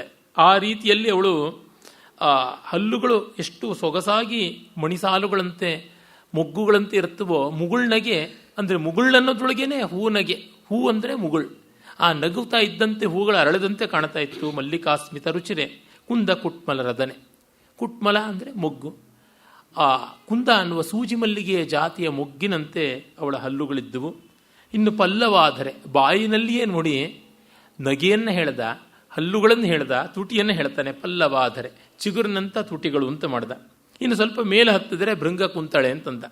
ಇಷ್ಟು ಹೂ ಇದ್ದ ಮೇಲೆ, ಪರಿಮಳ ಭರಿತವಾದ ಪುಷ್ಪ ಇದ್ದ ಮೇಲೆ ದುಂಬಿಗಳು ಬರಲೇಬೇಕು ಅಂತ. ಕುಸುಮಗಂಧಿ, ಅವಳ ಶರೀರ ಪರಿಮಳವೇ ಕುಸುಮಗಳದು. ಇನ್ನು ಕೋಕಿಲಾಲಾಪೆ, ಸಲ್ಲಲಿತ ಕೋಕಿಲಾಲಾಪೆ, ಒಳ್ಳೆಯ ಕೋಕಿಲ ಕಂಠ, ವಸಂತದ ಮತ್ತೊಂದು ಸೊಗಸು. ಚಂಪಕ ವರ್ಣೆ, ವಸಂತದಲ್ಲಿ ಅಂದರೆ ಲೇಟ್ ವಸಂತ ಅಂತೀವಲ್ಲ, ತುಂಬ ವಸಂತ ಋತು ಕೊನೆ ಆಗ್ತಾ ಇದ್ದಾಗ ಆ ಸಂಪಿಗೆ ಹೂ ಬಿಡುತ್ತದೆ. ಸಂಪಿಗೆ ಅಂತ ದೇಹದ ಕಾಂತಿ ಉಳ್ಳವಳು, ಬಂಗಾರದ ಬಣ್ಣದವಳು, ಮೃದು ಮಧುರ ಕೀರವಾಣಿ. ಅವಳು ಮಾತಾಡಿದ್ರೆ ಸಾಕು, ಗಿಳಿಯ ಮಾತು. ಪುಲ್ಲಲೋಚನೆ, ಕಣ್ಣು ಅರಳಿರತಕ್ಕಂಥದ್ದು, ಎಲ್ಲ ಹೂಗಳ ಸಂಕೇತವಾಗಿದೆ. ಇನ್ನು ವಸಂತದ ಚಂದ್ರನ ಬಿಂಬಕ್ಕೆ ಮೋಡ ಇರುವುದಿಲ್ಲ, ಮಂಜು ಇರುವುದಿಲ್ಲ. ಬೇಸಿಗೆ ಮುಂದೆ ಬರಲಿದೆ, ಮಳೆಗಾಲ ಮತ್ತೂ ಮುಂದೆ ಇದೆ, ಹೀಗಾಗಿ ಮೋಡವಿಲ್ಲ. ಚಳಿಗಾಲ ಹಿಮಗಾಲ ಹಿಂದೆಯೇ ಹೋಗಿದೆ. ಹೀಗಾಗಿ ಶರತ್ಕಾಲದಲ್ಲಿ ಮತ್ತು ವಸಂತ ಕಾಲದಲ್ಲಿಯೇ ಚಂದ್ರಬಿಂಬ ಸ್ವಚ್ಛವಾಗಿ ಕಾಣಿಸುವುದು. ಇರುಳು ಮೋಡವಿಲ್ಲದ ನಿರ್ಮೇಘ ನಭಸ್ಸಿನಲ್ಲಿ ಚೆನ್ನಾಗಿ ನಕ್ಷತ್ರ ದರ್ಶನ ಎಲ್ಲ ಆಗುತ್ತದೆ. ಅದು ಬೇರೆ ಉಂಟು. ಇನ್ನು ಸಲ್ಲಲಿತ ಗಾತ್ರೆ, ಒಳ್ಳೆ ಬಳ್ಳಿಯಂಥ ಶರೀರದವಳು. ಇವಳು ಪುಷ್ಪವತಿಯಾಗಿ ಅಂತ ಅಲ್ಲಿ ಶ್ಲೇಷ ಇಟ್ಟಿದ್ದಾನೆ. ವಸಂತ ಲಕ್ಷ್ಮಿಯ ಹಾಗೆ ವಿದಳಿತ. ವಿದಳಿತ ಅಂದರೆ ಬಿರಿದ ವಸಂತ ಲಕ್ಷ್ಮಿಯ ಹಾಗೆ ಇದ್ದಳು ಅಂತ ಅಲ್ಲಿ ಮತ್ತೆ ದಳಗಳು ತಂದಿದ್ದಾನೆ. ಇಷ್ಟು ರೀತಿಯಲ್ಲಿ ಅವಳ ಸೌಂದರ್ಯವನ್ನು ಹೇಳಿ ಇವಳನ್ನು ಕಂಡು ರಾಮನಿಗೆ ಎಂಥ ಸಂತೋಷವಾಯಿತು ಅಂದರೆ, ಇವಳನ್ನು ಕಂಡು ಮಳೆಗಾಲದಂತೆ ಆಗಿ ರಾಮನ ಮನಶ್ಚಾತಕ ಸಂತೋಷ ಪಡಿತು ಅಂತ ಹೇಳ್ತಾನೆ. ಅಲ್ಲಿ ಒಂದು ಸಾವಯವ ರೂಪಕಾಲಂಕಾರವನ್ನು ಮಾಡಿದ್ದಾನೆ.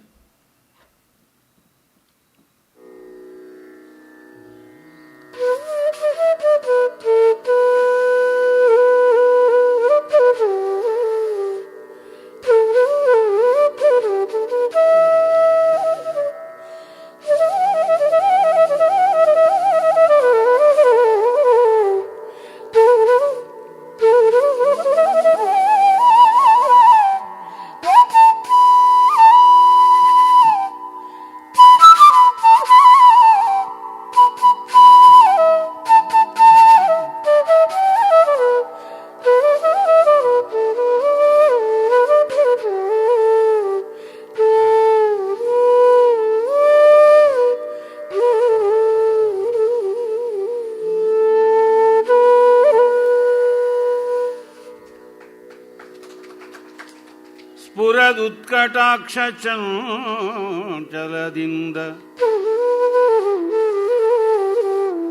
ಚಾರು ಪೀವರ ಪಯೋದರದಿಂದ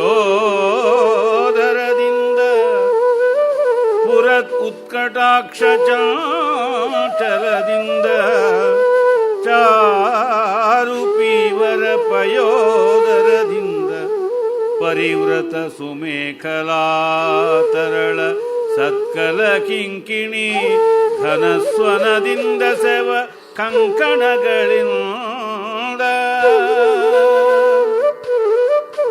ಚಾರು ಪೀವರ ಪಯೋದರದಿಂದ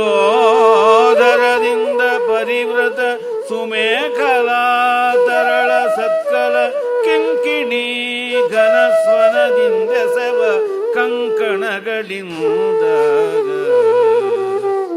ಸರಸತರ ಲಾವಣ್ಯ ಪೂರ ಪ್ರವಾಗದಿ ಭರಿತ ಕಬರಿ ಬರ್ಗಿ ಲೀಲೆಯೋ ಸರಸತರ ಲಾವಣ್ಯ ಪೂರ ಪ್ರವಾಗದಿ ಭರಿತ ಕಬರಿ ಬರ್ಗಿ ಲೀಲೆಯೋ ಮಳೆಗಾಲದಿರವನೆಚ್ಚರಿಪ ಅರಸಿಯಂ ಕಂಡು ಮಳೆಗಾಲದಿರವನೆಚ್ಚರಿಪ ಅರಸಿಯಂ ಕಂಡು ರಾಮನ ಮನಶ್ಚಾತಕಂ ನಲಿದುದು ಮಳೆಗಾಲದಿರವನೆಚ್ಚರಪ ಅರಸಿಯ ಕಂಡು ರಾಮನ ಮನಶ್ಚಾತಕಂ ನಲಿದುದು ನಲಿದುದು ನಲಿದುದು ರಾಮನ ಮನಶ್ಚಾತಕಂ ನಲಿದುದು ಆಗ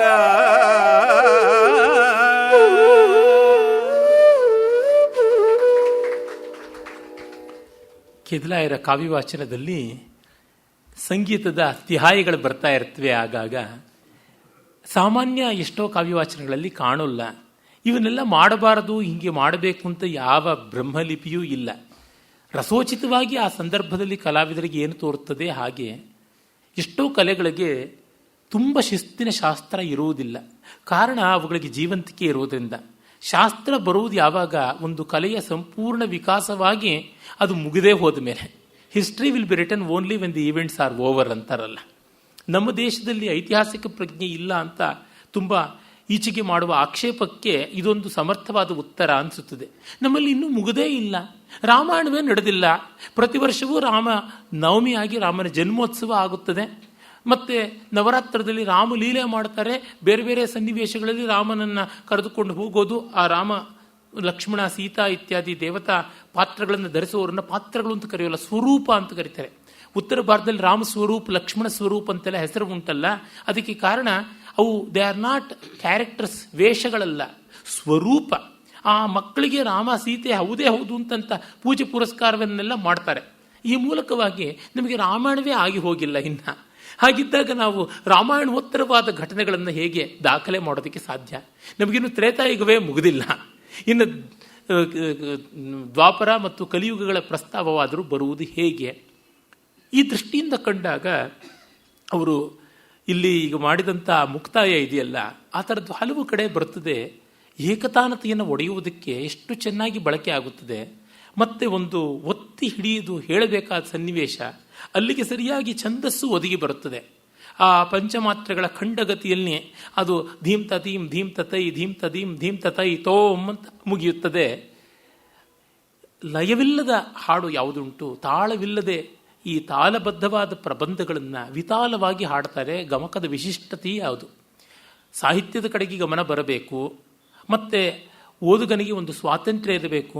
ಬೇರೆ ಬೇರೆ ವೇಗದಲ್ಲಿ ನಿಧಾನವಾಗಿ ಪದಚ್ಛೇದ ಮಾಡಿ ಓದಬೇಕು. ಛಂದೋಗತಿಗೆ ಭಂಗ ಬರದೆ ಅದನ್ನು ದಂಡಾಕಾರವಾಗಿ ಹೇಳಿದರೆ ಪದ್ಯಶಿಲ್ಪ ಕಿವಿಗೆ ಸೊಗೈಸಬಹುದು, ಅರ್ಥಶಿಲ್ಪ ಗೊತ್ತಾಗೋಲ್ಲ. ಈ ಕಾರಣದಿಂದ ಹಾಗೆ ಓದುತ್ತಾರೆ. ಅಲ್ಲಿ ಏಕತಾನತೆಯನ್ನು ಮುರಿಯುವುದಕ್ಕೆ ಈ ಥರ ಎಲ್ಲ ಮಾಡಿದಾಗ ತುಂಬ ಚೆನ್ನಾಗಿ ಕಾಣಿಸುತ್ತದೆ. ಅದಲ್ಲದೆ ಆ ಉತ್ಸಾಹದ ಲಯಭರಿತವಾದ ಮುಕ್ತಾಯಕ್ಕೆ ತಕ್ಕಂತೆ ರಾಮನ ಮನಶ್ಚಾತಕಂ ನಲಿದುದು. ಮಳೆಗಾಲ ಬಂದು ನವಿಲಲ್ಲದೆ ಚಾತಕಕ್ಕೂ ಕುಣಿಯುವಂತೆ ಆಗಿದೆ ಅನ್ನುವ ಧ್ವನಿಯೂ ಕಾಣಿಸುತ್ತದೆ. ಸೀತೆಯ ಕಣ್ಣೋಟವೇ ಮಿಂಚಿನಂತೆ ಇದೆ. ಸ್ಫುರತ್ ಕಟಾಕ್ಷ ಚಂಚಲದಿಂದ ಚಾರು ಪೀವರ ಪಯೋಧರದಿಂದ ಇಲ್ಲಿ ಶ್ಲೇಷ ಮಾಡಿದ್ದಾನೆ. ಅವಳ ಸ್ತನಗಳನ್ನು ಮೋಡಗಳನ್ನು ಒಂದೇ ಶಬ್ದದಿಂದ ಪಯೋಧರ ಅಂತ ಹೇಳಿದ್ದಾನೆ.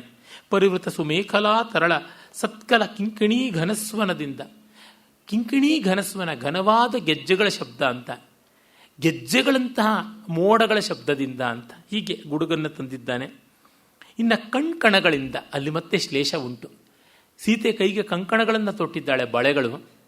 ಇನ್ನೊಂದು ಕಣಕಂ ನೀರಿನ ಕಣಗಳಿಂದ, ಜಲಕಣಗಳಿಂದ ಅಂತ ಈ ಸ್ವಾರಸ್ಯವೂ ಬರುತ್ತದೆ.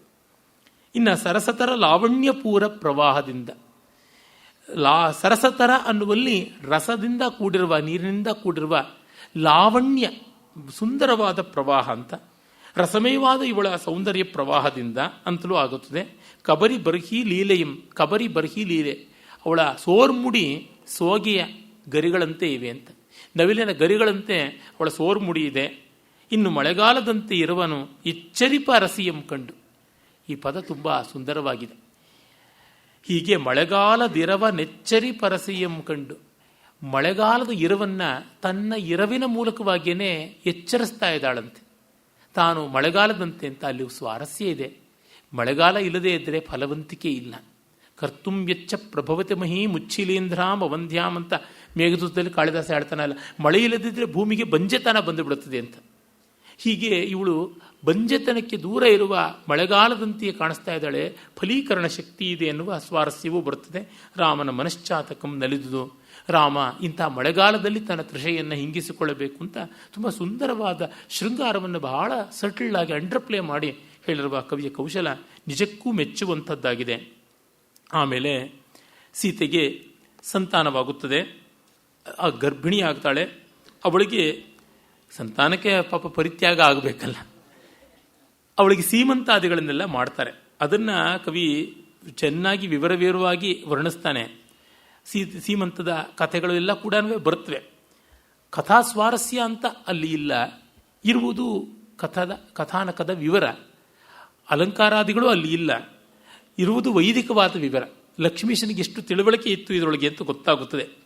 ಕಂಚನಲತಾ ಕೋಮಲಾಂಗಿ ಗರ್ಭಿಣಿಯಾದ ಲಾಂಛನವನ್ ಇನಕುಲಾದೀಶ್ವರಂ ಕಂಡು ರೋಮಾಂಚನದ ಹರ್ಷದಿಂ 4ನೇ ತಿಂಗಳೊಳ್ ವಿಭವದಿಂದ ಭೂಸರರ್ಗೆ ವಾಂಛಿತವನಿತ್ತು ಪುಂಸವನ ಸೀಮಂತಮಂ ತಾಂಚಾರುಲೋಚನೆಗೆ ವಿಸ್ತರಿಸಿದಂ ಅಂತ. 4ನೇ ತಿಂಗಳಲ್ಲಿ ಮಾಡಬೇಕು, ಇದು ಶಾಸ್ತ್ರದಲ್ಲಿ. ಹೆಚ್ಚಿಗೆ ಸೀಮಂತ ಮತ್ತು ಪುಂಸವನನ್ನೆಲ್ಲ 7ನೇ ತಿಂಗಳಲ್ಲಿ ಮಾಡ್ತಾರೆ. ಕೆಲವರು ಇನ್ನೇನು 8-9ಕ್ಕೂ ಬಂದುಬಿಡುತ್ತದೆ. ಎಲ್ಲರೂ ಒಟ್ಟಿಗೆ ಸೇರಿ ಜಾಯಿಂಟ್ ಆಗಿ ಮಾಡೋಣ. ಗಂಡಿನ ಕಡೆಯವರು ಸೀಮಂತ, ಹೆಣ್ಣಿನ ಕಡೆಯವರು ಬಳೆ ತೊಡಿಸೋದು, ಬೆಳಗ್ಗೆ ಸೀಮಂತ, ಸಂಜೆ ಬಳೆ ತೊಡಿಸೋದು ಅಂತೆಲ್ಲ ಹಿಂದೆ 3-4ನೇ ತಿಂಗಳಲ್ಲಿಯೇ ಮಾಡಬೇಕು ಅಂತ ಇತ್ತು. ಅದೊಂದು ಸಾಂಕೇತಿಕವಾದ ಕರ್ಮ. ಅದರಿಂದ ಗಂಡು ಮಕ್ಕಳೇ ಹುಟ್ಟುತ್ತಾರೆ ಅಂತ ಏನೂ ಅಲ್ಲ. ಗಂಡೋ ಹೆಣ್ಣೋ 2 ಆಪ್ಷನ್ ಇರತಕ್ಕಂಥದ್ದು. ಆದರೆ ನಂಬಿಕೊಂಡಿದ್ರು ಆಗ ಸೀಮಂತ ಮಾಡಿದರೆ, ಪುಂಸವನವನ್ನು ಮಾಡಿದರೆ ಗಂಡು ಮಗು ಹುಟ್ಟುತ್ತದೆ ಅಂತ. ಆದರೆ ನಮಗೆ ಇವತ್ತು ವಿಜ್ಞಾನದಿಂದ ಗೊತ್ತಾಗಿದೆ ಅದೇನೂ ಇಲ್ಲ ಅಂತ. ಅದಕ್ಕೆ ಕೇವಲ ಸಾಂಸ್ಕೃತಿಕವಾದ ಹಿನ್ನೆಲೆ ಮಾತ್ರ ಉಂಟು. ಈಗಲೂ ಎಷ್ಟೋ ಜನ ಜಿದ್ದು ಮಾಡಿ ಸೀಮಂತ ಪುಂಸವನ ಮಾಡಿ ಗಂಡು ಮಕ್ಕಳನ್ನೇ ಹುಟ್ಟಿಸಬೇಕು ಅಂತಿದ್ದಾರೆ. ಅದು ಅದೋ ಇದೋ ಆಗಬೇಕು. ಹಾಗಾಗಿ ಏನು ಮಾಡಿದ್ರು 50% ಸತ್ಯ ಇದ್ದೇ ಇರಬೇಕು. ಹೇಗೆ ಚಾಲೆಂಜ್ ಮಾಡೋದು ಆ ರಿಸರ್ಚನ್ನು? ಆಗುವಂಥದ್ದೇ ಅಲ್ಲ. ಇರಲಿ, ಪರ್ಟಿಕ್ಯುಲರ್ ಕೇಸನ್ನು ಇಟ್ಕೊಂಡು ಇದನ್ನು ಸೀಮಂತ ಮಾಡಿದ್ದೀರಾ, ಇದಕ್ಕೇನು ಬಂದಿದೆ ಅಂತ ದಬಾಯಿಸಿ ಕೇಳಬೇಕಾಗುತ್ತದೆ ಅಷ್ಟೇ. ಆದರೆ ಅದರ ಸಾಂಸ್ಕೃತಿಕ ಸ್ವಾರಸ್ಯ ಮಾತ್ರ ತುಂಬ ದೊಡ್ಡದಾದದ್ದು. ಆ ತಾಯಾಗಲು ಇರತಕ್ಕಂಥ ಸ್ತ್ರೀಯ ಮೂಗಿನ ಬಲಮೂಗಿನ ಹೊಳ್ಳೆಯಲ್ಲಿ ಕೆಲವು ಈ ಕ್ಷೀರ ವೃಕ್ಷಗಳು ಅಂತ ಕರೀತಾರೆ. ಅವುಗಳ ಒಂದು ಬೇರನ್ನು ಅಂತ ಕೆಲವು ಕಡೆ ಬರ್ತದೆ. ಇನ್ನು ಕೆಲವು ಕಡೆಗೆ ಬೀಳಲಿನ ತುದಿಯನ್ನು ಜಜ್ಜಿ ಅದರ ರಸವನ್ನು ಮೂಗಿನ ಮೂಲಕ ಹಾಕಬೇಕು.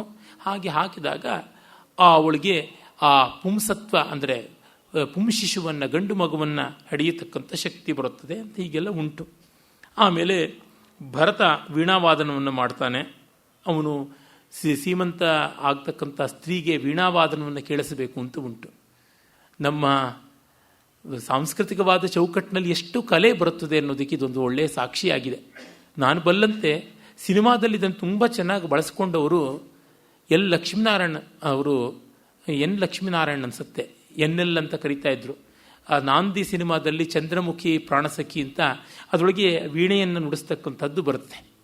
ಅದು ಬಿಟ್ಟು ಮಿಕ್ಕಂತೆ ಎಲ್ಲಿಯೂ ಕೂಡ ನಾನು ಸೀಮಂತದಲ್ಲಿ ಕಲಾ ಪ್ರಪಂಚ ಈ ವೀಣಾವಾದನವನ್ನು ಬಳಸ್ಕೊಂಡಿದ್ದು ನೋಡಿಲ್ಲ. ಬಳೆ ತೊಡಿಸೋದು ತುಂಬ ಮಾಡಿಬಿಡ್ತಾರೆ. ಈ ವೀಣಾವಾದನದ ಕೌಶಲವನ್ನು ತೋರಿಸಿದ್ದಿಲ್ಲ. ಅದನ್ನು ಜೈಮಿನಿಕಾರ ಹೇಳ್ತಾನೆ. ಮತ್ತೆ ಬಂದವರಿಗೆಲ್ಲ ಉಡುಗೊರೆ ಕೊಡುವುದು ಅದೆಲ್ಲವೂ ಆಗುತ್ತದೆ. ಆಗ ಸೀತೆಗೆ ದೋಹದ ಆಗುತ್ತದೆ ಅಂತ. ದೋಹದ ಅಂತಂದರೆ ಬಯಕೆ, ಬಸರಿಯ ಬಯಕೆಯನ್ನು ತೀರಿಸಲೇಬೇಕು. ಅವಳು ಭಾಗೀರಥಿ ತೀರದ ಋಷ್ಯಾಶ್ರಮಗಳ ಬಳಿ ಹೋಗಿ ಋಷಿಪತ್ನಿಯರಿಗೆ ಬಾಗಿನ ಕೊಟ್ಟು ಬರಬೇಕು ಅಂತ ಅನಿಸಿ ತನಗೆ ಅದರಿಂದ ಇನ್ನೊಮ್ಮೆ ಬನಕ್ಕೆ ಕಳುಹಬೇಕು, ಮತ್ತೊಮ್ಮೆ ಕಾಡಿಗೆ ಕಳಿಸಿ ಅಂತ ಪಾಪ ಕೇಳ್ತಾಳೆ. ಅವಳು ಕೇಳಿದ್ದು ಏನಾಗ್ಬಿಡ್ತದೆ ನಮಗೆ ಗೊತ್ತಿದೆ. ಸೀತೆಯ ಬಗೆಗಿನ ಆಕ್ಷೇಪವನ್ನು ಗೂಢಚಾರರು ತೆಗೆದುಕೊಂಡು ಬಂದು ರಾಮನಿಗೆ ಹೇಳ್ತಾರೆ. ಆ ಪದ್ಯದ ಪ್ರಸ್ತಾವನೆಯ ರೂಪದಲ್ಲಿ ಆ ಪ್ರಕರಣದ್ದು ರಾಮ ಚಾರರಲ್ಲಿ ತನ್ನ ಬಗೆಗೆ ಜನ ಏನು ಹೇಳ್ತಾರೆ ಅಂತ ಕೇಳ್ಕೊಳ್ಳೋಕ್ಕೆ ಇಷ್ಟಪಡ್ತಾನೆ. How he used to take honest feedback, how you was eager to take feedback ಅಂತಿದೆಯಲ್ಲ. ಈಗ 360 ಡಿಗ್ರೀಸ್ ಫೀಡ್ಬ್ಯಾಕ್ ಅಂತೆಲ್ಲ ಹೇಳ್ತಾರಲ್ಲ, ರಾಮ ಪಾಪ 720 ಡಿಗ್ರೀಸಲ್ಲಿ ಮಾಡ್ತಾ ಇದ್ದವನು. ಈ ಪದ್ಯ ಅಂಥದ್ದು ನೋಡೋಣ.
ನಿಂದಿಸರಲೆ ಪ್ರಜೆಗಳ್ ಇನ್ನೆಗಂ ತನ್ನ ಗುಣಕ್ಕೆ,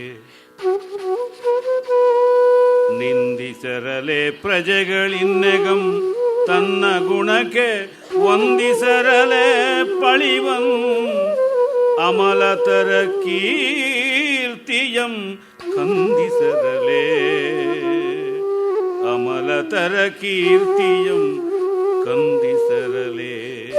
ದೂಸರಿಂದ ಭುಜ ವಿಜಯ ಪ್ರತಾಪ ತೇಜವನ್ ಇಳೆಯೊಳ್ ನಂದಿಸರಲೆ ಜರೆದು,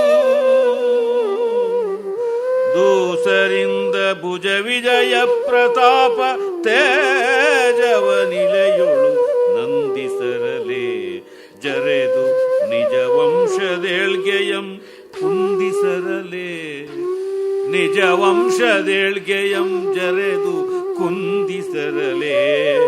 ಕೋಡಿಗಳೆದು ನಿಜ ವಂಶದೇಳ್ಗೆಯಂ ಕುಂದಿಸರಲೆ, ಕೋಡಿಗಳೆದು ವಗಮಾನದೊಳ್ ಸಂಧಿಸರಲೆ ಕೊಂಕು ಕೊರತೆಗಳನೆಂದು, ಕೋಡಿಗಳೆದು ವಗಮಾನದೊಳ್ ಸಂಧಿಸರಲೆ ಕೊಂಕು ಕೊರತೆಗಳನೆಂದು, ಅವನನ್ ಅಸುರಾರಿ ಬೆಸಗೊಂಡನು, ಅಸುರಾರಿ ಬೆಸಗೊಂಡನು. ನಿಂದಿಸರಲೆ ಕುಂದಿಸರಲೆ ತೇಜವನಿಲೆಯೊಳ್ ನಂದಿಸರಲೆ ಎಂದು ಅಸುರಾರಿ ಬೆಸಗೊಂಡನು.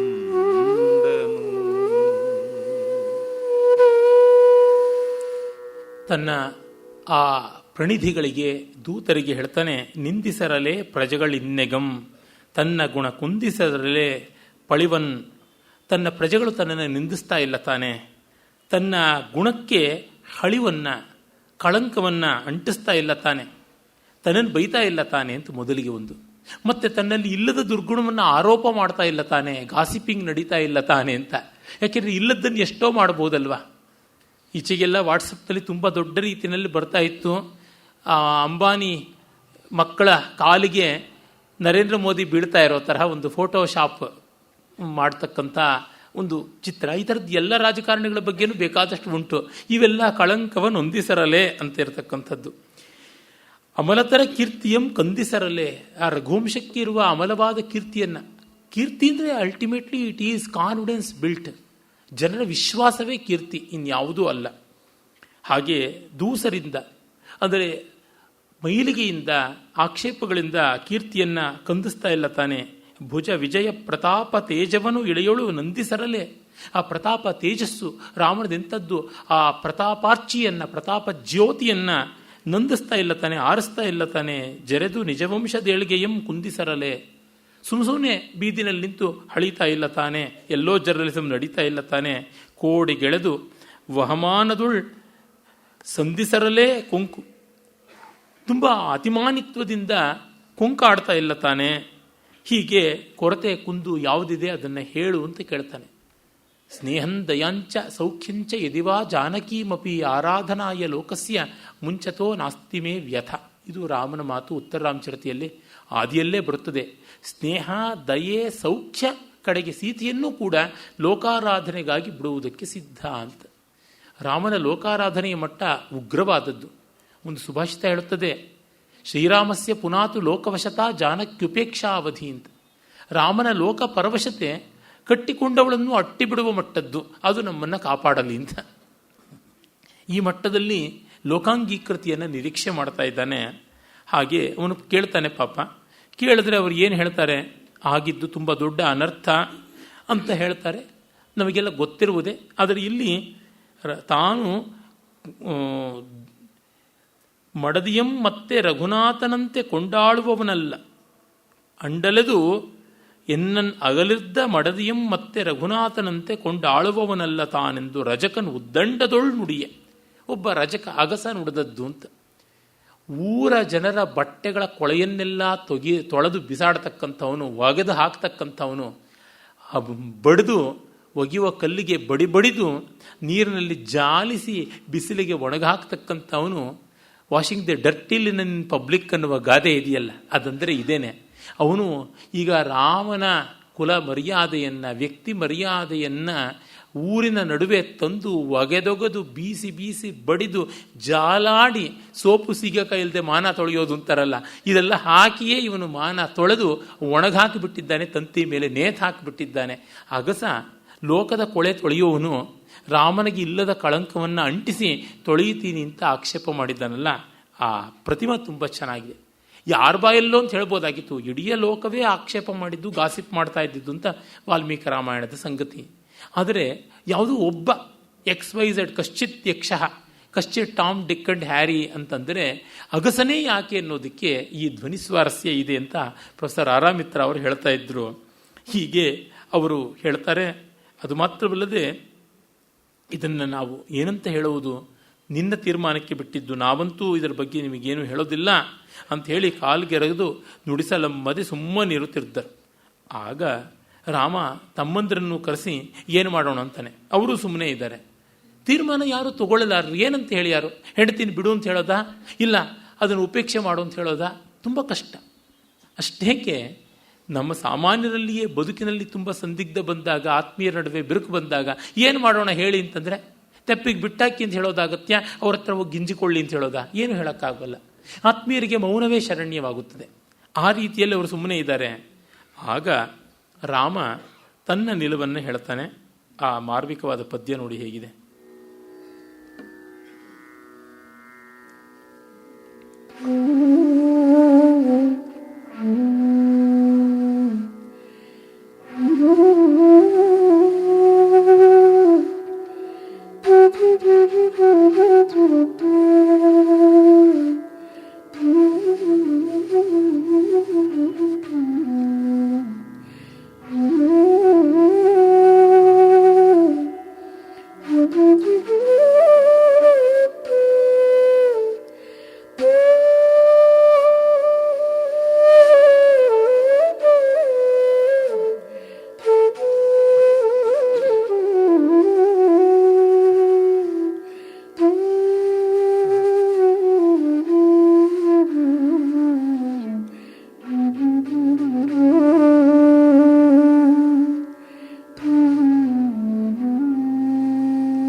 ಇವಳಯೋ ನಿಜ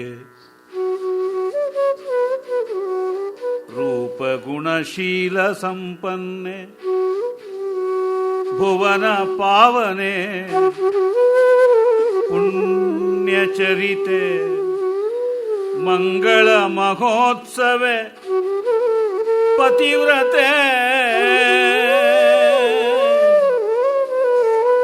ಇವಳಯೋ ನಿಜ ರೂಪಗುಣಶೀಲ ಸಂಪನ್ನೆ ಭುವನ ಪಾವನೆ ಪುಣ್ಯಚರಿತೆ ಮಂಗಳ ಮಹೋತ್ಸವೆ ಪತಿವ್ರತೆ ಎಂಬುದಂ ಬಲ್ಲೆನ್ ಪತಿವ್ರತೆ ಎಂಬುದಂ ಬಲ್ಲೆನ್ ಆದೊಡಂ ನಿಂದೆಗೊಳಗಾದ ಬಳಿಕ ಅವನಿಸುತೆಯಂ ತನಗೆ ಬಿಡುವುದೇ ನಿಶ್ಚಯಂ ಮಂಗಳ ಮಹೋತ್ಸವ ಪತಿವ್ರತೆ ಎಂಬುದಂ ಬಲ್ಲನಾದೊಡಂ ನಿಂದೆಗೊಳಗಾದ ಬಳಿಕ ಅವನಿಸುತೆಯಂ ತನಗೆ ಬಿಡುವುದೇ ನಿಶ್ಚಯಂ ರವಿಕುಲದ ರಾಯರ ಅಪಕೀರ್ತಿಯಂ ತಾಳ್ದ ಪರೆ ರವಿಕುಲದ ರಾಯರ ಅಪಕೀರ್ತಿಯಂ ತಾಳ್ದ ಪರೆ ಕುವರನಾಗಿದ್ದ ತನ್ನಂ ತಾತನ್ ಉಳಿದುದಿಲ್ಲವೇ ಸತ್ಯ ಭಾಷೆಗಾಗಿ ತಾತನ್ ಕುವರನಾಗಿದ್ದ ತನ್ನಂ ಸತ್ಯ ಭಾಷೆಗಾಗಿ ಉಳಿದುದಿಲ್ಲವೇ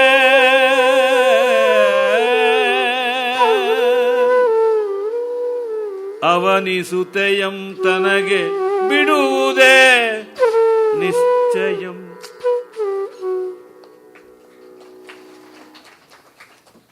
ಕಾವ್ಯಗಾನಕ್ಕಾಗಿ ಚಪ್ಪಾಳೆ, ಸೀತಾ ಪರಿತ್ಯಾಗಕ್ಕಾಗಿ ಅಲ್ಲ ತಾನೆ, ರಾಮನ ತೀರ್ಮಾನಕ್ಕಾಗಿ ಚಪ್ಪಾಳೆ ಅಲ್ಲ. ಇವಳ ಅಯೋನಿಜೆ ಸೀತೆಯ ಗುಣಗಳನ್ನು ಪಟ್ಟಿ ಮಾಡ್ತಾನೆ. ರಾಮನಿಗೆ ಸೀತೆಯ ಪರವಾಗಿ ವಕಾಲತ್ ಮಾಡುವವರು ಯಾರು? ಬಹಳ ಕಷ್ಟವಾಗುತ್ತದೆ. ಇವಳು ಜನ್ಮನಾ ಭೂಮಿಯನ್ನು ಶುದ್ಧ ಮಾಡಿದವಳು, ಸ್ವಜನ್ಮದಿಂದಲೇ ಪರಿಶುದ್ಧಳಾಗಿ ಮಾಡಿದವಳು ಭೂಮಿಯನ್ನ. ದೇವಯಜನ ಸಂಭವೇ ರೂಪಗುಣಶೀಲ ಸಂಪನ್ನೆ, ರೂಪದಲ್ಲಿ ಗುಣದಲ್ಲಿ ಶೀಲದಲ್ಲಿ ಎಲ್ಲದರೊಳಗೂ ದೊಡ್ಡವಳಾಗಿದ್ದಾಳೆ. ಭುವನ ಪಾವನೆ ಪುಣ್ಯಚರಿತೆ ಮಂಗಳ ಮಹೋತ್ಸವೇ, ಪರಮ ಪವಿತ್ರತೆಯ ಉಲ್ಲಾಸದ ಸಂದರ್ಭವೇ ಅವಳಾಗಿದ್ದಾಳೆ. ಪತಿವ್ರತೆ ಎಂಬುದಂ ಬಲ್ಲೆನ್ ಆದೊಡಂ ಇಂದು ಬಂತಲ್ಲ, ಬಟ್ ಅಂದರೆ ಇನ್ನು ಹಿಂದಿದ್ದೆಲ್ಲ ಕೆಟ್ಟಂತಲೇ ಅರ್ಥ. ನಿಂದೆಗೊಳಗಾದ ಬಳಿಕ ಅವನಿಸುತೆಯಂ ತನಗೆ ಬಿಡುವುದೇ ನಿಶ್ಚಯಂ.